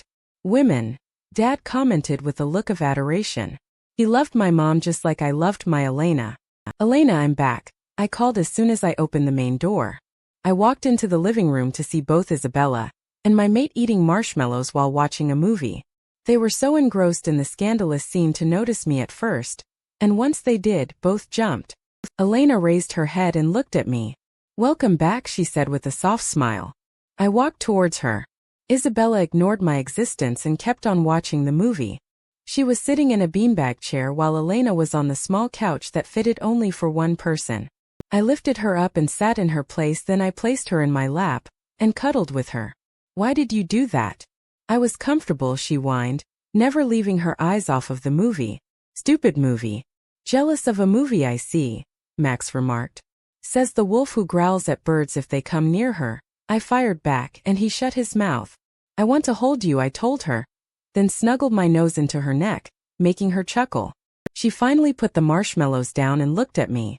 How are your parents? They're good, happy even. I replied as I kissed her pale soft lips. Guys. I'm still here, Isabella decided to ruin the moment.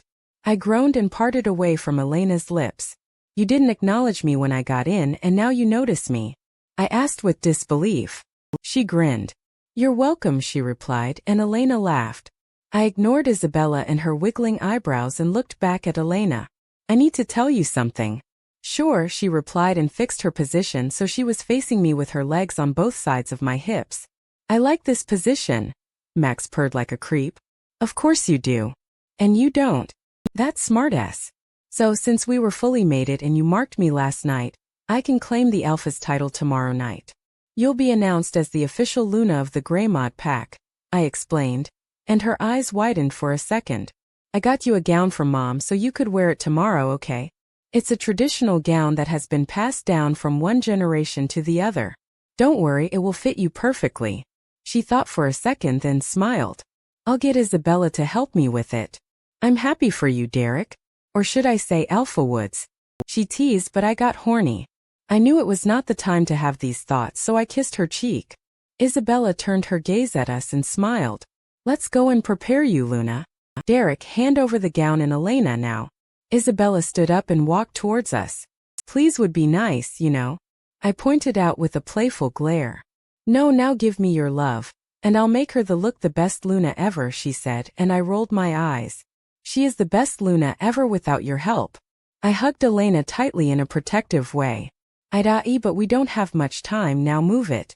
She snatched my Elena away from my arms and stuck her tongue at me. Immature, Max commented, and I had to agree with him. I'll be right back, Elena said, then she kissed my cheek. Lovebirds later. Isabella yet again ruined the moment. How can Cody stand her? The dress was stunning, I'm in love with it. And strangely, it fitted me like a glove, Elena said after she sat on our bed. Isabella finally went home because Cody missed her, and I thanked his horny ass for that. I'm sure it will look more stunning on you. Everything you wear looks perfect on you, love, I replied and pulled her close to me, and her head hit the pillows. Thanks, she said with a blush, and I sighed with contentment. I didn't ask, but how are you feeling? I asked while looking straight at her beautiful gray eyes. They became brighter after we mated, and I was deeply in love with their color. And her, of course. You know, after our night together I trailed off, knowing that it was embarrassing for her. Her cheeks immediately became red, which made her look extra cute. Fine, a bit sore. I'm feeling great. You make me feel great. Now let's sleep. We have a big day tomorrow, I said as I pulled out the covers over us and cuddled with her in my arms. Good night. Good night, love. Chapter 38. Elena. I was in our bedroom with Isabella as she put the final touch on my hair. Helen came into the room while screaming at the top of her lungs. What in the world? Diana yelled back. Isabella and I stood up, alerted. What's wrong? We asked in unison, looking around for any kind of danger. Helen smiled and crushed me with a bear hug. You look beautiful. I'm so excited for tonight. she replied, and we let out a breath we did not know we were holding. Good God, you scared us. We almost pooped in our undies, Aunt Helen. Isabella put her hand on her heart, trying to calm down. Then she sat on the bed. Yeah, we thought something bad happened, I agreed with Isabella, then hugged Helen back. The night did not start yet, and I was already tired. She let go and looked into my eyes with twinkles in hers. I'm sorry, I can't hide my excitement very well. Do I look good? Is the gown okay? I shifted in my place while playing with my fingers. Are you kidding me? You look absolutely gorgeous. She walked around me to see the back of the gown and my curled hair. Isabella was a miracle worker. And your hair looks great. You are so beautiful. Oh my God, I'm so happy for Derek. He found an amazing mate. Your pups will look like supermodels. She ranted. Isabella and I laughed at her cuteness. She sounded like a teenage girl who just discovered love. No, she sounded like a teenage girl who just discovered Starbucks. Diana corrected, and I chuckled. Thank you, Helen, I replied politely with a cheerful smile. When do we have to go to the backyard? I asked after I sat on a chair near the door. The ceremony would be held in the backyard since it was so vast that it could fit more than 700 pack members. Just the thought of standing up in front of them made my stomach flip. I was so nervous. Man up, Diana said. I'm a woman, I replied. She rolled her eyes. Woman up. Happy. She repeated, and I laughed with a nod. When Derek comes to get you, which is going to be in about. Isabella looked at her wristwatch and then back at me. Minute or two, you'll walk slowly on the grass, she stated, and I felt like puking. Oh my God. Relax, they don't bite, Diana muttered. Very funny. So we will see you down there. Wait for him to come get you. Helen hugged me real quick and got out of the room with Isabella. I stood up and started pacing around the room while looking at the floor. What if I mess things up? You won't. Diana's simple reply showed how much she had faith in me. The door cracked open. I looked up and saw my handsome mate staring at me.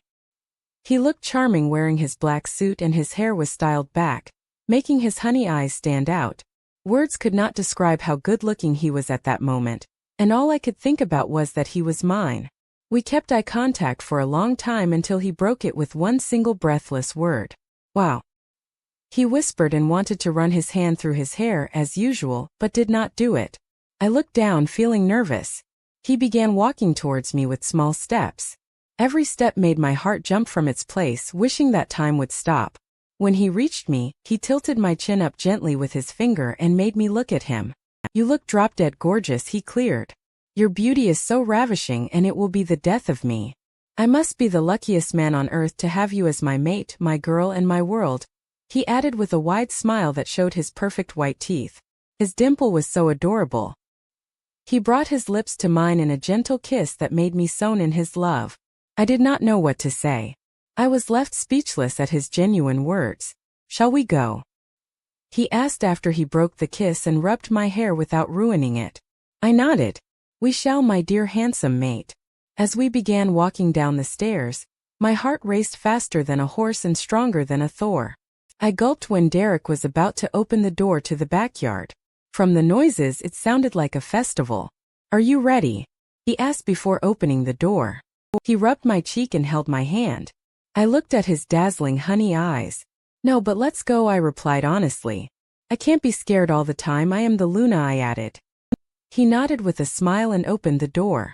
I glanced at the big crowd and then looked straight ahead while walking with Derek to meet up with his parents. All eyes were on us. Hello, dear. His dad greeted me with a smile and a handshake. I'll say that again, you look so amazing.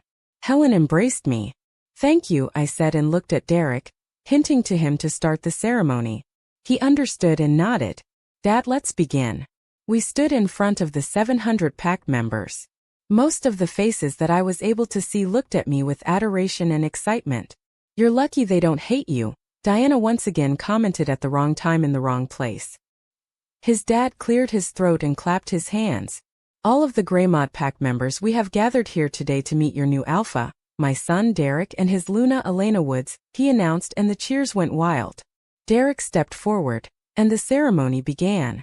After we did what we were supposed to do, from drinking the sacred wine to having a blood oath, Derek was officially the alpha, and I was the Luna.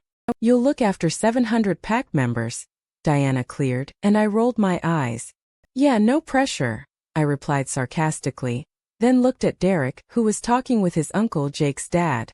He was a good and kind man. I could not believe Jake was his son.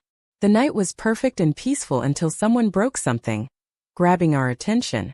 We all turned our gazes to the source of the sound, and my eyes widened. What is he doing here? Diana asked as she growled, ready to fight. I don't know, but I know he is planning something evil. His laugh is worrying me. Everyone turned and saw Jake near me. What are you doing here? You are banned from entering our lands. Derek growled at Jake, who wore a smug look on his face. Derek was near me in seconds, standing protectively. He squeezed my shoulders, and I felt the anger rise inside of him. Is that the best way to welcome your cousin? Jake asked.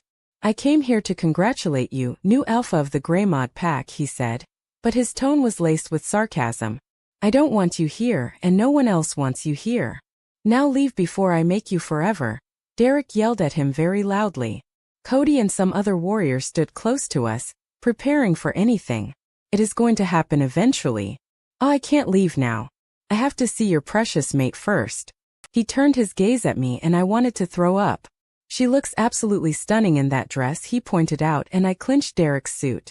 Derek let out a growl, making everyone, including the warriors, flinch. As Jake made a stupid step forward, we heard loud growls coming from Derek's parents and Jake's dad. Their faces showed no mercy. They were warning him, but I believe that he was more stupid than Liam. Don't you dare, his dad threatened him, but Jake laughed, shrugging his dad off. Oh dear, what a pleasant surprise to see my father who banished me here. How are you? Are you mentally stable now? You know, after Mom's death? He asked slyly, making him look disgusting. His father's face fell and paled. What happened? As I wanted to ask, Jake laughed. You fucking killed her. Derek spat at him with a livid expression, making him look scarier than before. I gasped at what I just heard and my eyes widened. What? I found myself asking in a whisper. Helen looked at me with sad eyes. Apparently she heard me. Not only did he rebel against us, he also killed his own poor mother who did nothing to him just to spite his father. She answered, the bitterness evident in her tone. I seriously want to throw up. I glanced back at Jake and glared. That's so sick and barbaric, I commented, and Jake chuckled like I amused him. Yeah, just like how I killed your brother. I'm a psychopath, he admitted without any shame. And I, surprisingly, was not surprised at his words. I felt more mad about him killing his mother than killing my brother, and I wanted to beat the shit out of him so badly. I glared harder at him. You are a shame. Who kills their own mother? The one that carried you in her stomach for months and raised you to be a man. She obviously didn't expect her son to be a total psychopath and kill her. You are a disgrace to all werewolves. Get the hell out of my pack before I murder you myself. Just so you know, I'm not the same weak girl who first broke into the alpha's house. The one that you saw in the bathroom battered and scared. I grew stronger than you'll ever be able to imagine, and I am ready to defend my pack with my life if I have to. I yelled with my loudest tone, feeling fearless and powerful for the first time. I felt like a real Luna. You are a real Luna, Diana reminded me. I felt responsible for my pack. I was the Luna, and I had to protect every member at all costs. Derek looked at me proudly, and Isabella raised her thumbs up. Jake just smirked. That was so touching, but I'm not leaving before I destroy your precious pack, he said. Then he put his fingers in his mouth and whistled. Seconds later, a great number of werewolves, most likely rogues, stood before us. They probably snuck in when we were holding the ceremony since everyone was here, distracted. They were big and seemed ruthless. Yet I was not afraid. I was done hiding. Everything happened really fast. I blinked my eyes 1 second, and our pack members and warriors shifted into their wolf forms and began attacking the intruders. Shift, Diana ordered, and I went behind a tree, took off the dress since I did not want to ruin it, and shifted. It was less painful and faster than the last time I did it, indicating that I was ready to fight and defend. No, you'll stay here, Derek demanded when he saw me coming from behind the tree, but I ignored him and started running towards a rogue that was about to pounce on a crying toddler. I jumped on the wolf and bit his back, killing him in the process, and he fell to the ground. I did not want to waste a second, so I jumped on another one. Or not, Max said through the mind link after Derek shifted and stood next to me. I smirked in victory, then helped other pack members fight. It was all in our favor as the rogues either escaped or were dead until Derek began fighting Jake, the last one standing on their end. It was an ugly sight. Yet, Derek was much stronger than Jake, but Jake was sly. So he aimed for Derek's wounds each time Derek delivered one. After they rolled on the dirt, and we just stood there watching the fight unfold, Derek bit Jake in the neck, causing him to wince. He managed to escape Derek's jaw only because he let go. He was toying with him. Our mate is a sadist and I love it. Diana was so weird to the point where I stopped questioning her. Max now took control and decided that breaking Jake's legs was the best way to slow him down. A moment after letting him catch his breath, Max grabbed the traitor's tail and tore it from its flesh, making Jake howl with pain. The sight was unsightly, but I could not tear my gaze away as I was enjoying his suffering. Is it the Luna in me or am I a sadist as well? Both, Diana answered. After deciding that he had had enough, Max or Derek now bit Jake's neck really hard, snapping it from its place. He was dead. Derek killed him. Everything was quiet when Jake fell on the dirt. His blood was covering everything, and I let out a sigh of relief. It was over. Derek shifted back and quickly wore his clothes. Listen up, he was addressing the rogues hiding in the shadows. Your leader is dead, so it's up to you if you want to continue fighting and die one by one, or you could leave our land and never come back. He offered in his alpha voice. It rang all over the place, making me shiver with delight. It was too powerful to disobey, even for rogues. Not a minute later, they ran towards the woods. We won without any of us dying. All of the pack members howled, feeling happy at the victory. Hugs and kisses were all over the place, and I howled, feeling ecstatic. I am their Luna. Before I could shift back, Derek tugged my fur and dragged me to the house, leaving the celebration.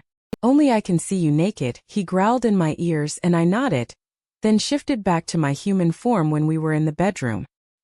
He quickly handed me a towel, which I accepted, and wrapped it around my body. You were amazing out there. I am so proud of you, my Elena, he said, hugging me real tight, like his life depended on it.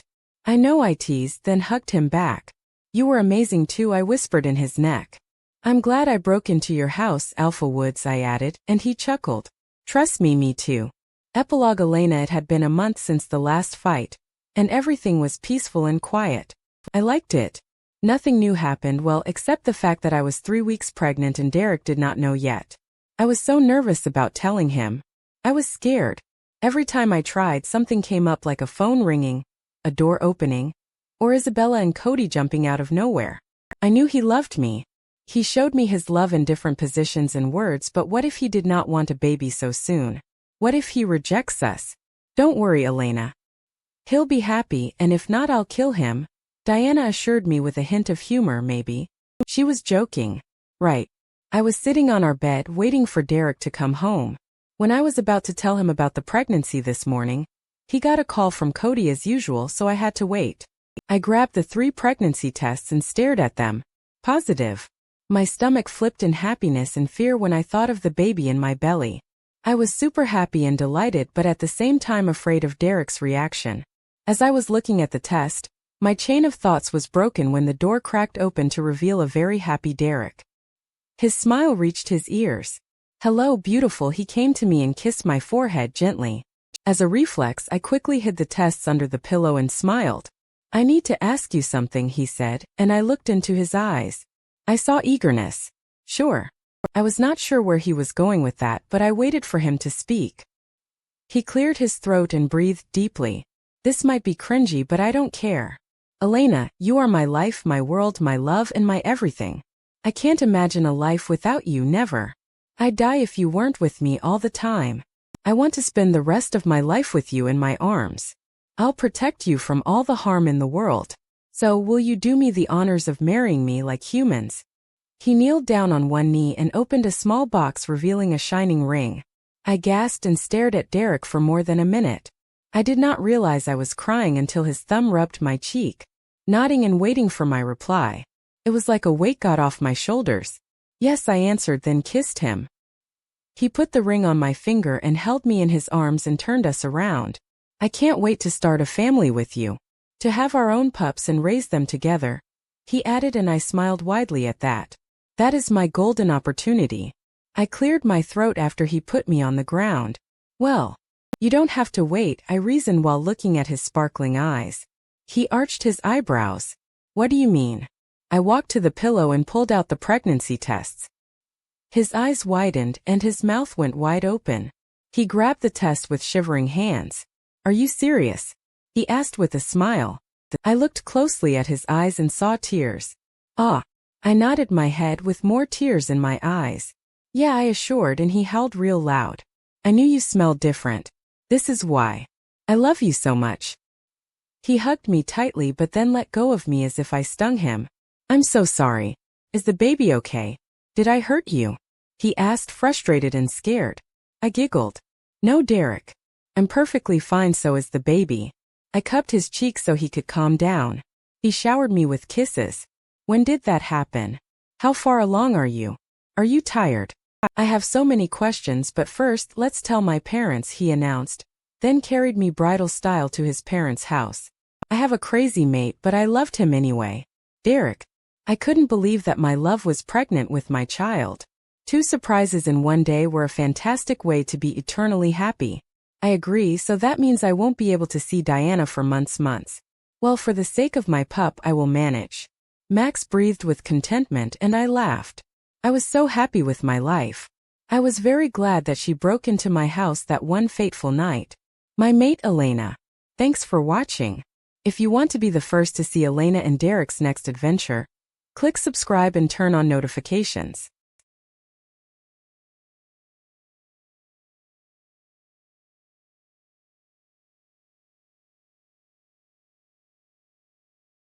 Elena is pregnant. Will Derek be a good father? Will their relationship be strengthened by the new life that is on the way? Dive into the enchanting world of werewolves and witness true love. Unfold. Subscribe to our channel. Bonus Chapter 1. The house was in a state of chaos. Everyone was running around the house cleaning and getting ready for our wedding that would be on Friday, and it was Monday morning. I saw Isabella running towards the kitchen with a huge basket full of fruit. I just ignored her and walked to the living room, where it was the least packed place. When she knew I was pregnant and Derek had proposed to me, she turned. Well, she became a control freak who wanted everything to be perfect while I wanted our wedding to be simple and lovely. She did not let me lift my keys from the floor when I dropped them. She thought that I might hurt the baby that was growing inside of me. I just rolled my eyes and absorbed the situation. I sat on a couch when I remembered Derek. I missed him so much because he was with his dad and Cody buying the groom's suit since yesterday.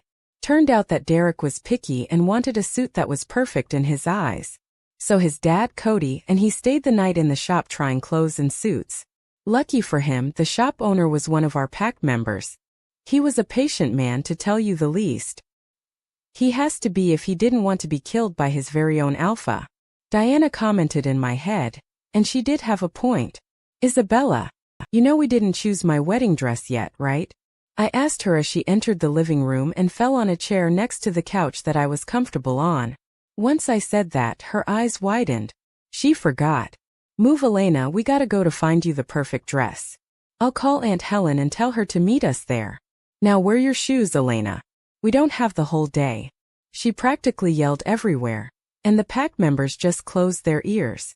Her voice was too loud for the werewolves' liking, and for my liking. I sighed and stood up from my very comfortable seat. "'Kay, but please calm down, Isabella. We have time and I'm the bride, for God's sake. I'm not worried like you. Just breathe," I advised calmly, and she did calm down. The other wolves gave me big smiles. Appreciation smiles. I just returned the smile and shrugged my shoulders. The pack members liked me and respected me as their Luna. It made Derek and me very happy and delighted. We had no drama that we usually see in the movies, such as a girl who tries to flirt with the alpha or an angry pack member who did not get what he wanted. It was all perfect because the Greymont pack was a big happy family that welcomed me with open arms. "I'm sorry," I heard Isabella apologize quietly. I waved my hand and grinned. "Who's ready to shop?" I asked her and she gave me her big smile. She nodded and we got out of our house.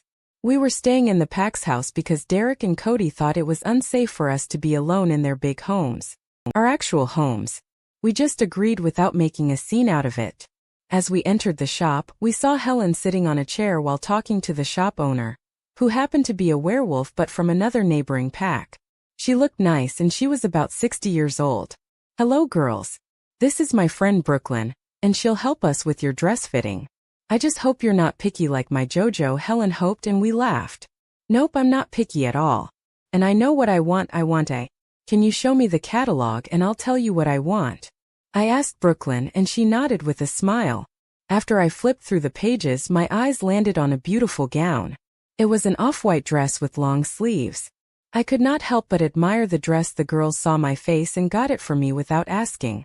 "We have this dress in store, and I think it will suit you on your wedding day. Just go to the fitting room and try it," the old lady said, and I grabbed it and rushed to the fitting room. I was eager to try it on. After many attempts, I wore it, which perfectly fit my body. I got out of the room and stepped in front of my girls. Once they saw me, they gasped and then jumped up and down. I just laughed and made a twirl. "What do you think?" I asked, hoping that they liked it. I looked around me and saw the two guards who came with us with wide eyes. "Do I look okay?" I asked them too, and they almost instantly nodded their heads. "You look beautiful, Luna," one stated, and the other smiled brightly. "Say yes to the dress, Elena. This is the one because it looks perfect on you," Isabella said, and I looked at Helen to see what she had to say.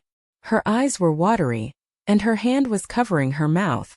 "I've waited for this day my whole life." She sniffed and hugged me tightly. "You look magnificent. Derek will be too delighted," she added with a smirk. I just blushed.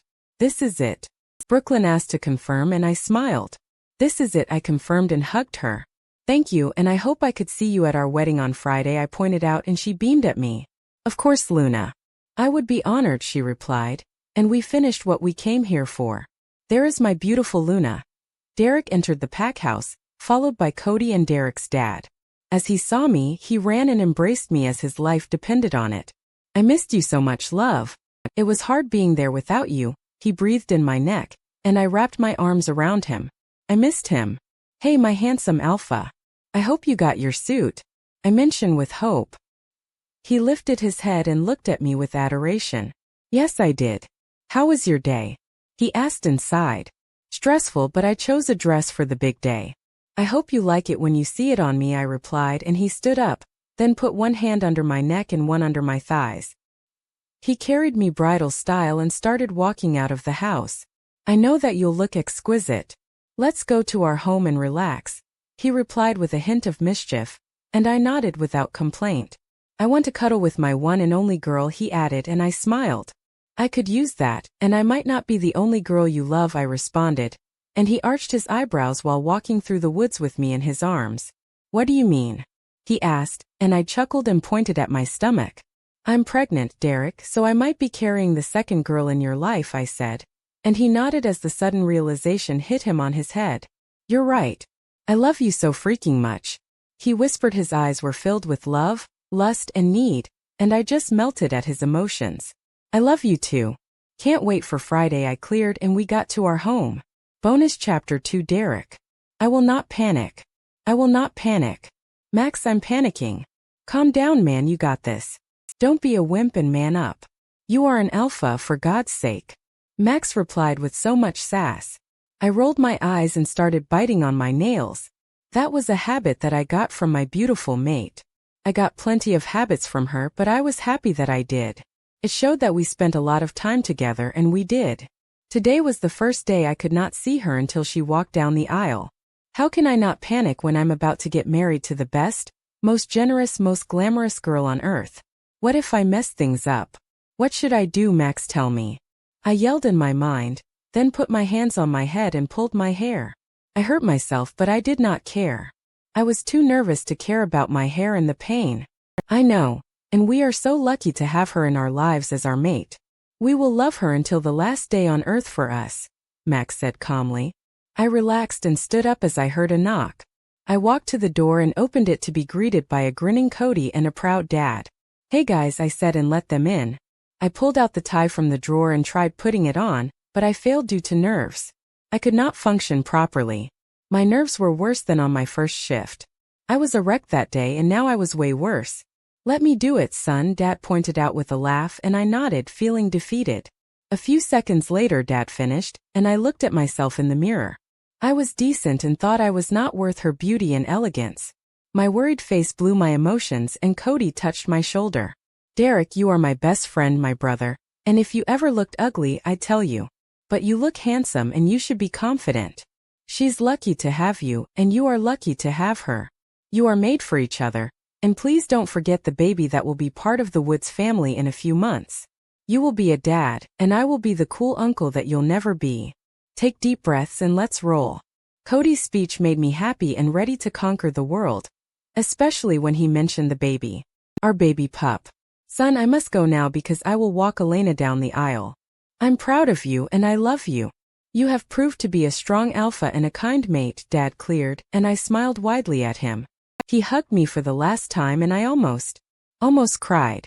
Thank you, Dad, I love you too, I replied, and we all went to where we should be. I can't wait to claim her as my wife.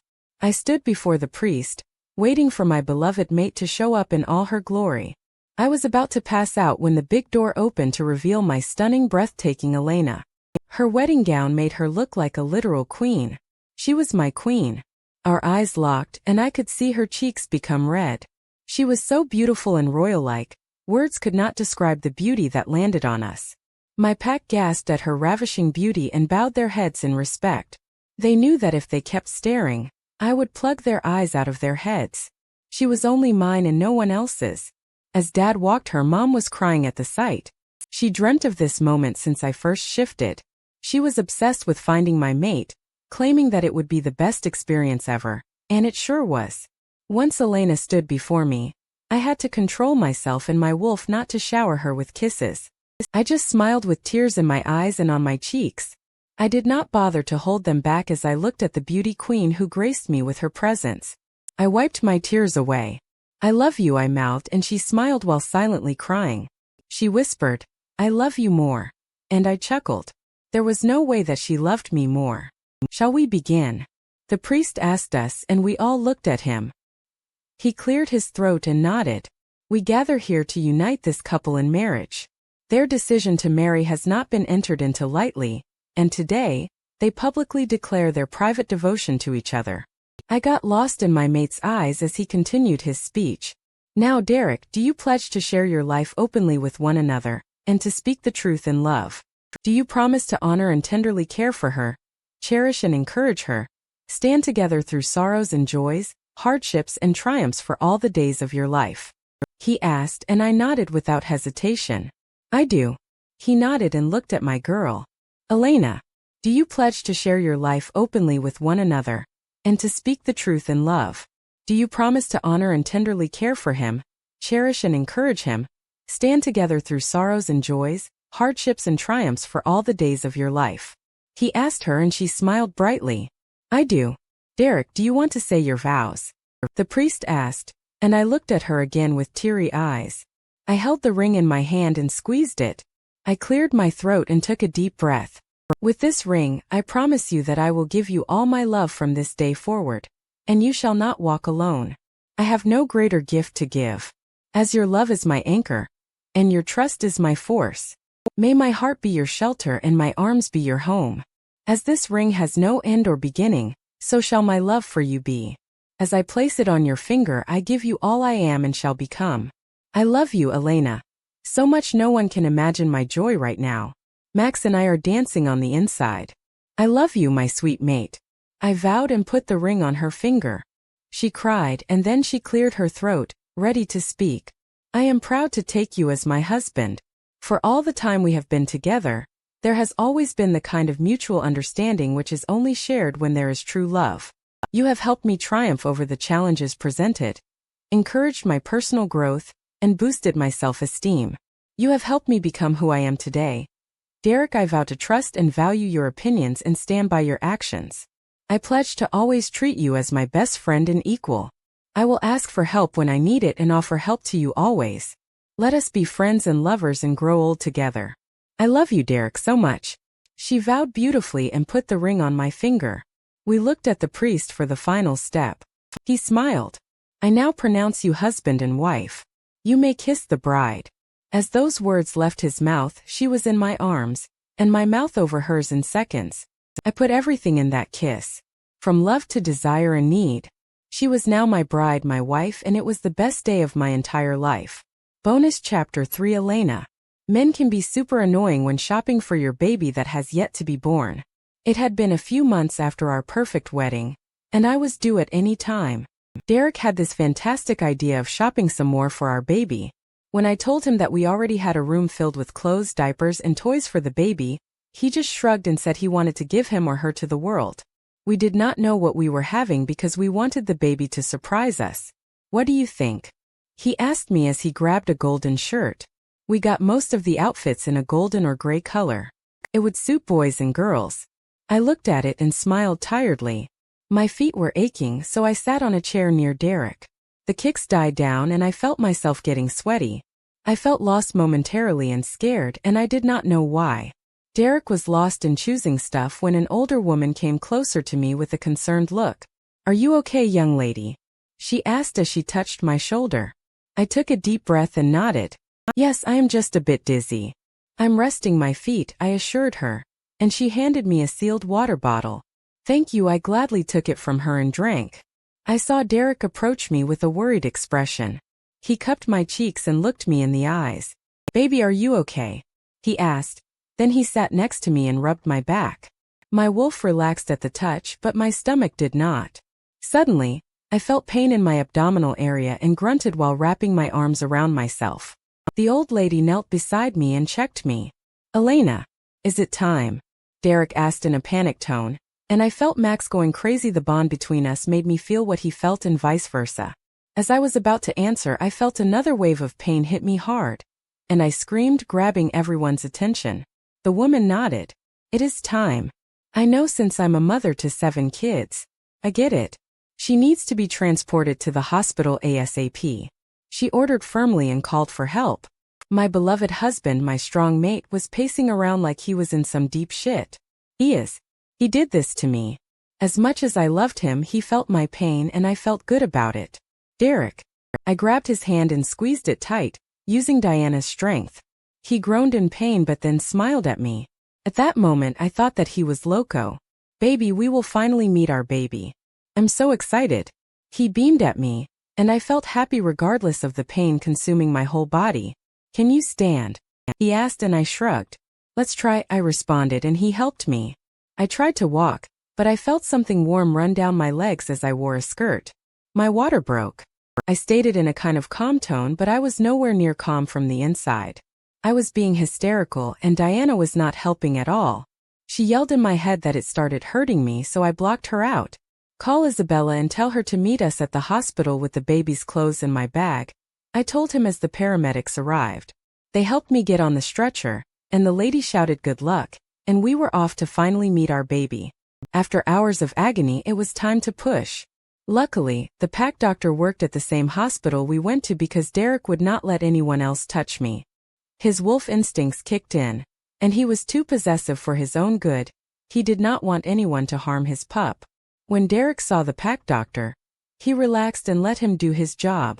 "Luna, take a deep breath and push on the count of 3. He demanded professionally, and I managed to nod.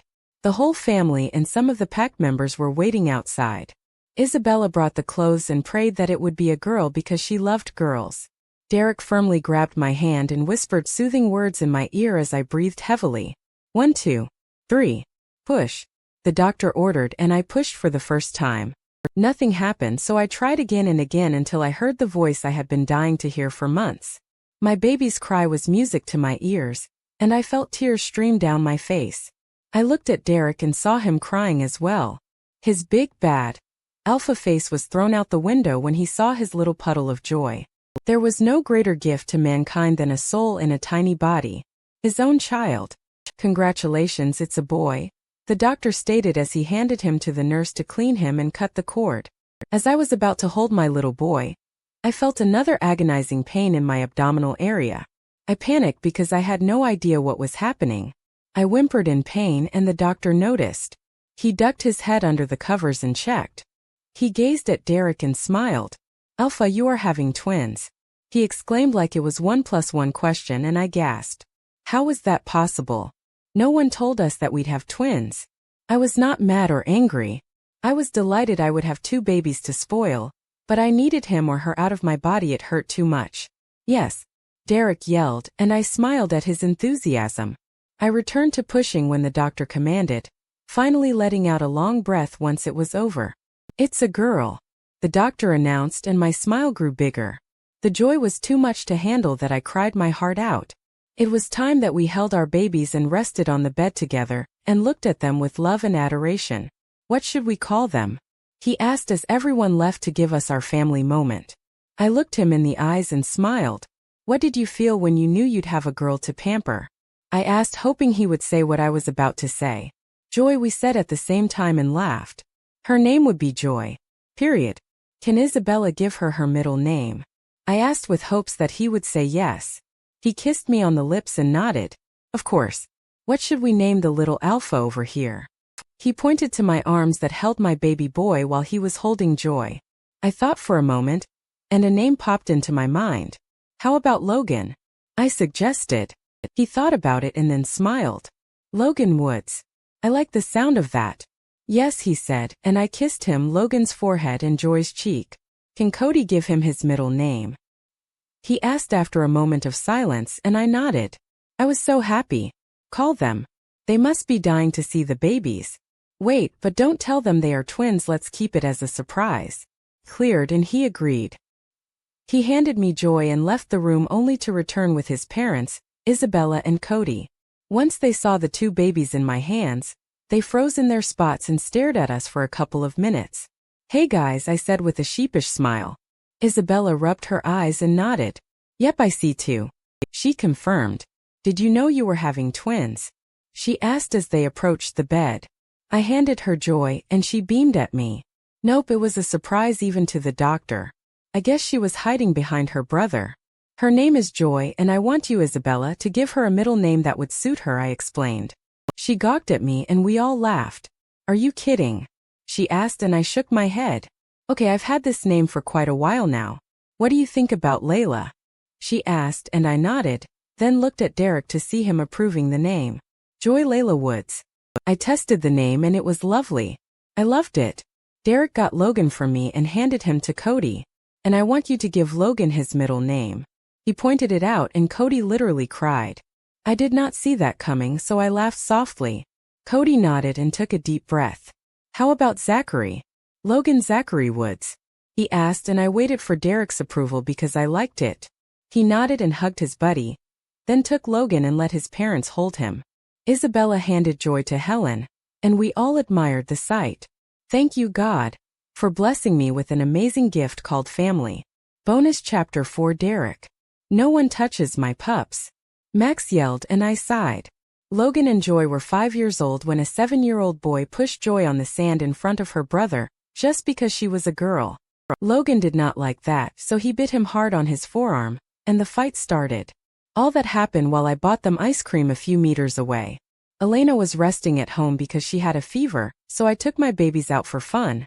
It's not so fun now, isn't it? Good luck with telling Elena, Max exclaimed as we approached the kids. And I gulped at the thought of telling my beloved mate. My babies glared at the older boy, and I saw his mom walking towards him with a scowl. I sighed, held Logan and Joy in my arms, and waited for the mom to speak. I had a feeling that she would give us a hard time. That I did nothing wrong. I helped Joy. Logan whispered in my ear, and I smiled at him. I know, baby, don't worry, I replied, and Max agreed. The mom gasped. What did they do to you? She asked the boy, pretending to cry. That little imbecile. He was a little evil liar. Why is he crying? Your monsters did something to my baby.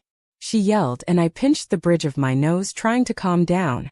That lady was talking nonsense and I could not handle it. Where is Elena when you need her? Hey, my angels did nothing to your baby that didn't deserve doing. Do not call them monsters. Your kid pushed my little princess, so her brother defended her. Your child started it. I replied in a firm tone that meant, you don't want to mess with me, and glared at her. She scoffed, held her boy, and pointed a finger at me. Apologize to my son immediately, she demanded, but I was not fazed. Dada, why is she yelling at us? Joy asked me innocently, and I kissed her forehead. Because she's crazy, I stated loud enough for her to hear. She gaped at me and her eyes widened and I smirked. What did you say? She asked and I smiled. You heard me. She tried to kick me in my sensitive area as I said those words. I dodged her with my babies in my arms and took a deep breath. The worst part about this ordeal was that she was a woman, and I could not hit her. As she wanted to attack me again, I shielded my twins and waited for her blow. But it never came. I looked up and saw my beautiful mate holding the woman's leg that was in midair. I let out a deep sigh and sat on the sand. Give me a break. Elena glared at her and pushed her back. The woman put her son down and stood up. Who are you to hit him? He couldn't do anything to you because you are a woman, and my husband is a gentleman. But I, on the other hand, can hit you. I will hit you if you don't flee from here immediately. My wife and mate yelled at her, and the woman showed fear in her eyes. I grinned at my love and kissed my angels' heads. Mommy's cool, Logan and Joy said in unison, and I agreed with a nod. The woman grabbed her son's hand and walked away. Elena came to us and hugged us real tight. Are you okay? She asked and we nodded. Yes, thank you, love. How did you know, though? I asked as she sat next to me on the sand. She took Logan and placed him on her lap, and I did the same to Joy. She gave me her famous smile and kissed my lips real quick. I felt something was wrong with my babies, you included, she answered, and I laughed. It's a mommy thing, I guess, and a mate bond, she added. How are you feeling now? I asked, referring to her fever. She smiled and kissed my lips again. Much better after this, she replied, and we all laughed. As we were chatting and playing with the kids, I saw a man approach us with the same woman and boy who ruined our mood. I stood up and protected my family from any possible harm. Your children hit mine. And your whore pushed my wife. The man said in a deep voice, and I felt my eye twitch when he called my mate a whore. It was like he lit up something in my head that made Max growl. It was not that audible, but he heard it. The man did not see me coming when I grabbed his collar and lifted him from the ground. He was stunned and shorter than me. Say that again about my wife, and I will murder you in front of your family. Besides, your boy started all that. You should raise him well. I shouted at him, which grabbed a few passerbys' attention. I did not care because I was too furious. Let me claw him. Max begged, but I ignored him. That would not be a pretty sight to my babies. He was shocked for a second but regained composure and tried to sound brave. What's so wrong with calling your wife what she is? He dared to say, and I did not waste another second. I punched him square in the face. He fell on the sand and grabbed his bleeding nose. I smirked at the sight and then looked at his wife. Take your prick of a man and get out of our sights. If I see you again near my family, I will not hesitate to break more than your nose. I threatened in a calm tone that made me sound more intimidating, according to Max. They all backed down and ran away. Let's head home so I can cuddle with my best creatures ever. I pointed out, then tickled Joy and Logan, who laughed like there was no end. Let's go home, Dada, Logan announced, and we walked home. Ever since I was blessed with these exceptional babies that I was so proud to call mine, my life had been perfect. I did not want to change anything in it. A blessing was a blessing. Bonus Chapter 5 Elena. Time flies faster than anticipated when you have kids. It was only yesterday when I gave birth to Logan and Joy, my adorable quiet twins, and now they were facing their first ever suspension at the age of 15. I got a call from their homeroom teacher telling me that I should come to school ASAP. I thought they got hurt, so I mentally prepared myself and Diana to see blood. You prepared yourself, I don't overreact like you. Fine, I did. It was justified though. We saw blood after all. Yeah, but not my pup's blood. It's all good. They caused it. I yelled in my mind. Oh, I think Max is calling, bye. And she disappeared from my head when she felt she was being cornered. When I got to the principal's office, I saw Joy holding Logan down. He was about to launch at a boy, covering his cheek with a cloth, and it was filled with blood. I think his nose is broken, Diana remarked, and I agreed. What on earth happened here? I asked and slammed the door shut to get Logan's attention. Logan, calm down and sit. Logan sat quickly, and Joy hugged me when she realized I was there to end all this commotion. What happened? I asked her, and she looked at the principal and then the boy. I was walking with my friend and Logan to the next class when a ball came crashing toward the window from outside. Logan acted quickly and shielded my friend and me with his body. Joy explained and smiled at Logan. I walked toward my son and checked his neck and back for injuries.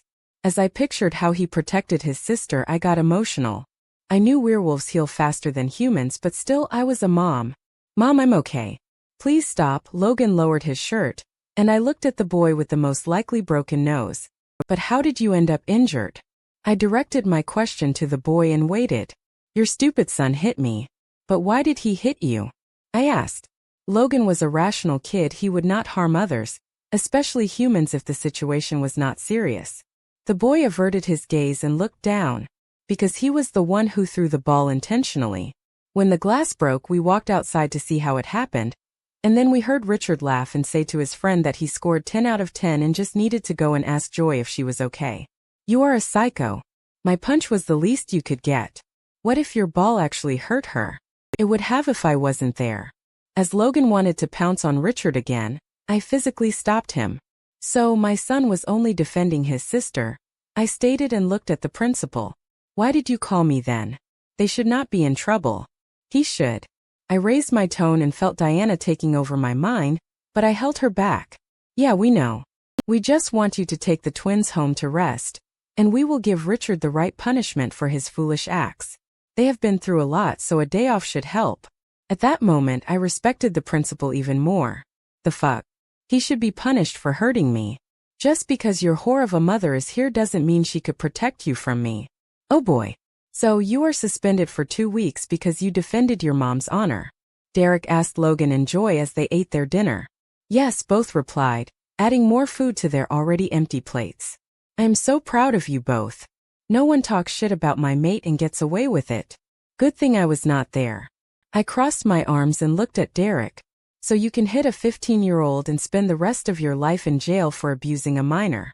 Yeah, good thing you were not there. I didn't think of that. Derek scratched the nape of his neck and chuckled. When do you think when it comes to our family? Joy asked, and Logan and I nodded. She's got a point. Never, and I don't regret it. You are my life. Bonus Chapter 6 Joy. I entered Dad's office without knocking and saw him on the phone with a serious expression. Dad, is it normal that my wolf hasn't talked to me in almost a week? I asked as I sat crossed legs on his desk. Hello to you too, pup. Oh hey Max Pa. Just the guy I need for my question, but why are you taking over? Is Dad okay? Yeah, he's fine.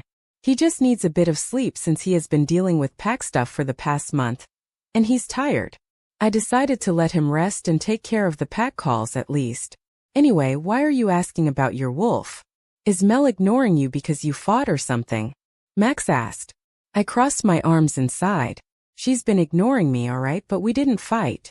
She won't tell me what's wrong, and she's always jumpy and anxious, which makes me anxious.